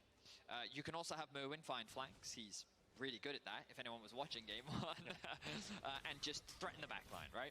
Whereas Fnatic's composition isn't quite as easy to execute in that same traditional front to back. Like, who is their engage, right? Like, yes. See what I mean? No. Good Lucian. But that's kind of the point, right? right? But that's why I put a lot You of poke people in the responsibility front on with those, Lucian, but they don't have engage. Really good Lucian. Vedi, this is what I'm talking about. Vedius gets it. And you have the additional movement speed from a Karma to be able to dash in, dish out Yes. a bunch of damage, and then Yes. you can like place Yes. Exactly what I was saying, Vedius. But it's not as easy for them to get those fights. It's not as it's very similar to what we saw last game, where And you have to do it while being conscious of Maokai and Blitz, so it's tough. Committing to all ins. See Frescowi going for a bit of a trade in mid, but Humanoid's going to be more or less fine. So I'm really excited to see how Mad Lions execute this comp. I don't think it's an easy comp to execute in its traditional sense, but I definitely see the value of its scaling there on, just because you do have double supports, and Karma can be a big... How Fnatic execute that. Fnatic, sorry, my apologies, yes, right. Fnatic. I mean, Humanoid used to be on Mad, so I can understand the slight confusion there, as we saw Humanoid and Frescowi trading in the mid lane. I will say, we've had a few AD carries in Europe. Frescowi, going to chunk out Humanoid again. A few AD carries in Europe that we'd say, don't play, you know? Ezreal was one of them, Lucian is another. Last week we saw okay, Noah gets the Ezreal pass. He's allowed to play it from He's time got our to time. only wins in winter so far in Ezreal. And now the question is, does he get the Lucian pass? Is he allowed to play this as well? Would he upset Dracos by actually being good at the champ? For the moment, they are getting pushed in the bot lane. Interestingly, we saw a bit of a split map. Elioya cleared out Razork's red. Razork now looking for the invade. He can go for a dive down towards the bot lane, but he is going to lose out a huge amount in terms of camps here. Oh, God. Still available for Elioya. Razork comes across, pops the Scryer's boom. That should have been seen. They can't dive this. They have fucking Milio. Razork's in the area. Nor did I. No, surely not. You can dive anything if you want, Fetty. Whether it will work. No, no, this shouldn't work. They're level 3 now. Okay, Jun takes the first of it. Flash over from Supa. This can't work. Actually, crazy that worked. I'm really surprised, guys. I'm really surprised. Especially because he had purple. It's nice juggling. It's very nice. It's very nice juggling. Not the best guns for Super here as he tries to flash forward and hand the hook onto Razork actually took aggro. but Razork's the one tanking. Super low, switches off to Inferno. Oof. There by Fnatic to get out. They get the kill, they get the wave. As he tries to anything if you want, Fetty. Whether it will work or not is the big question. Where's the hook? To find out, level 3 Only was 6 minions. reached by Super and Alvaro. Here we go. Not the best guns for Super here as he tries to flash forward and land the hook onto Jun, but Razork's the one tanking. They land a hook onto Jun? I thought they had a knock-up on. 6 minions. Reached by Super and Alvaro. Here we go. Not the best guns for Super here. Oh, he thought, why this failed, guys, is he thought that, that Jun had aggro. But it was Razork. Because that's the first tower shot right there. Whether it will work or not is the big question. We're about to find out. Level 3 Only was 6 minions. Like, they wait a really long time to take aggro. The aggro's taken right there. And so they think Milio's going to take aggro, but he doesn't. If they wait to actually see who takes aggro to use hook, you know, then I think it's a different story. They just assumed Jun would be the one taking aggro. reached by Super and Alvaro. Here we go. Not the best. And I think Jun might have wanted to take aggro here. I think Jun might have wanted to take aggro. Reached by Super and Alvaro. Here we go. Because you see him coming in with his ability, and that's when Alvaro flashes. So I think he thinks that Jun's going to get aggro, but it's actually Razork, so it ends up being a misplay. So Alvaro tries to get the read, but Razork... It may have actually been a mistake by Fnatic to get Razork aggro. Because that was a hard dive to pull off, and I was really worried for them just because. So what's weird is that may have been a misplay by Fnatic, and Alvaro had the right read, but because they misplayed, he misplayed. So at the very least they could trade 1-for-1 and right? kind of stop the dive in its tracks. But I believe it was actually Razork that got the tower aggro initially, so that flash commitment didn't end up working out. Razork then took that extra tower shot, and then Noah ended up securing the kill. So very well executed dive from Fnatic. They get a lead already onto Noah, and we talked about how he's going to be a really big. Yeah, that's really janky. Setting off to a good but start is exactly what it works out. I think. I still think that dive was a bad idea, guys. I still hold by my opinion that that was not a good dive. Just because it works doesn't mean it was good.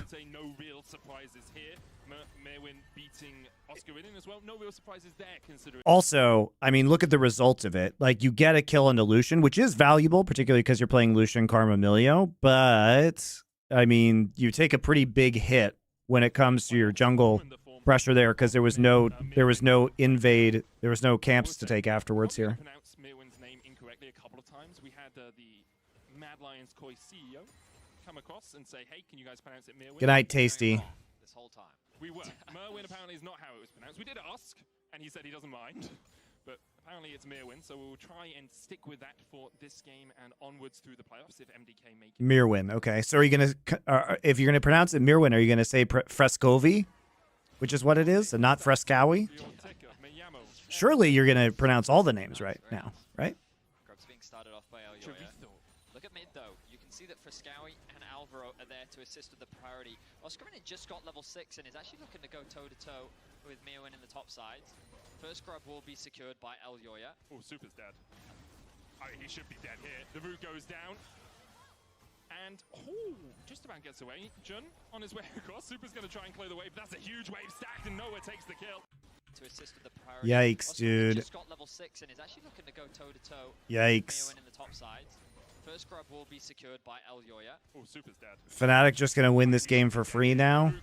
Somehow? And, just about gets away. Jun on his way across. Super's going to try and clear the wave. That's a huge wave stacked, and Noah takes the kill. Okay. Now you're going to follow with the flash onto Razork because he flashed. And he's not going to die. Through the explosive charge, and now Frescow is in for a world of hurt. 4-0 already for Fnatic. You're able to dodge away. Well, I guess Fnatic's just going to win from this laning phase, and it doesn't actually matter that they have no primary engage because they just kill everybody for free. All right, well, fun game. Is Mad confirmed to be an MSI? No. There's still a spring split. They have to win finals. We know that you're at a numbers disadvantage, but there's a big opportunity here for us. Level advantage gain for Oscarinin says, this is a big opportunity for me to get a punish. Oh, I mean, he got a solo kill. You got a solo kill because Gwen wasn't 6. And then he brings that pressure down into the fight here. Good flash from Razork. The knockback doesn't quite go the way that Elyoya wants it. The second knockback also doesn't quite do enough damage from Frescowy. And then with the arrival of Oscar, Humanoid has the damage to secure the kill. And then look at the chain CC here. I actually hate this series, guys. I fucking hate it. This is horrible. And Oscarinin, we were just commenting on his form this split. He has not had a great playoffs, but to start off like this is not what should be happening for Mad this game. Like I don't think that first bot dive should have worked. Jun was literally leaving his Aphelios alone, looking for a pick in mid lane while the wave was crashing, and it was the easiest dive ever, 2v1. Definitely the type of confidence boost you need coming into game. Versus an Aphelios who had no sums. Like, what did you think was going to happen? It used to be that Gwen would just beat Cassante through most of the game, but now with that certified unbanger. Oh my god. I think the composition Fnatic is running is just garbage. 1,000 gold the lead for Fnatic from this early game. They didn't get any of the grubs, but I don't think they'll care too much because they got quite a few kills out of that sequence of events. Razork is now level 6. They've got a slight gold lead, but look at the lead in bot as well, Betty. It's easy to focus on the top side because that's where a lot of the action was, but Noah 1,200 gold ahead in the pure 2v2. Obviously Razork helping out for that first fight, but since then it's been all Noah and Jun. And Elyoya on his way, twisted advance going in. Remember, Noah no flash, knocked up. Nature's Grass coming out as well, but Super just doesn't have the damage. He's 2 levels down and Super dies in the 2v3, and now Razork's here to help. Oh, MDK, it's all gone pear-shaped. That's Fnatic happily. Mad Lion's just committing suicide. I think Noah's doing pretty well on the Lucian exam, Medic. Oscar doing well on the Cassante exam here as well. Merwin tried to trade in with the Neo to work. Oscar able to dash away. Merwin's used 2 other Qs, and Oscar slams the Intopo. Nice, just has his shield back up. Very cool. Merwin tried to trade in with the Neo to work. Oscar able to dash away. Merwin's used 2 other Qs, and Oscar slams the Intopo. I'm done with this game, guys. I'm so depressed. Individual outplay across the board right now for Fnatic. They are angry after game 1, and they have come to play here in game 2. Why are we trying to force bot side? Supa is behind. Like, does Supa just like call bot 24/7 when he's behind? Does he like, I'm losing, guys, I'm losing. Help, Elyoya, help. Because like, this doesn't make any fucking sense. So we look back at this. He's level 4. This could have been very different, but he's level fucking 4. You don't know where Brand is. Ticks over to level 6 himself. Has the chain CC, hits him with the ultimate, hits him with the knockback, the knockup from Alvaro, the hook. But they just don't have the damage. Noah says, you know what? I think I can just kill your AD carry. The sustain coming out from Jun. Razork makes his appearance as well. What? Oh, dude. Standing their ground, knowing the damage output that they are capable of. And just as you said last week, it seems that all you needed to do DK perfect game enthusiasts do they count? Because otherwise I think we never have a really perfect game ever again. Maybe perfect game becomes an even harder feat to achieve. It does, Medic. That it does. Because in the past we didn't have plates. But that's why we use the word near by Fnatic. It's disgusting that Fnatic has a 4,000 gold lead in this game. Like, the game is now unwinnable for Mad Lions, even though Fnatic has this just dog shit tier comp. Gets in range. Oh, and even the flash away. Won't be enough to keep Humanoid alive, but Jun definitely is the breath of life. Classic.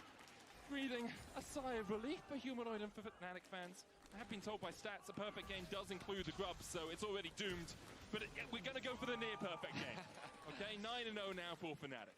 Wow. I mean, even elements with the amount of Is there even a point to watching this game, guys? back to the regular season. We're gonna go real quick through this one. This one is scuffed. I was like, oh, okay. Sometimes it just happens. You can see if they are, they're not helping out too much. Your top 5 teams you enjoy watching this year from around the globe: T1, Genji, Kwangdong, BLG, Top Esports, JDG. I know that's 6. Those are my favorite teams to watch that I have fun watching. Maybe it was just a lollipop at the end, but Noah now no summoner on the Lucian, at least no flash for him. Razok forcing Elioya away. Jun coming across to help out. Sadly, KT and LNG, my 2 favorite teams from last year, are no longer on that list. Now he's going to try and escape this. The rest of MDK, All Asian teams. Okay, I do love watching Shopify, guys. I admit it. I love watching Shopify. I also love watching G2. With still 2 minutes before the Drake spawns, it's much ado about nothing here in the bot lane. Just that early vision, a bit of deep investment, seeing what they can see for the resets coming through. You want to spend what? Guys, when I'm watching, I'm just gonna speed through this one. We got more games to watch, and this game is such hot trash. Humanoid already pushing in bot has At this point in time, you know, usually I try and like go a little slower when I'm on stream for you guys, but realistically at this point in time, I'd just be doing this. Noah kicking super all over the place. And seeing if there's any action that's going to turn this game around. If I do see something that's turning the game around, I'll go back and rewatch it for a little bit to see why. But if I'm just going to go out watch Mad Lions get completely giga clapped this game. I mean, it's good to get a shutdown onto the Gwen, but ends up being a 1-for-1 trade. Alvaro now on the retreat. The rest off. Usually they're just spectators, but here Humanoid. But they're actually trading mid-turret, mid-tier 1 for this. And now, of course, we have a pause, because what would Europe be without pauses? They need their Kit Kat breaks to reach their deliverable goals. Now we take Herald. We just use two Heralds to take this. Boom. I feel like Fnatic. I mean, it's 2 tier 2s for a tier 1. It's pretty good for Mad Lions, though. They're still 5k behind. Still pretty nice. They took tier 1 atop off this push as well, so it's 3 towers for 2. Wow, the mid tower is dead just yet. Oh, not quite. Frescawi is able to keep that one alive. Top tower will die. So. But it will. Okay. So overall in exchange, gold gap pretty much stays dead even, 6k as to what it was before. And again, it's just both these teams right now are just slowly scaling up, working towards their second major items. We have 3 minutes before the next Drake. Noah dashes away here. Nature's Grasp comes out. Razok and Jun on their way. The TP behind from Oscar in. That tower is low. Second TP coming in from Humanoid as well. Alvaro with a good hook on Oscar separates him from Frescawi. I love zero engage comps. Let's use 2 TPs. Take forever to kill Maokai. Maokai doesn't have ult because he used it right here to secure the turret. And so, if he has ult here and he doesn't use ult to get the turret, then they can actually disengage, but he doesn't have it, so he dies. Alright, so now we just wait for Drake stacking forever. Humanoid locked up underneath the tower here, but there's just so many shields for him. Armor and shit until Dragon spawns. This will like, but Jun is it. Absolute with that dodge. Humanoid still dodging, doing everything he can. But it's a Villeneuve movie. He almost falls. He's able to flash away. The twisted advance going in. Jun will fall. All right. Actually having engaged OP turns out. Uses the mantra in a flame and catches Elioya. There's one. He's looking for more. Merwin will snip him away. Alvaro taking the shutdown. Not really what you wanted. Can't actually do Baron because too low. Oscar is coming in. Unstoppable. He's ghosting. Forces TP out from Mirwin. Might want the fight here. They're culling down. Alvaro gonna be caught out here as Super's just deleted. They're too far ahead. Way too far ahead. That flank working out for Fnatic. That's 4 kills. Could very Would you be well able to be watch Baron as well. live watch LCK games or LPL games with Thorin and Doa? I mean, not with Doa because it's like the middle of the night in US time and he has a kid. Maybe with Thorin we might be able to do that at some point. But then collapse on the top plate as well. They're going to convert it into a Baron. They're going to balloon the goal lead even more. And Fnatic are simply stomping MDK here in game 2. And the smallest of mercies for MDK as they do secure their first Drake of the game, stopping the stacking from Fnatic, but for it they lose the Baron, they lose their entire top side. And Fnatic now almost 3 items on Humanoid. Noah on his way there as well as Zeal alongside the Navori Storm Razor. We have done watch parties with me and Thorin in the past for League of Legends. Frozen Heart Kanik is really all you need. I mean, this is a really good play from Alvaro. He flashes in, knocks up Humanoid, and then he actually gets the hook onto Jun, forcing his flash out as well. Really good spacing from Humanoid to buy enough time to be able to get a kill back. But you look at the minimap, the rest of Fnatic are on their way. Mid tower goes down, TP comes out from Merwin. He recognizes the danger that they're in. And Noah just kind of uses his range to his advantage. Really good culling. Oscar Renin comes in, sets up for the pause. Yeah. Do you? Renin simple bots. This game is so over. Please let it just be over. Well, guys, what a weird game. It's a good snowball from Fnatic, but incredibly strange that they're just like winning top and bot so hard. They're getting these successful dives off. I mean, Alvaro's positioning on the map was weird. He kind of just left Supa out to dry. They took a really dumb fight in the bot lane. It's like, you know, when Supa started to lose, he was just committing to losing harder and harder and harder and harder.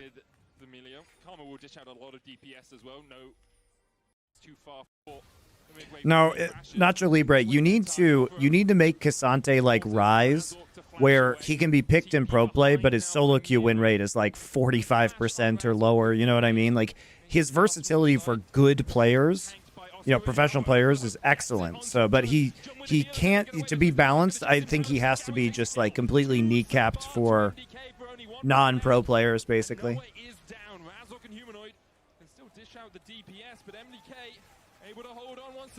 Pay-per-view for you and Thorin to watch party LCK, LPL, and LCS finals. We might do that anyway. We'll see.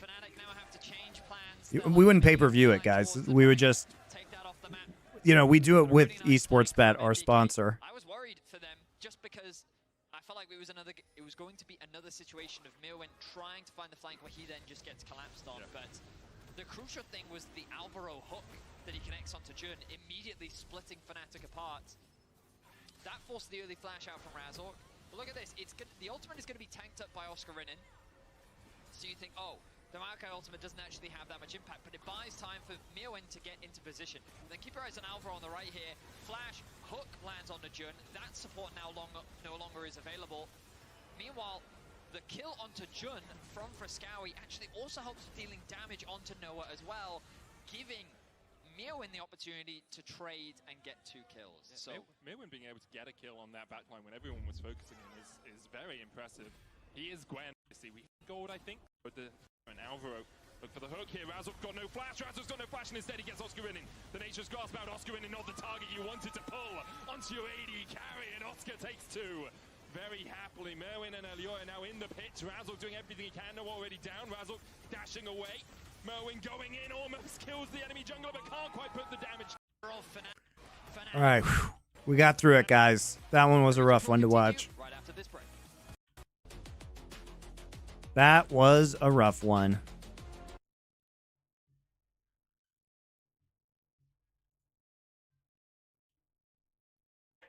from Fnatic, just All right, quick break, guys. And we'll be back with the next 3 games.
stomp from the All right. So let's see Into how the things trash shape up. we dive Giants once on again, the my blue raccoon side, friends. They're going to look to get rid of the Callista again.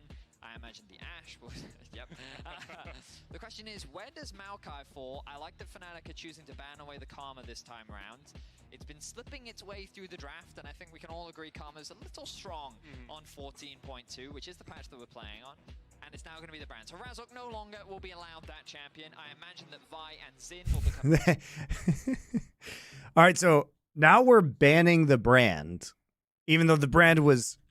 Razork had the brand in game number 1, and Mad won. And brand was not the reason why the second game went badly. And now Yoya is also a brand player. So where does the Senna... And we're banning Karma, even though Karma has been bad in both games. Okay? So nothing's making sense, guys. Nothing about this is making sense whatsoever. Or are you that afraid of one of those two? Any comments regarding the Adam BDS drama? Yeah, players with bad attitudes should be benched because they're toxic to the team and it causes the org and coaches to lose control. You can't let the inmates run the asylum. So he deserved it, probably. Diving champions into low mobility AD carries. With the Ashe gone, are they really going to go for the Ezreal? I mean, I think what made this very strong was the combination with Ashe. Now, don't get me wrong, Noah, as an individual, played as Ezreal very, very well. He's already... So you can't take as Karma here. He passed the Lucian exam. Because the Karma's banned. You can't take as Ashe.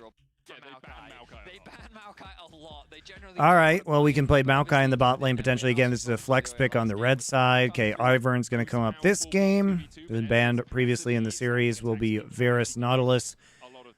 What if it's Mao support? And Maokai support, probably.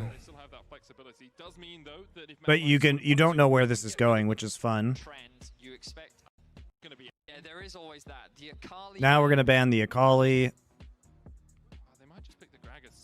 Hwei blinded. Blind something. They know that Oscar's going to get the answer or the counter pick. Could see Fescawi pick it up. He is the only Gragas? on Mad Lions Koi that has played the Gragas.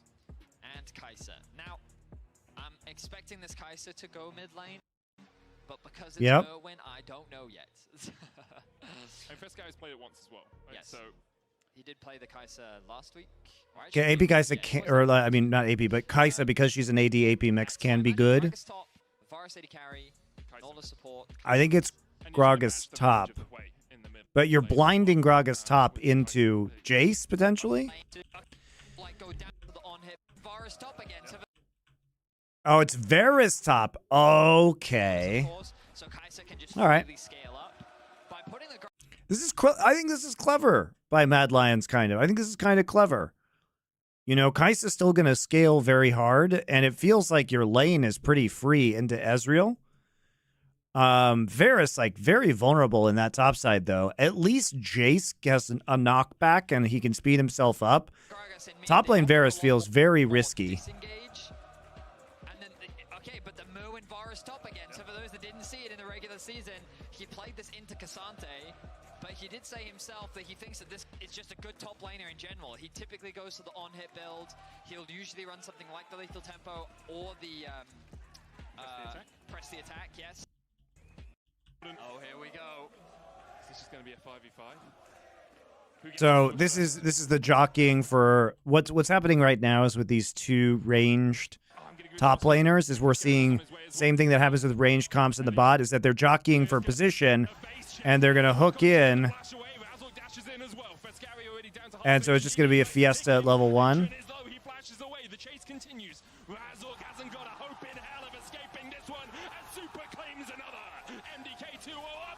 Dude, these games.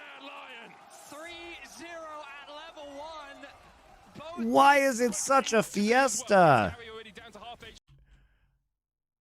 I mean, it's bold. Frescovi takes E first on Gragas and flashes E. I mean, that's a good play, right? But now he's stuck in lane with E first.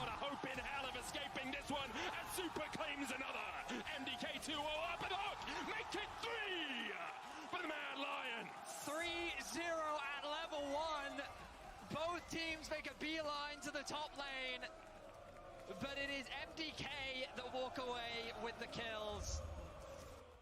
Wow, I mean, what even is there to break down? So the hook immediately from Alvaro. Good flash from him to avoid the knockup from Razork, but now he's all out of juice. It was Frescowi that held on to his E to be able to get that follow-up engage, and then the double AD carries on the chase down, flash in from Super, and then the hook cooldown comes back up. The root connects from Alyoya. I mean, flash blown in. I mean, double AD carries this early on.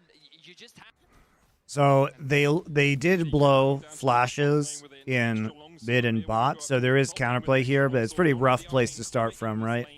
Looking more to try and poke the Jace, match the pressure the Jace can put down. Also, I mean, you're just gonna get pushed in early because Humanoid is on the way, I mean, it's Fnatic versus Maz. This is very and one of our bloodiest you have a matchups in the Gragas LCS. who has E first in mid Already lane. talked so much about these teams love to skirmish. Absolutely love it. Nice interrupt there from Jun. Uses the Q just as the hook connects to create a bit of space between him and Alvaro. What are my favorite 5 champions to play? Poppy, Volibear, Talia, Rek'Sai, With this early longsword, extra pot as well. That's going to be Gwen? tougher for Oscar Ridden to have Probably. to deal with. And with Mirwin holding onto his flash as well, it becomes very tough for Razork to look up towards this top lane, because if Razork jumps in, if Mirwin dodges it with a flash, Razork's not long for the world. You know, Mirwin's going to chunk through him with that percentage HP. And the only lane leading for Fnatic is mid, as you say. Mirwin gets the crash in. Oh, Udyr. Yeah, but I played the old Udyr. Finishes it up. New Udyr too hard for Monty. Into Razor Beaks, into Krugs, into red, I believe. Now he's going to spot out Elioya, level 4 to level 3. Sun connects with the Shattering Strike. Frescowi is only at 250 HP, but Alvaro is on his way across. Humanoid flashes the hook. Razork forced away. Nice run by Alvaro. Just continues to chip away at him. The red buff helping here. Puts the bush up for that little bit of extra damage. And forces Razork out of this top side. This is going to open up a potential double scuttle. They want to take out your gallbladder, Matty Man. Yeah, my wife had that done. On the plus side, she felt a lot better after having her gallbladder removed, and she actually had, you know, a lot less acid reflux. So it turned out to be really good for her in the end. So hopefully it'll be good for you too. Flash. Can he outplay? Jumps onto Elioya, but I think he just loses this one. The root caller comes out. Oscar still has the flash, but the red buff slow will be enough. Oscar taken out by the tree. And it's a thumbs up from Mirwin. So it may suck now, but I think it'll feel better in the long run. Just get even bigger between the top laners. Fnatic need to find something because this game is very quickly falling out of their control. Yes, 4-0 already. It's giving me flashbacks to game Rek'Sai in current year, the absolute insanity. Rek'Sai is pretty strong, like this year in solo queue.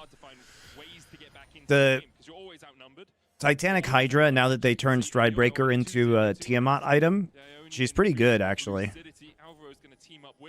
Not in professional play, but in solo queue where people can't play properly, you know, where they don't mark you and you can just get into their backline for free. She's good. So if you could highlight the size of the wave here, I wonder if they have enough to actually threaten a dive. What happened to Oki? I remember him being such a dirty inter. He was. Nice time I miss him. He was hilarious. to try and threaten something. I have no idea where It's Oki gonna be is now. difficult to pull off. Keep eyes on mid as well. Frescowi has the push, making it difficult for Humanoid potentially to roam. But instead, MDK, they're going to deter from it for now. The risk always is with diving a Maokai and an Ezreal. Like, Ezreal has enough escapes and held the flash at the level 1, so still has that flash up. Maokai has the Twisted Advance as well. So it's very easy for them to avoid your damage while you're still taking tower aggro. Humanoid, no flash. Alvo tanks. Humanoid will put the fear down. The gaze will not be enough. Yeah, I mean, especially Gragas. You know, not only Gragas now, but Gragas when he hits 6, so good at diving mid lane turrets. I mean, I think you guys probably remember this from last year when Faker and Niski were playing a lot of mid Gragas. They showed us this in game 1. I mean, it just allows you to abuse low mobility mid laners, so it's looking pretty good, honestly. Having his presence known. Nice interrupt there. You know, I like the Alvaro roams into the mid lane as well, considering they already got the advantage of the kill and 2 assists onto Supa in the bot side. So credit to him. I think that Mad Lions has played this really well, actually. We won in game It's been really good. Got mad. They punch back. MDK now got even madder. Punch back again. I mean, they were the original mad. That's true. So, doesn't make sense. Does Elyoya know, though, that Razork is here? He doesn't. He's locked up. He's stunned up. He has the flash. Has the trigger seed as well. Will he be able to get away from this one? That's That's true. So, doesn't make sense. Does Elyoya know, though, that Razork is here? He doesn't. He's locked up. He's Very good, very nice, very disrespectful. Will he be able to get away from this one? Knocked out by Oscar Winning, but Oscar Winning could just change forms and auto. Elyoya flashes back. Oh, dude, he played that so well. Dude, he baited it so hard. Oh my god. Look at how Elyoya plays this. He uses vision. He gets caught out, doesn't know that they're there. Starts running, gives himself a shield. Then he puts the brush here so that he can fake the flash over the wall in Fog of War, knowing that there's this pocket, flashes right back into the brush. They think he's over here, and then he's able to get out. Merwin also has Chain of Corruption just in case he doesn't. Oh my god, Elyoya has boots too as well, while Jace has no boots. He's able to escape. That's just beautiful. Elyoya's brush just too good. Would you say Elyoya absolute cinema? It was absolute cinema. That was great, guys. It's like an M. Night Shyamalan twist. Oh, we're here. gonna get a replay. They see him. They catch him. So the damage is. Yeah, look at this. But look at this brush placement. Can we see what Oscar Rinnan sees? Yeah, perfect. Oh, no, we can't. Now we can only see what Razork sees, and what he sees is a grey screen. Elyoya takes the kill, 3-0-3 now on the Ivan. A killing spree for Ivan. I feel like that we're just watching a replay of game 2. Like the end result of climate change. The trees are damn mad now, buddy. The trees are getting their revenge indeed. But what a start for MDK. In a perfect position, and what more could you want? Double AD carry with your Ivan getting stronger and stronger. Yeah, I mean, he shouldn't have been there in the first place, but if you have to walk in, at least you can walk out. Looks like it will be AD, Kai'Sa. You never really know. But wow, advantages gained across the entire map. Yes, KT are still frauds. Did you watch the Genji game? It was fucking terrible. A 2,000 gold lead. Genji and KT both played terribly. Even if their mid lane is ever so slightly behind. I think that they'll manage, yes. Dragon is Go watch my bangers only VODs if you want to see my opinions on that game. Here you go. They're right here. Or they're in the live tab of my main YouTube channel. I was like fucking mauling at how bad those games were. Those of you who are there know.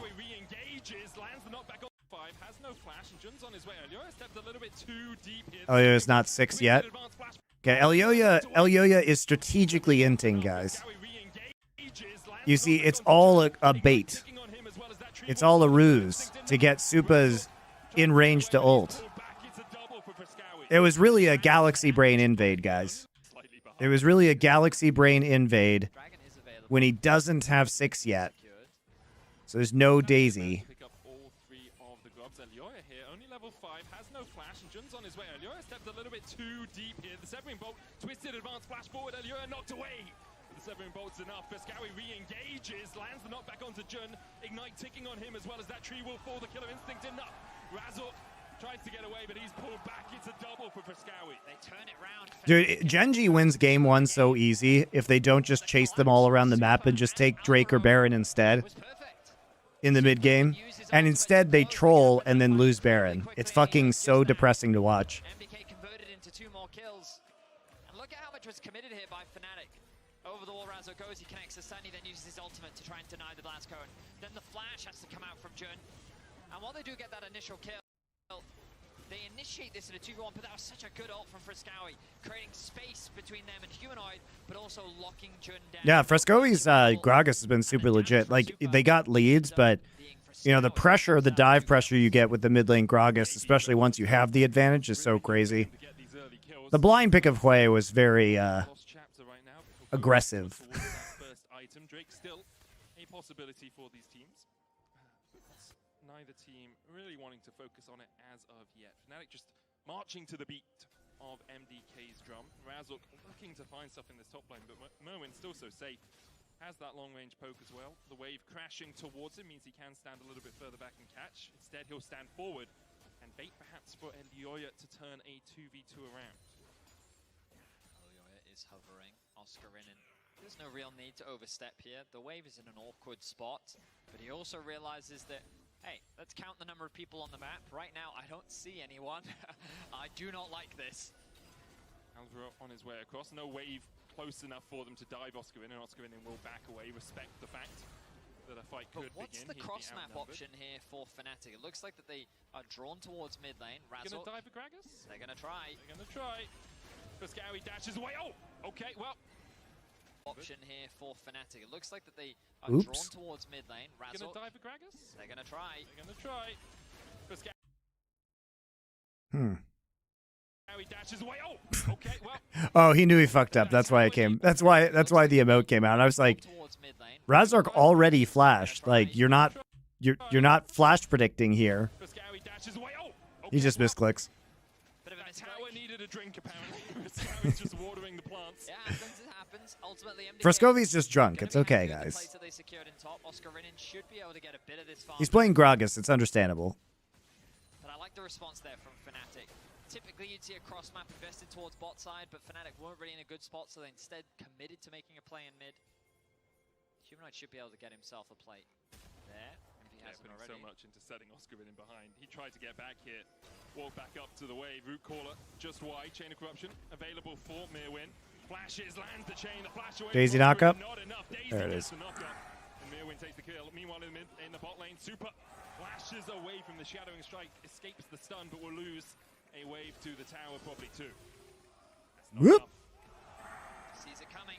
Super does have to lose his flash, but he lives, whereas Oscar doesn't.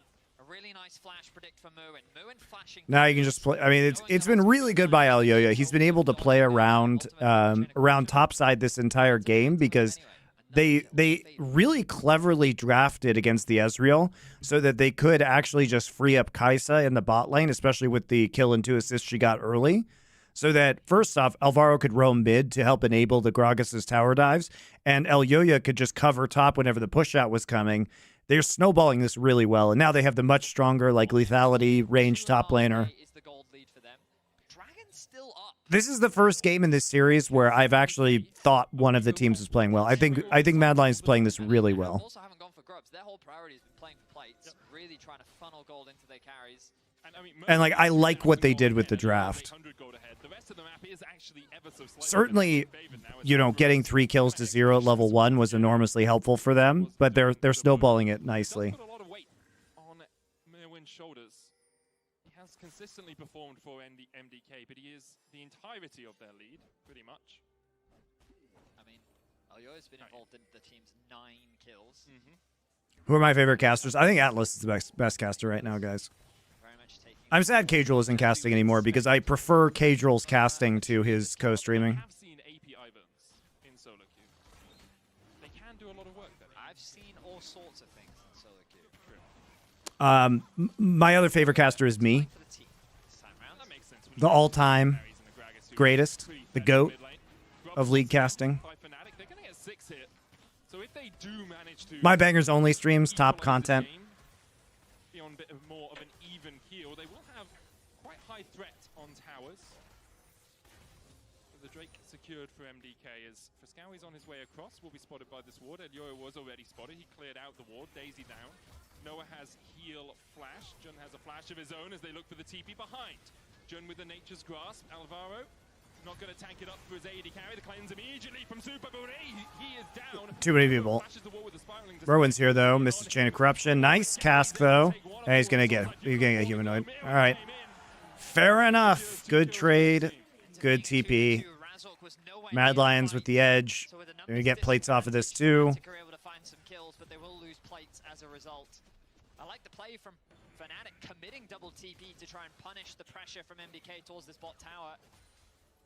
But the fact that Frescowy could collapse in through the river, a good response TP from Merwin, means that MDK still hold on to the lead. But I like this proactiveness that we're seeing from Fnatic. You can see Rel secures the grubs. Initially starts as a 4v5. Good pick comes out from Noah. I think Oscar overstepping. Nice route comes out from Alyoya as Noah. I actually feel the opposite about LS that I do with Cadril. I prefer LS's co-streaming to his casting.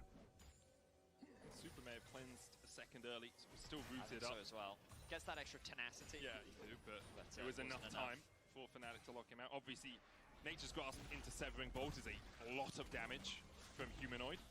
Already has that Lulu's Companion complete. Super now pushing in the top lane while MDK starts up the Rift Herald. Mirwin is down towards bot. No TPs on the top lane. Fnatic gonna try and contest this. I mean, they might just look for Alvaro. He tries to hook away, but Jun is there with a twisted advance, and Alvaro gonna pay for his hubris with his life, boys. He shields right at the final moment. True shot barrage enough to take him out. Rift Herald secured by Alioya. Razor flash stun, shadowing strike. Super has no flash. And the Severing Bolt dash to the side of. Fnatic definitely not down and out just yet. Root connects and Teasy will follow it. Shouldn't be in too much danger though as Razork walks away from that one. Kill in exchange for Herald. Skirmishes continue to break out on the map. The reason why I prefer LS's whoa! Wow, nice play. Combo from Humanoids. Absolute cinema, Betty. That was absolute Great flash. So the reason why I prefer LS's co-stream to casting is I think that he treated casts like a co-stream, which was more about narratives. You know, about it's he's very knowledgeable about gameplay, but it was like more like narratives about the gameplay, and it turned into kind of his opinions on play and itemization. And in my opinion, LS never really cared about the storylines of the teams or players, or was able to do that. It was almost as if he was analyzing each game in isolation, and it wasn't connected to a larger narrative about the story of the league. Which is fine for co-streaming, obviously, but to me, he wasn't the best storyteller about the teams or the history of the LCK. That's my take. And I think you really have to have that narrative tissue if you're an official broadcaster for the league. It's mainly Jun that's roaming around the map looking for picks where he can. Typically, we'll see Razork being that player that when Fnatic is behind, he's the one trying to initiate. But when you are on this rail, it's very different to something like a Xin or a Vi that we'll often see him on in the regular season. I also think it's because Jun is running Hex Punch. And so when you're playing from a position where you're behind, you need to skirt. Yeah, the Sinner's analogy was peak LS. I totally agree. That shit's hilarious, and it was really good. But, like, that is great if you're a co-streamer. I don't think it's great if you are on the official broadcast. That's my opinion. TP in by Mirwin as he looks to join this. Frescowi, in fact, is the one joining the fray. Mirwin was already in the mid lane. Spiraling Despair on Frescowi will be shielded up by that Trigger Seed. But again, Fnatic find a pick. It's Alvaro. Like, to me, when he was casting LCK, the narratives became about... They became LS's narratives about itemization or team comps, and it wasn't about the players anymore or the teams. And that's not my favorite way to listen to the official cast, but is a great way to have your own brand and have a co-stream. Charges in the mid lane. This will be a tower. Fnatic started to push up towards the top side. May even get a second charge off here. Noah is there to answer. Swift, they're not the strongest. Humanoid in some danger. Oh, he gets hit up. The body slam. I thought it was a little bit wild. Beautiful. There's the knockback with the explosive cask, and Frescowi goes unstoppable. And MDK finally get a kill for themselves. It's been a bit of a dry streak, but they're able to secure another one. Extend it to 12, and their gold lead as well, back to 2K, unlocking that mid tower. All out of towers. Whereas with Kadril, I think that Kadril is extremely knowledgeable and very professional as a caster, and is super good at you know, both his game knowledge and at telling the stories of the teams. And for his co-streams, I think I maybe I'm just a boomer, but like I think that his memes and like, you know, are far less funny. Like I love the LS like Sinners memes. I thought it was like the Church of Chovy. Like I thought this shit was like really hilarious. And I just think that Kadril is less entertaining, in my opinion. But Jun's just gonna tank. Flash, twisted advance, dodges the chain of corruption, and Mirwin is done for.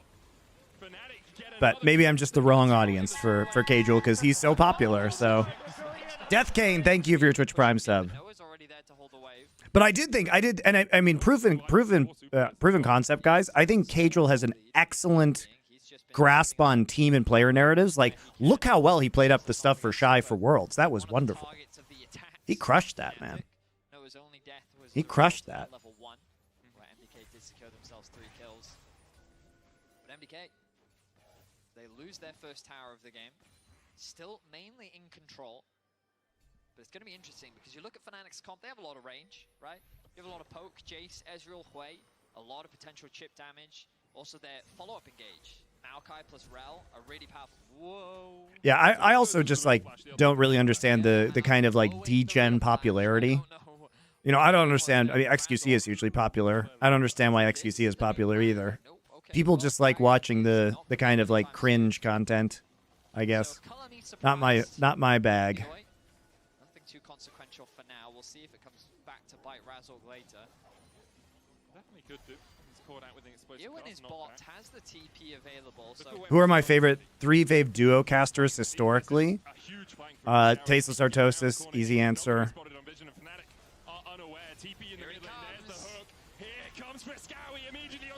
Oh, I'm watching this knock up from Daisy. If he can get round the corner here, he's not going to be spotted on vision of Fnatic. Unaware, TP in the mid lane, there's the hook. Here comes Frescowie immediately onto Noah, gets the knockback onto Humanoid, but Frescowie is deleted before MDK can follow up. Humanoid caught with the chain of corruption and he'll fall in response. Thing is, the damage has already been done. Good kiting from Mad Lions. And a great flank from Frescowie, only getting them 2 in the end though. it costs him his life, but I love the flank from Frescowie. We've been praising Merwin for his flanks throughout this series. Yeah, he did get the shutdown though, so not worth in all in all. Henry G and Saticus, yeah, that was a very good combo. Too bad Saticus is a giant douche, but really good caster. Galalock, thank you. Henry G and Saticus were great.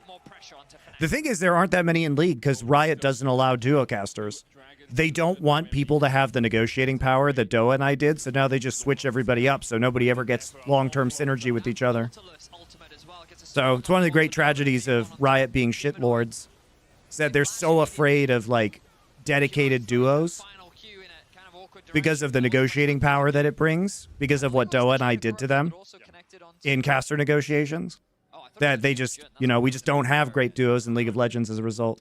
A lot of CC though on the side of MDK is the I was actually point. about to mention that. I think if Fnatic, if they find these picks, they're really Yeah, Anders and Summer are also great back in the day. right? And they do have the range But to poke out. on the whole, CS has much stronger casting Just pairs. So much follow-up CC. You've got dredge lines, you've got the body slam, you've got chain of corruption, I mean, you have a root against caller. SK, I think that they had a really good long-range composition, but then they didn't.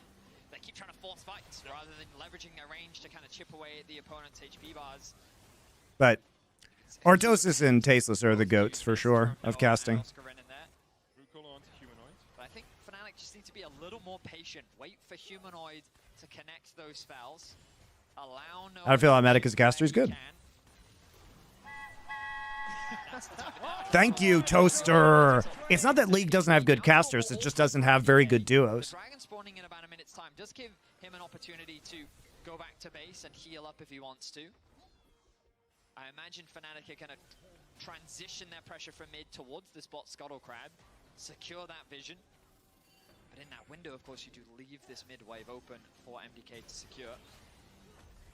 Noah has flash. Humanoid Okay, they does go not. for engage. Alvaro lands the hook. There's the depth charge onto the back line. But look at the tank from Razork. Alvaro has to flash away. The Twisted Advance going to chase him down, but the Redemption will heal him back up just in time. And Razork dives in. It's 1-for-1 so far. Noah dashing away from the root caller. Humanoid opening up with the spiraling despair. And Merwin can only stand and watch. Redemption will heal. Noah has flash. Humanoid Okay, they does go for not. engage. Alvaro lands the hook. There's the depth charge onto the back line. But look at the tank from Razork. Alvaro has to flash away. The Twisted Advance going to chase him down, but the Redemption will heal him back up just in time. And the Maokai ult does so much work.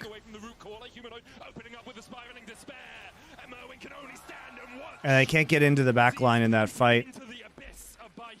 Suba doesn't find the timing he wants, I guess, to use Killer Instinct. K's HP. It's actually shockingly close considering how one-sided this early game was. Wait, They can do it. they're going to do it. I mean, I really like the call because you assume Fnatic is going to path down towards the dragon. Fnatic No, go they can't do right it. They're not tanky enough. hooked down the far side alteration and will spot it. The True Shot Barrage used as well afterwards to see that these recalls are happening. It does mean MDK will give up this Drake. It would have been their third of the game, but they're not going to be able to get back out on the map in time. And Noah has already started up. A small test you'll often see from many teams, you know. If I just touch this, are you going to do anything about it? But Fnatic did respond, and as you rightly said, did leave open an opportunity for Fnatic to secure their first Dragon of the game. I want to come back to something we were talking about earlier. Mirwin's lead in the top lane, Betty, because when I look at that number between the Varus and the Jace now, it is surprisingly red. And almost a 1,000 gold lead for Oscarin. He has picked up a couple of bounties in these last 2 fights, and it has put him actually ahead of Mirwin in terms of itemization. Now 3 items on the Jace. The poke from Fnatic really starts to become a problem for Mad Lions Koi. Lucky that Elioya has both Moonstone and Redemption, so he can trigger Seed through a lot of that damage. But if the Seed isn't down in time, then damage will stick. Siege comes through from Fnatic. They equalize the turrets. Frescowi has a nice push in bot lane. I think the issue for Mad now is, you know, the Drake takes have been really slow this game, right? It was late first Drake. So even if they had gotten the last one, we still would be looking at what, like a 28-minute soul. Okay, or just force Baron, that's also fine, I guess. Frescowi's going to try and catch out Oscar, and Nice. exactly that. Beautifully done. Great trap. Will MDK pull off this bounty? No, you gotta back off this, surely, guys. Surely, right? They used 2 ults for that. They used 2 ults to get the pick.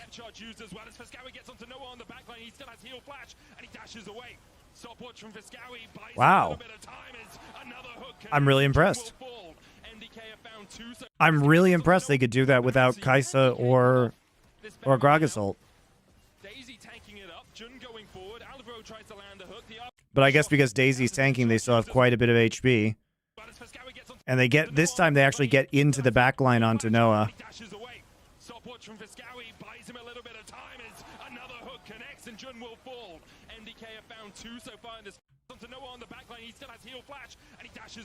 Nice redemption too. Look at the value of that redemption.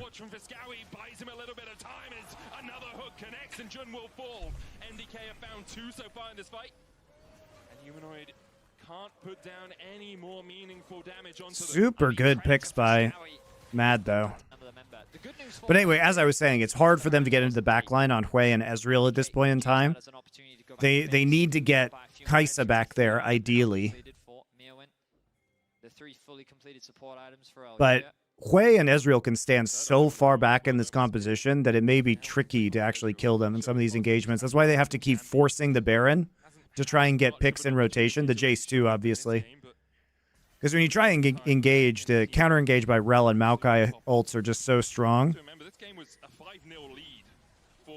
They have to look for really cheeky plays like this Gragas on the flank. He's got to go. Oh, he gets both of them? Oh my god. Okay, they win the game now.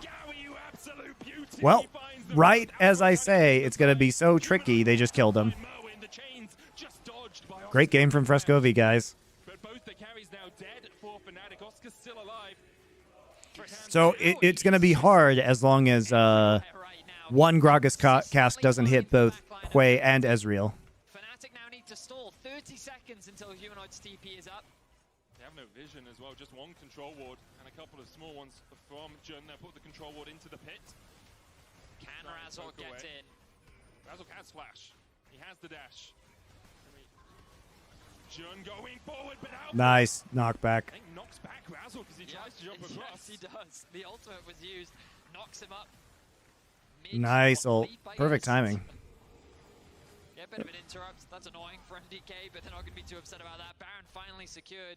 We look back at this play. And, I mean, no vision as they walk up.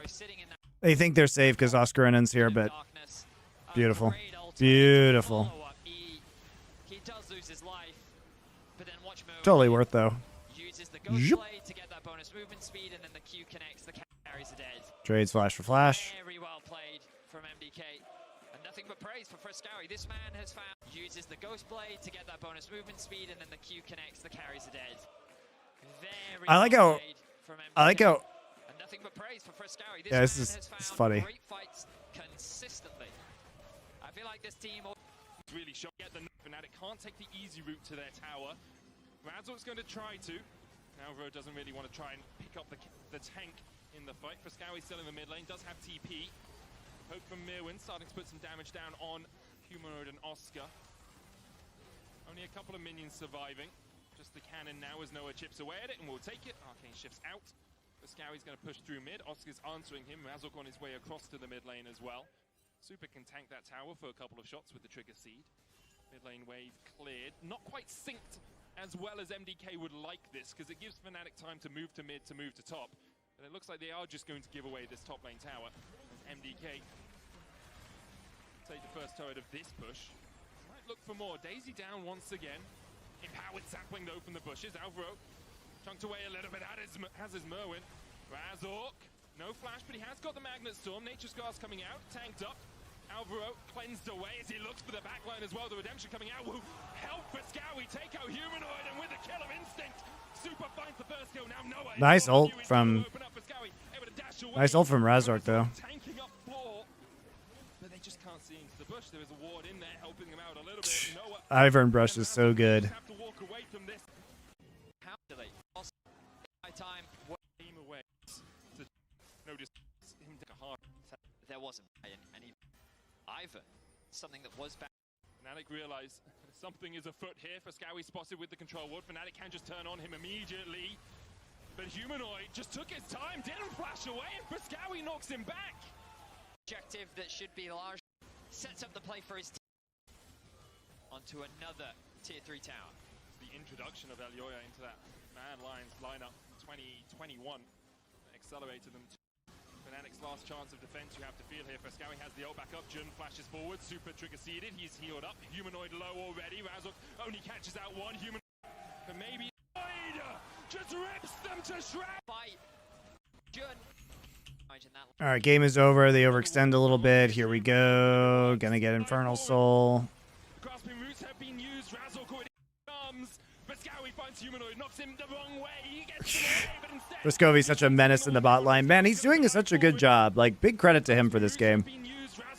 Doesn't matter if he dies. He's doing his job every single time. If he takes Ezreal or Hui with him, he's won every time. Very nice. Very nice. Really good game by Mad Lions, actually. I'm not sure they win that if they're not super ahead at level 1. But they take the W. Right, so both teams are really good at clawing their way in. They are. So let's see if MDK wants to shut the door, and if they can versus Fnatic. The Iverman, yeah, kind of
bit of that Fnatic bot lane pressure because the Ezreal does need a little bit of time to scale. If I'm Your Fnatic, flashbang white is a Southern wiki site. Well, it's not a wiki site. It is a Reddit. And if I want to use old Reddit guys and have the theme in place, which I need to use the event VOD subreddit, then it has to be light mode. So, respectfully, even though this Karma could suck my balls. Morun has played Karma in the past, so All right. I don't know. I think you're kind of having to ban flexes between mid and top. But does it get them anything else? All right, so we finally we get the Maokai back here. Karma follows. Falls actually to red side because we're first picking Varus. No Varus Ashe this time around. We are blinding the Hui again, although we assume it's probably into I think Gwen isn't that bad as well in the The thing is, if you pick Gwen here, the team Excuse me, Karma. is a bit wonky. Appreciate the offer. I still think it's white. Well, I'm sorry, man. You know, this is just it's just how it goes. I can't fix the problem for you because if I remove themes, Yeah, Maokai support has been rising as oh, maybe I can do it. Maybe I should suck your balls. What do you think about that? Let me see if this messes up anything else. What does Merwin have cooking up? It's going to be something spicy, right? It is Merwin. Yeah, I mean, it kind of makes some of my other subreddits look bad, but I hear what you're saying. I do want a little bit more of frontline presence. Gwen, surely, with the Gwen Zinzao combination? They could go for Gwen Karma Zinzao. Degon's confused. Why are you confused, Degon? I'm capable of admitting when I'm wrong.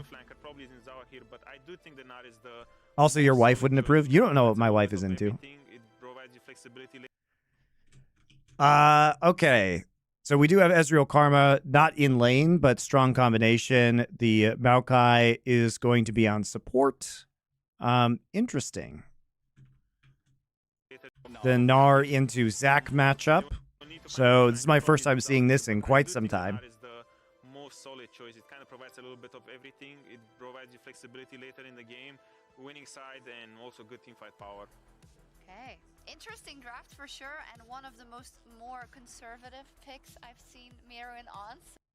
Yeah, the long-range engage from Zac plus the backline threat and poke from Hui Varus is likely going to be good. Very good disengage for the backline here too, right? This composition, super strong primary engage with Zac and Vi, and also very strong peel with Chain of Corruption and Renata Glasscult, right? So we're have to see some really good Maokai ults because Nar's ult is obviously conditional on the engage. This is gated around Xin Zhao ult. And otherwise, you're just kind of running at them. There's really not a lot of threat onto the back line of Humanoid and Noah. Right? There's really not a lot of threat. Unless Gnar is Mega, but if you're playing well around Mega Gnar, I don't think Humanoid and Noah, like, die. The mantra is 1% flank at all times. Four people are doing their job so well, but 1% flank, but I'm a bit Of course, it's an interesting dynamic, you know? Synergy with Renata, Zac, Vi. It feels like someone wants to go in, someone wants to... But yeah, to your point, this is what it looks like in dark mode. So I will try not to flash. I already changed YouTube to dark mode for you guys. It doesn't bother me because my pupils are already dilated because I have a bazillion lights aimed at my face right now so that I can look beautiful for you guys. Oof, so they're going to have to 100% be on the same page if they want to repel this match point coming from Mad Lions Koi, because otherwise it's Elyoya and his gang of not rookies, if that's what they want to be called themselves, going up to the next round. Over to you. Thank you very much, Shox. We are here for what could be the final game of the day. Mad Lions Koi versus Fnatic taking it to the Rift. Mad Lions Koi 2-1 up. Chris Edgeworth, thank you for resubscribing to Tier 1. I do not use Discord light mode. I'm not that much of a degen. When we think back to the last time the organizations met at Best of 5, we did mention that You appreciate the honesty. It's fine, cool Eng. I don't, trust me, my skin is so thick, it's like a knight's armor. From 10 years of being on the internet, you actually can't offend me. It's impossible. They know what it was like. They were on that stage as well, falling just short to KC just the day before. And they're hungry. It's the light dilating your pupils and not the MDMA. I wish it was the MDMA. But they certainly have delivered. Not in Korea, my friend. Also, just not in general right now. Drugs have gotten too dangerous. There's too much fentanyl out there. You know what I mean? There's too much weird shit these days. Back in my day, drugs were what you were told they were. God only knows now. I wouldn't do them. Super. He's pulled back. He has to cleanse. Straight up, Alvaro. Well, look for the Bramble smash across the wall. In the end, Super takes about half his health and has to burn a summoner. And if you are going to do something like that, guys, for the love of God, please get a testing kit. For real. For real. Shit's too fucked up these days. Oh, wow. Doesn't actually throw it out. Oscar. But he may have thrown it out when we moved away. We're building the tension for future Qs in that bot lane. Oscar Renan starting with the W. Doing It's a cleanse. What was Ezreal doing back there? Well, you see, Supa is sometimes in very weird locations. But they certainly have delivered their second game on red side the entire. And I do like that we see, I mean, of course, because we can't actually see the start of the game. It is Jun's ward that is used, and he recalls for sweeper. For success here in the LEC, expectations incredibly low coming in, but they certainly have delivered their second game on red side the entirety of playoffs. In their previous game, they got stomped on the red side. Let's see if things change this They were never what they were told. There just wasn't fentanyl. Yeah, maybe, but they're much more dangerous now than they used to be. It gives Razork a huge amount of agency. Super. He's pulled back. He has to cleanse. Straight up, Alvaro. Well, look for the Bramble smash. He was going for the tricky Q from the brush at the start of the game, guys. So that ward doing Fnatic a lot of favors. Super gonna lose a little bit of his HP, but he's gonna throw a Q out. Will he hit? He's committed to the Q tossing, guys. Oh, wow. Doesn't actually throw it out. Oscar. But he may have thrown it out when we moved away. We're building the tension for future Qs in that bot lane. Oscar Renan trying to use the dark tech of Zac top lane that clapped him when he played against G2 start of the playoffs. Unstable top lane with the unstable matter for Oscar. Obviously. Oh yeah, okay.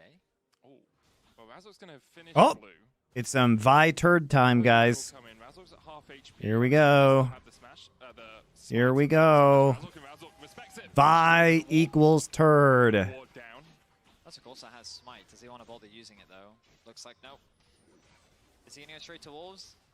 Can't Elyoya just go and contest those wolves as well? I think he can. Of course he can. He's got smite still because he started Raptors. This is the classic red side jungler into Vi turd shutdown play. We need a Vi emote, a Vi turd emote. Yeah, for real. So Elyoya, I mean, they had that early ward on red, which meant that they had a rough idea of where. Good night, Cool Eng. He knows that both in top and mid, his lane. Looking forward to the next SI. Surely we won't just chain insult Adam for an entire show. We would never do that. Red side invade that works out very nicely for Elyoya, getting a small. That's probably not going to happen. And if they then want to threaten a dive towards the bot side of the map, not having that flash makes it that much harder. So even though the goal difference not that significant, camps not that big of an advantage. They've kind of split the map up. And it's made it easy. Surely we wouldn't do that after his very insensitive criticism about upset missing worlds. Surely we would never bring deep criticism to Adam for that. MDK. Flashes forward, looking for the root. Humanoid locked up and shut out of the fight. Elyoya gets first blood, has to flash away himself. Yeah, he's dead though. On his way, though. Should be able to pick up this kill. Elyoya doesn't really have any way to get out. The Inspire across the wall. Elyoya jumps back in. And Razork takes him down. 2 flashes used, so no way to get out. Jun now here. Humanoid TP's back in. No Varus. Varus isn't moving. He'll get it eventually. Got no flash. He's dead. He's dead. He's dead. Q. All right. ViQ not even needed. What? From Oscar in it. He should be able to come back to life here. Moen tanks a tower shot and we'll just be happy enough to get that Zac passive out early. Boss takes him. Bud has to flash away himself. Razork on his way though. Scowie flashes forward, looking for the root. Humanoid So I don't know why Elyoya doesn't just leave via lane. Like, he knows that Vi is bot side because he literally chased Vi into this part of the map. So when he's flashing into bot side, he knows Vi is there because it's the only place Vi could be. I guess there's a possibility that Vi is up here, but you just don't take that risk, right? Because if you're Razork, you're thinking, okay, he pushed me out of this jungle. It's possible because this lane is pushed that he literally pathed up here. So if you path up here, you run a really big risk of just like running into them. Whereas, I mean, you leave this gank with 400 HP. And so it would be really easy just to walk this back out from the turret. Because Frescovi doesn't have flash and he takes 0 turret shots. Very weird. And Razork takes him down. It's being a 1-for-1, but here comes Churn. Humanoid CP back into the mid lane as well. The pull back onto Frescowi. Razork joins the fray. Humanoid coming in from the side, and Frescowi's on the wrong side of the rift. Meanwhile, in the top lane, Oscarvin stunned up with the wallop. Almost taken out. The auto not enough from Merwin and Frescowi. You said they both die. On the bottom side. I mean, it was a good dive. I just don't get why they split. He should be able to come back to life here. Merwin tanks a tower shot, and we'll just be happy enough to get that Zac passive out. The minions were almost dead. No, they weren't. There were 2 minions left. Now has the health advantage. Pretty sure there were 2 caster minions left. There's... Hold up. There's 5 when it starts. There's 1 dead. There's the second one dead. There's still 3 caster minions. Minimum 3 shots. I mean, Frescovi doesn't get hit by the turret, guys.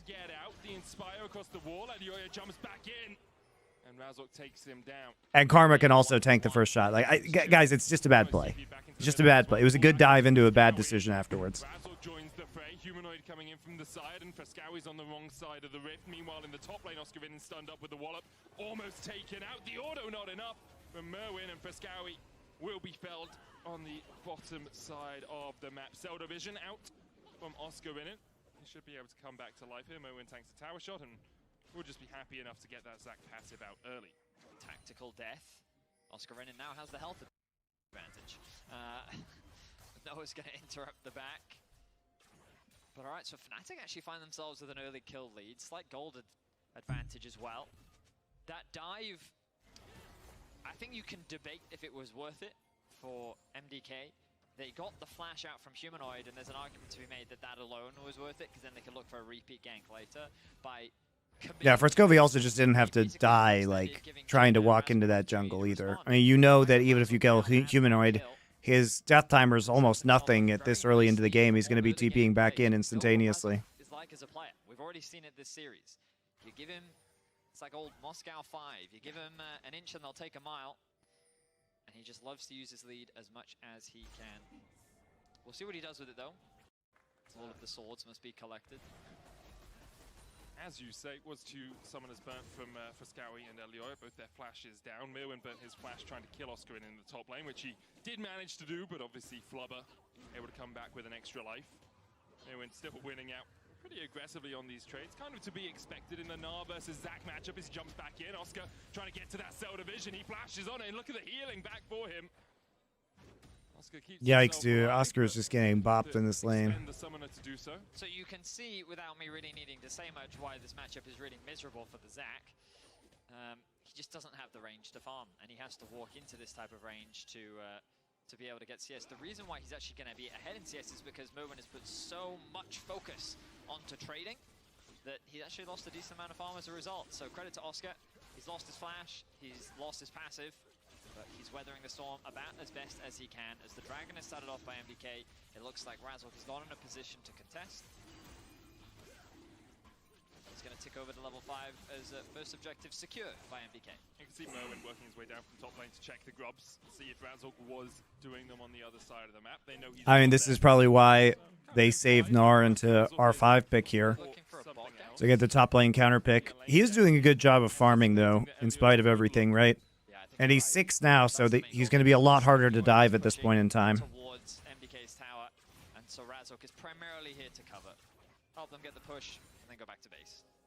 That's exactly what he'll do, but Yoya uses the time after taking the Drake to his way across, but might just towards his blue instead. Pressure's going to get you Void Grubs, though, so at least, you know, even if he doesn't have a lead in the lane in particular and is down 100 gold, they're going to be able to translate this into an objective. Razok spotted. Vault Breakers away. Still roots. Oh, not quite. Alvaro, though, the spiraling despair. It almost did not. The auto quite take him out. He flashes just in time. The handshake back on Frescowi, though. And he is pretty much done for. The spiraling despair. How do we keep getting caught out here? Won't quite take him out. He flashes just in time. The handshake back on Frescowi, though. Roots. Oh, not. Oh, because they're actually playing aggressively here? They're actually playing aggressively while they're losing the 1v1 in mid lane. So Alvaro's getting pushed out. Meanwhile, Jun able to flash handshake in. And Nar splits off into the top side. He is pretty much done for. MDK will get the grubs, but Oscarinin will take the kill. Very close stuff there for Alvaro. Fnatic finding themselves another kill, but it is MDK that leads. I am super surprised Fnatic loses this game, guys. Another plate goes down. Like, having this lead, not, you know, having a gold lead in top lane, and the very low threat onto the back line of Fnatic, how did they lose this? Another plate even secured for Humanoid. Of course, he has the advantage that he just backed earlier upon returning to the map. No reason for him not to keep pushing. Oh, it goes to game 5, yeah. So Fnatic does win. Yeah, it should be easy for them to win. They win, yes. You're right. I was getting super confused there. This feels like a pretty good snowball start for Fnatic. Feels really good. Was in game 1 or game 2. Merwin can keep this wave around here, though. And Oscarinin, respecting the fact there might be a jungler on the top side, is just going to let his lane be frozen. Oh, secured by Razok. Nice little snipe there from his Q. Jun's going to get caught out. Alvaro diving forward. True Shot Barrage coming out as well as Jun will forward at super. Assist.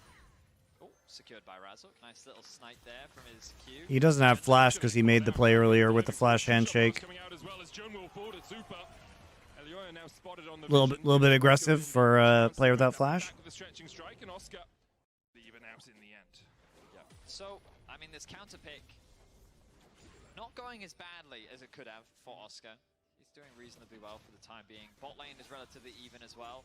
Super on edge. I think it's more about the fact that you're almost certainly going to give up 6 grubs now. Back to what Odoamne was saying. You kind of look at this Fnatic composition. For a beer win. Zac and this Vi that want to dive in. And then you've got this Quay and Varus and Renata that kind of want to play more back. As things are very even for the time being. A very slight gold lead in favor of Mega now. I wonder if they can set up a play here. Definitely items. Luden's companion now complete on Humanoid means that he'll start. Okay, Void Grubs and Drake are responding at approximately the same time. Jun is 6. Alvaro's not 6. This is very crucial. Jun just gonna die though, so it doesn't matter. What the fuck? MDK not the tankiest of teams either. Obviously, Crescent Guard. He literally has no vision. Just eats an absolute ton of damage there. Frescowi helping out. Super takes the kill. Alvaro now on the flank as Noah flashes away and then cleanses away and dodges the wind, becomes lightning. Another good pick there from MDK. Jun on the receiving end of it for the second time. That opens up the dragon. Yeah, Karma Ezreal can't do shit to Fnatic in the late game. I agree, Unique Control. I mean, first off, they have no threat onto Fnatic's backline, and second off, they're just going to get dumpstered by Vi and Zac in the front line and do no damage. They just don't do damage. Chain of corruption dodged as Super continues to put the damage down. Cease and desist not enough. Elioya, Crescent guards. Alvaro low as Humanoid. I don't know why Humanoid's in the middle of this. It's alright, Jun's back. He still has ult. There it is. Oh! Oh, he almost kills Alvaro. Eventually uses cleanse. Would have fallen to his autos. Razok dead. MDK get out without losing a man. I think Humanoid tried to do too many things in that fight. The TP was good. It helped him regroup with the rest of his. And as he threw, okay, walk away with a kill. But the goal largely remains even. As you could do.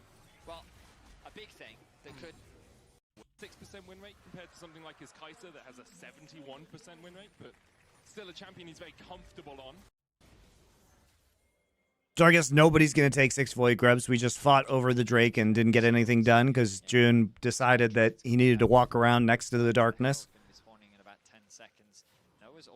Kirito VSM, I'm glad you enjoyed the power rankings.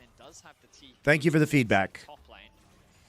Most people just say, ugh, G2 should have been on there. Ugh, why did you put BLG #1 instead of T1? Ugh, why isn't NIP or IG on there? That's you. That's most of the feedback, by the way. That is the EQ. Grim Visage, or Visage, depending on how you pronounce it. You know, I will say, even though Elyoya has been first to like every objective and getting all the Scuttle Crabs, Drazok's still ahead in farm. Just about. Credit to him, he does have that small. Take away this blue buff. We'll spot Merwin. Well, Breaker starting to charge up. Merwin was just trying to build up those Mega Gnar stacks, and he gets to half and then jumps across the wall. Yes. Giving a jump. Andrew even enjoying the T1 fan comments this year. Yeah. Make it harder for Humanoid to cross map for this tower. I wish Cloud9 was on the list, man. Like, Cloud9 has the players to be on that list. That's the depressing part. Should Cloud9 be on that list, especially with how weak some of the Asian, like, 4th seeds, 5th seeds are looking? Yes, they absolutely could, but they actually just suck, apparently, so too bad. They do. Everything I say, they're just like, no, Vedius. MDK would go and say something like they won't fight 5v5. Yeah, it would be a really bad idea for MDK to fight right The now. fire crackling sound effect by 30%. I think we can do that. I agree with that one. So, yeah, very even game between these two teams. Only 500 gold in it right now. Humanoid is scaling up towards that second item, though. He's got a Haunting Guides. For Scowie's answering top. Malignant's complete on the Karma. They just want to lock it in now. Yeah. You know, secure top 3, go up against BDS tomorrow. They've been in this position many a time before. A lot of these players to turn this game in their favor. The longer this goes on, it just feels, I think, so good for Fnatic. Fnatic is here to cover. Oscar in jumping, and Elyoya able to dodge away from the Severing Bolt, but now with the Nature's Grasp coming out, Elyoya has to use the Oh, big Renato. Doing quite a lot of work. Elyoya dodging and dipping and weaving his way away from all of this damage. Merwin trying to get onto the backline, but can't quite get into Mega. Alvaro and Elyoya caught in the pick by Oscar Inin and Razork, and there's another. Oscar Inin takes the kill. Alvaro trying to escape. He'll be felled by Noah. Trying to get onto the backline. Nice flash, Alvaro. Alvaro and Elyoya caught in the pick by Oscar Inin and Razork, and there's another. Oscar Inin takes the kill. Alvaro trying to escape, but he'll be felled by Noah. And now it's a 5v3 flash forward. Jun unable to land a handshake. True Shot Barrage won't be enough to cull through those Fnatic players. Well played fight from Fnatic. MDK was setting up for that top dive. They're going to try and unlock this tier 1. Ezreal support carry, is that what's happening in LCK right now? Immediate engage onto Elyoya. He then gets jumped on by Oscar Inin, who flashes over the wall to connect him with his Q onto Alvaro. But then the fight becomes a little bit divided as Noah is trying to keep Merwin entertained. Yeah, guys, unfortunately after this, I am going to have to go watch the LCK games because I have the Monty and Wolf show tomorrow morning. So I promise you I will do Game 5 of this series tomorrow. I promise you I will stream Game 5 of this series tomorrow, but I just can't do it right now. Because if I miss these games, then I'm just not going to see them before I have to do my show in the morning with Wolf. So the only time I have to watch live games is Sunday nights, my time, for the last 2 LCK series. They have control over the river. Fnatic have to fight their way in. A lot of poke on the side of MDK. But Fnatic don't care. Am I live viewing the games? I don't have it set up right now, guys. I will say in the future, on Sundays, that might be an opportunity for me to do something. But I don't have my stream set up with timers and everything right now for live viewing, so I apologize about that. But if you guys want that, that's something we can do, maybe. Of this flank. Here's the Mega. Redemption down from Jun to heal himself back up. Merwin has the Mega. He dashes forward. Noah with the cleanse just in time, though. The Dragon down to 2,000. Razor's caught in the pit, so is Oscar Inin. But Oscar Inin still has the cell division. Noah's already killed off Alvaro, and Razor dashing back in. There's another. Can I co-stream LCK? No, I don't have co-streaming privileges. And I will never have them, so. Because, you know, part of the thing about Maokai, though, support Maokai is you just don't get a lot of levels in your ult ever, which feels pretty bad. And this is a pretty good fight overall because they actually have the Meganar in this engagement. And he actually, oh my god, he gets the bailout, dude.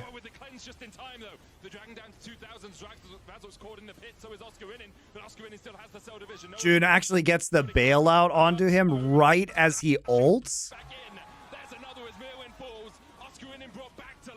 And he's gonna be able to use his passive too. Oh my god. What a clutch bailout. The bailout's so good, actually. The wrong side of the rift. Now Super, very slippery in a situation like this. The Vault Breaker out almost kills Razzle, can't quite find him for Scour. Yeah, I mean, it might make sense for me to do the live viewing if I'm already streaming and have viewers, and I can just switch into it. So we'll see if we can set that up. As Mirwin rejoins the fray, Humanoid no mana, but has a flash, and he'll use it to dash across towards that wall. The Grim Visage fear just enough to keep Mirwin at bay. Wow, what a crazy team fight. Fnatic won the initial fight. They also got the dragon. And it's crucial that that cleanse from Noah creates enough space between him and Mirwin.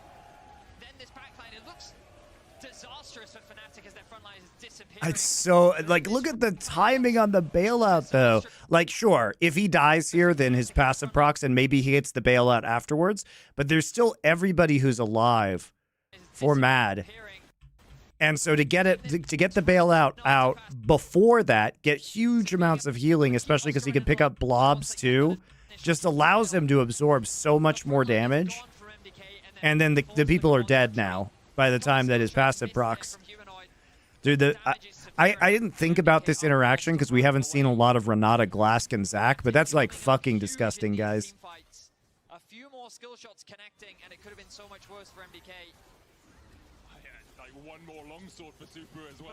It's actually such a gross combo. I didn't even think about that, but watching it play now is nasty. He just heals all that back up to buy him a little bit more time. MDK still get that kill down though. For a Scour, you highlighted in the fight, providing so much shielding, but the second he tries the ultimate, Humanoid shuts him down. And then we get the trade of flashes here from Humanoid and Mirwin. Nice. A little bit much there, Fnatic. Make me a little bit nervous.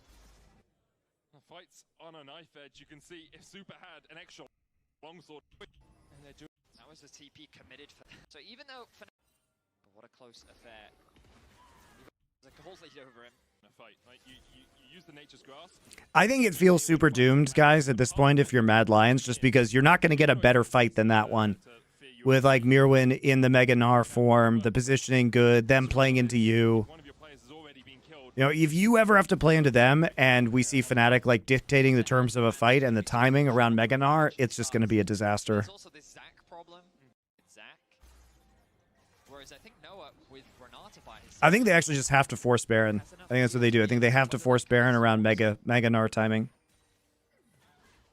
We'll see how things translate. Irwin is pushing into. Why wouldn't you? The dragon has started. Even threaten a Baron. I think that's a little overzealous. Tower for Drake exchanged. I don't think it is overzealous. I think you have to pressure Baron here. It's a pretty straightforward cross map here. I think you have to pressure Baron here. If you're Mad Lions, I think you have to do it. You can't do Baron fast because you have a fucking Karma Ezreal.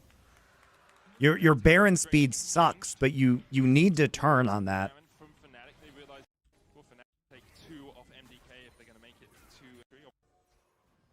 But right now, they've got a hungry Mad Lions. No, we can't just keep dicking around here. They haven't even cleared out pit, so they can't even fake doing the Baron right now. But you have Maokai saplings, you know?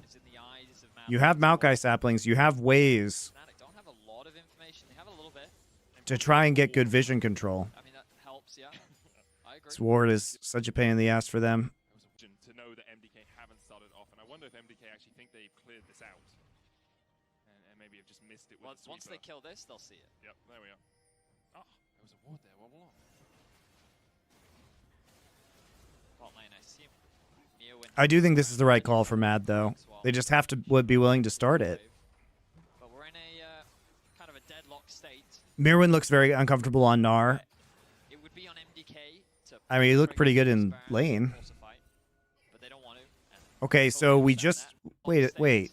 We literally spent. We literally spent from 25 minutes through. We spent an entire minute getting vision control, guys, and then we just recall everybody and lose all our vision. But they don't want to, and I totally understand that. There's no reason to right now. 3 items now finished. What the fuck was the point of that? He's where a lot of the gold lead is sitting on in favor of Fnatic, whereas Mirwin is where What? sitting on for MDK. But I just find Humanoid a little scary. Okay. 2024. Do nothing and lose. The Crippling obviously helping out his team. Getting good later. Crippling actually has that Zelda vision back to passive. Fnatic have invested quite a lot into healing in this game. Makes sense when you have the Zac Razork dashing forward. Redemption first item for Jun. Nice poke coming out from Super. Really important that he connects this. I mean, both teams just kind of looking at each other right now. Oscar hesitant to go and catch top wave without his TP. Humanoid's forced to go and answer bot because of the TP. And Like, what do they even buy? is that wave. We're in it. He gets Spear of Shojin, okay, and a Kindle Gem for Alvaro. Completing the spear is important. I can agree with that. You know, humanoid dashing forward. Redemption. Top wave available, but it's Scowy stays at 14. And that difference is mirrored in the top lane. Mirwin already level 16. Oscar just Scowy. Oscar winning on that front line. Super across the wall now dashes forward. There's the redemption. Nature's Grasp being used as well as Humanoid invests the TP to make sure that his team is okay. MDK Yeah, but they have nothing now. They have nothing. They have nothing. It's free.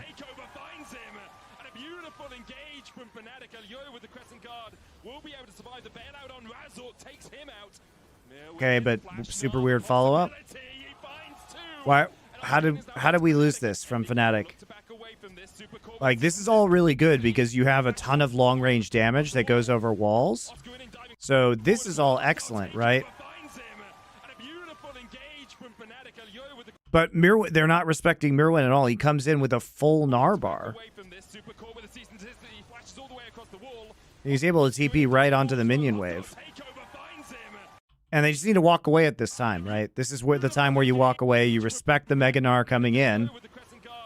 But they have no respect, so he just hits Mega. They're in a choke point. It's a nice flash ult.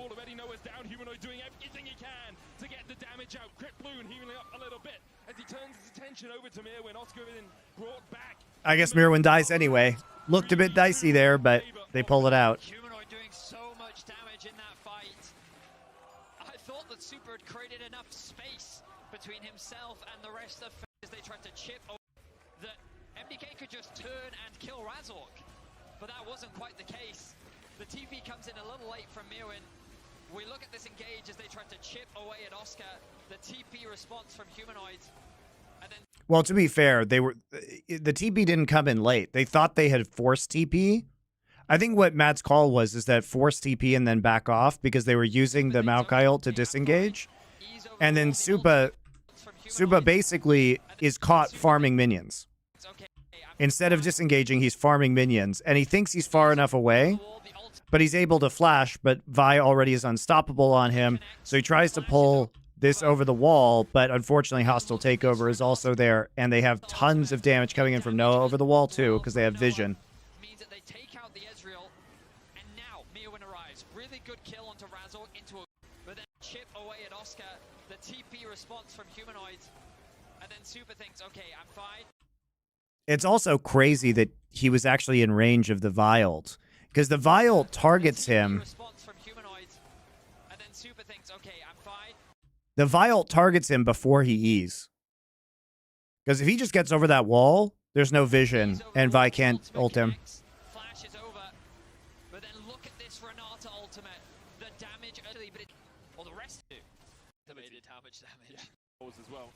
Pulls it away, puts his Oh my god, he stole it. just getting mantra up so often with the malignance, with the fact when you hit your Vi doesn't have smite. as well, you get that called out. 66. Oh my god. Threatening a Elioya takes him down to about a third. Good knockback on Oscar Innes. He tried to jump across the wall. The Granville smash from Alvaro, keeping him at bay. Razork looking for the flank here. Cease and desist. Jumps forward. Elastic slingshot from Oscar Innes. He's down into the cell division. Bailout going wide. Oscar the first target for MDK, and they'll take it. Nice snipe. But Noah answers with a kill on the enemy jungler in play. Ultimate into Q combo from Ezreal and Khan. Now make their way to. Now this game just has to go super late. Soul point for Mad. I mean, such a lucky steal, honestly, for the Ezreal. He got that earlier, or if he just got it now. But I think he just completed that, Betty. But that's more damage for Hui, by the way. Severing Bolt wide. Noah trying to Noah, crush him whoa. wide as well. He's stepping forward, and Elioya has to burn the flash to escape. Jeez. Noah just walks into melee range of Elioya and says, yeah, you're running away from me. They can start the Baron off now. They know they have a huge health advantage over Elioya. No blast cone as well for MDK to get into this pit. There's the TP from Oscar in, and Merwin's going to try and stop him. He gets there with the Gnar in time. Now Merwin needs to get away so he can TP in to join the fray. Razork flashes forward onto Super. Super dashes away. Hostile takeover finds Elioya, but it's not going to be enough. Razork having to dash, can TP in to join the fray.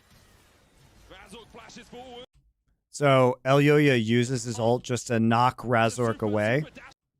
But it's a good ult from Renata. Poke damage huge. There's been a bunch of shenanigans in the bot lane about trying to cancel TPs. TP gets canceled. TP gets canceled by Oscar's ult.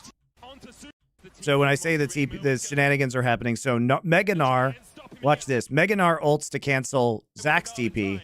Then he runs away and tries to TP himself. But there's a Zack jump into Zack ult. Merwin literally flashes over Krug wall to try and get away to TP. And then Zack is able to flash in. Zack is able to... He flashes over to Krugs, realizes that Merwin flash jukes him. And then he gets there just in time to start his ult to stop it. That's actually crazy. They literally, you can tell they flash the Krug wall opposite directions at the same time. I wonder if they'll show a replay of that, because that's like fucking hilarious. Like, that was actually super funny what happened down there. Okay, so TP is used by both top laners. Flashes, I should say, also used. 45 seconds. Both teams choosing to reset so they can get back out. So what happened was Oscar tries to TP from under the turret, gets ulted by Mega Gnar. Mega Gnar jumps out. They both run around. They both run around. He hops over to Krugs, then they reverse flash the wall, and then Oscar has to try and get him with ultimate when he's trying to TP out at red buff. The poke was crucial. Merwin not with the team yet. Doesn't have Mega Gnar stacked up, but you can see the damage already on Jun. You talked about that poke, Vetty. So important for both these teams. Merwin now here. A third of his Mega Gnar stacked up. Off the wolves, I believe. Looks for it. Oscar's going to step forward. No cell division for him. No flash. Oh, remember. Earlier, I wasn't as confident that Super could handle Oscar, but he is proving me wrong once again. The poke is relentless from MDK. I just don't know if you can step into Merwin. How are you going to get in here? Razork no flash. Merwin looking for the wall up. The redemption coming out. Razork's trying to get into the pit, and he does it. And he steals Oh my god. And the cease and desist lands as well as they kill off Super. Looking for the wall up. The redemption. If he doesn't get this, the game might be over, guys. But it's a...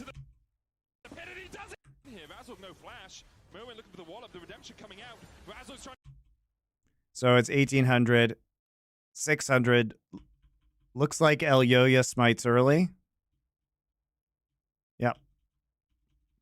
Elioya smites at 1800. He fucks us up.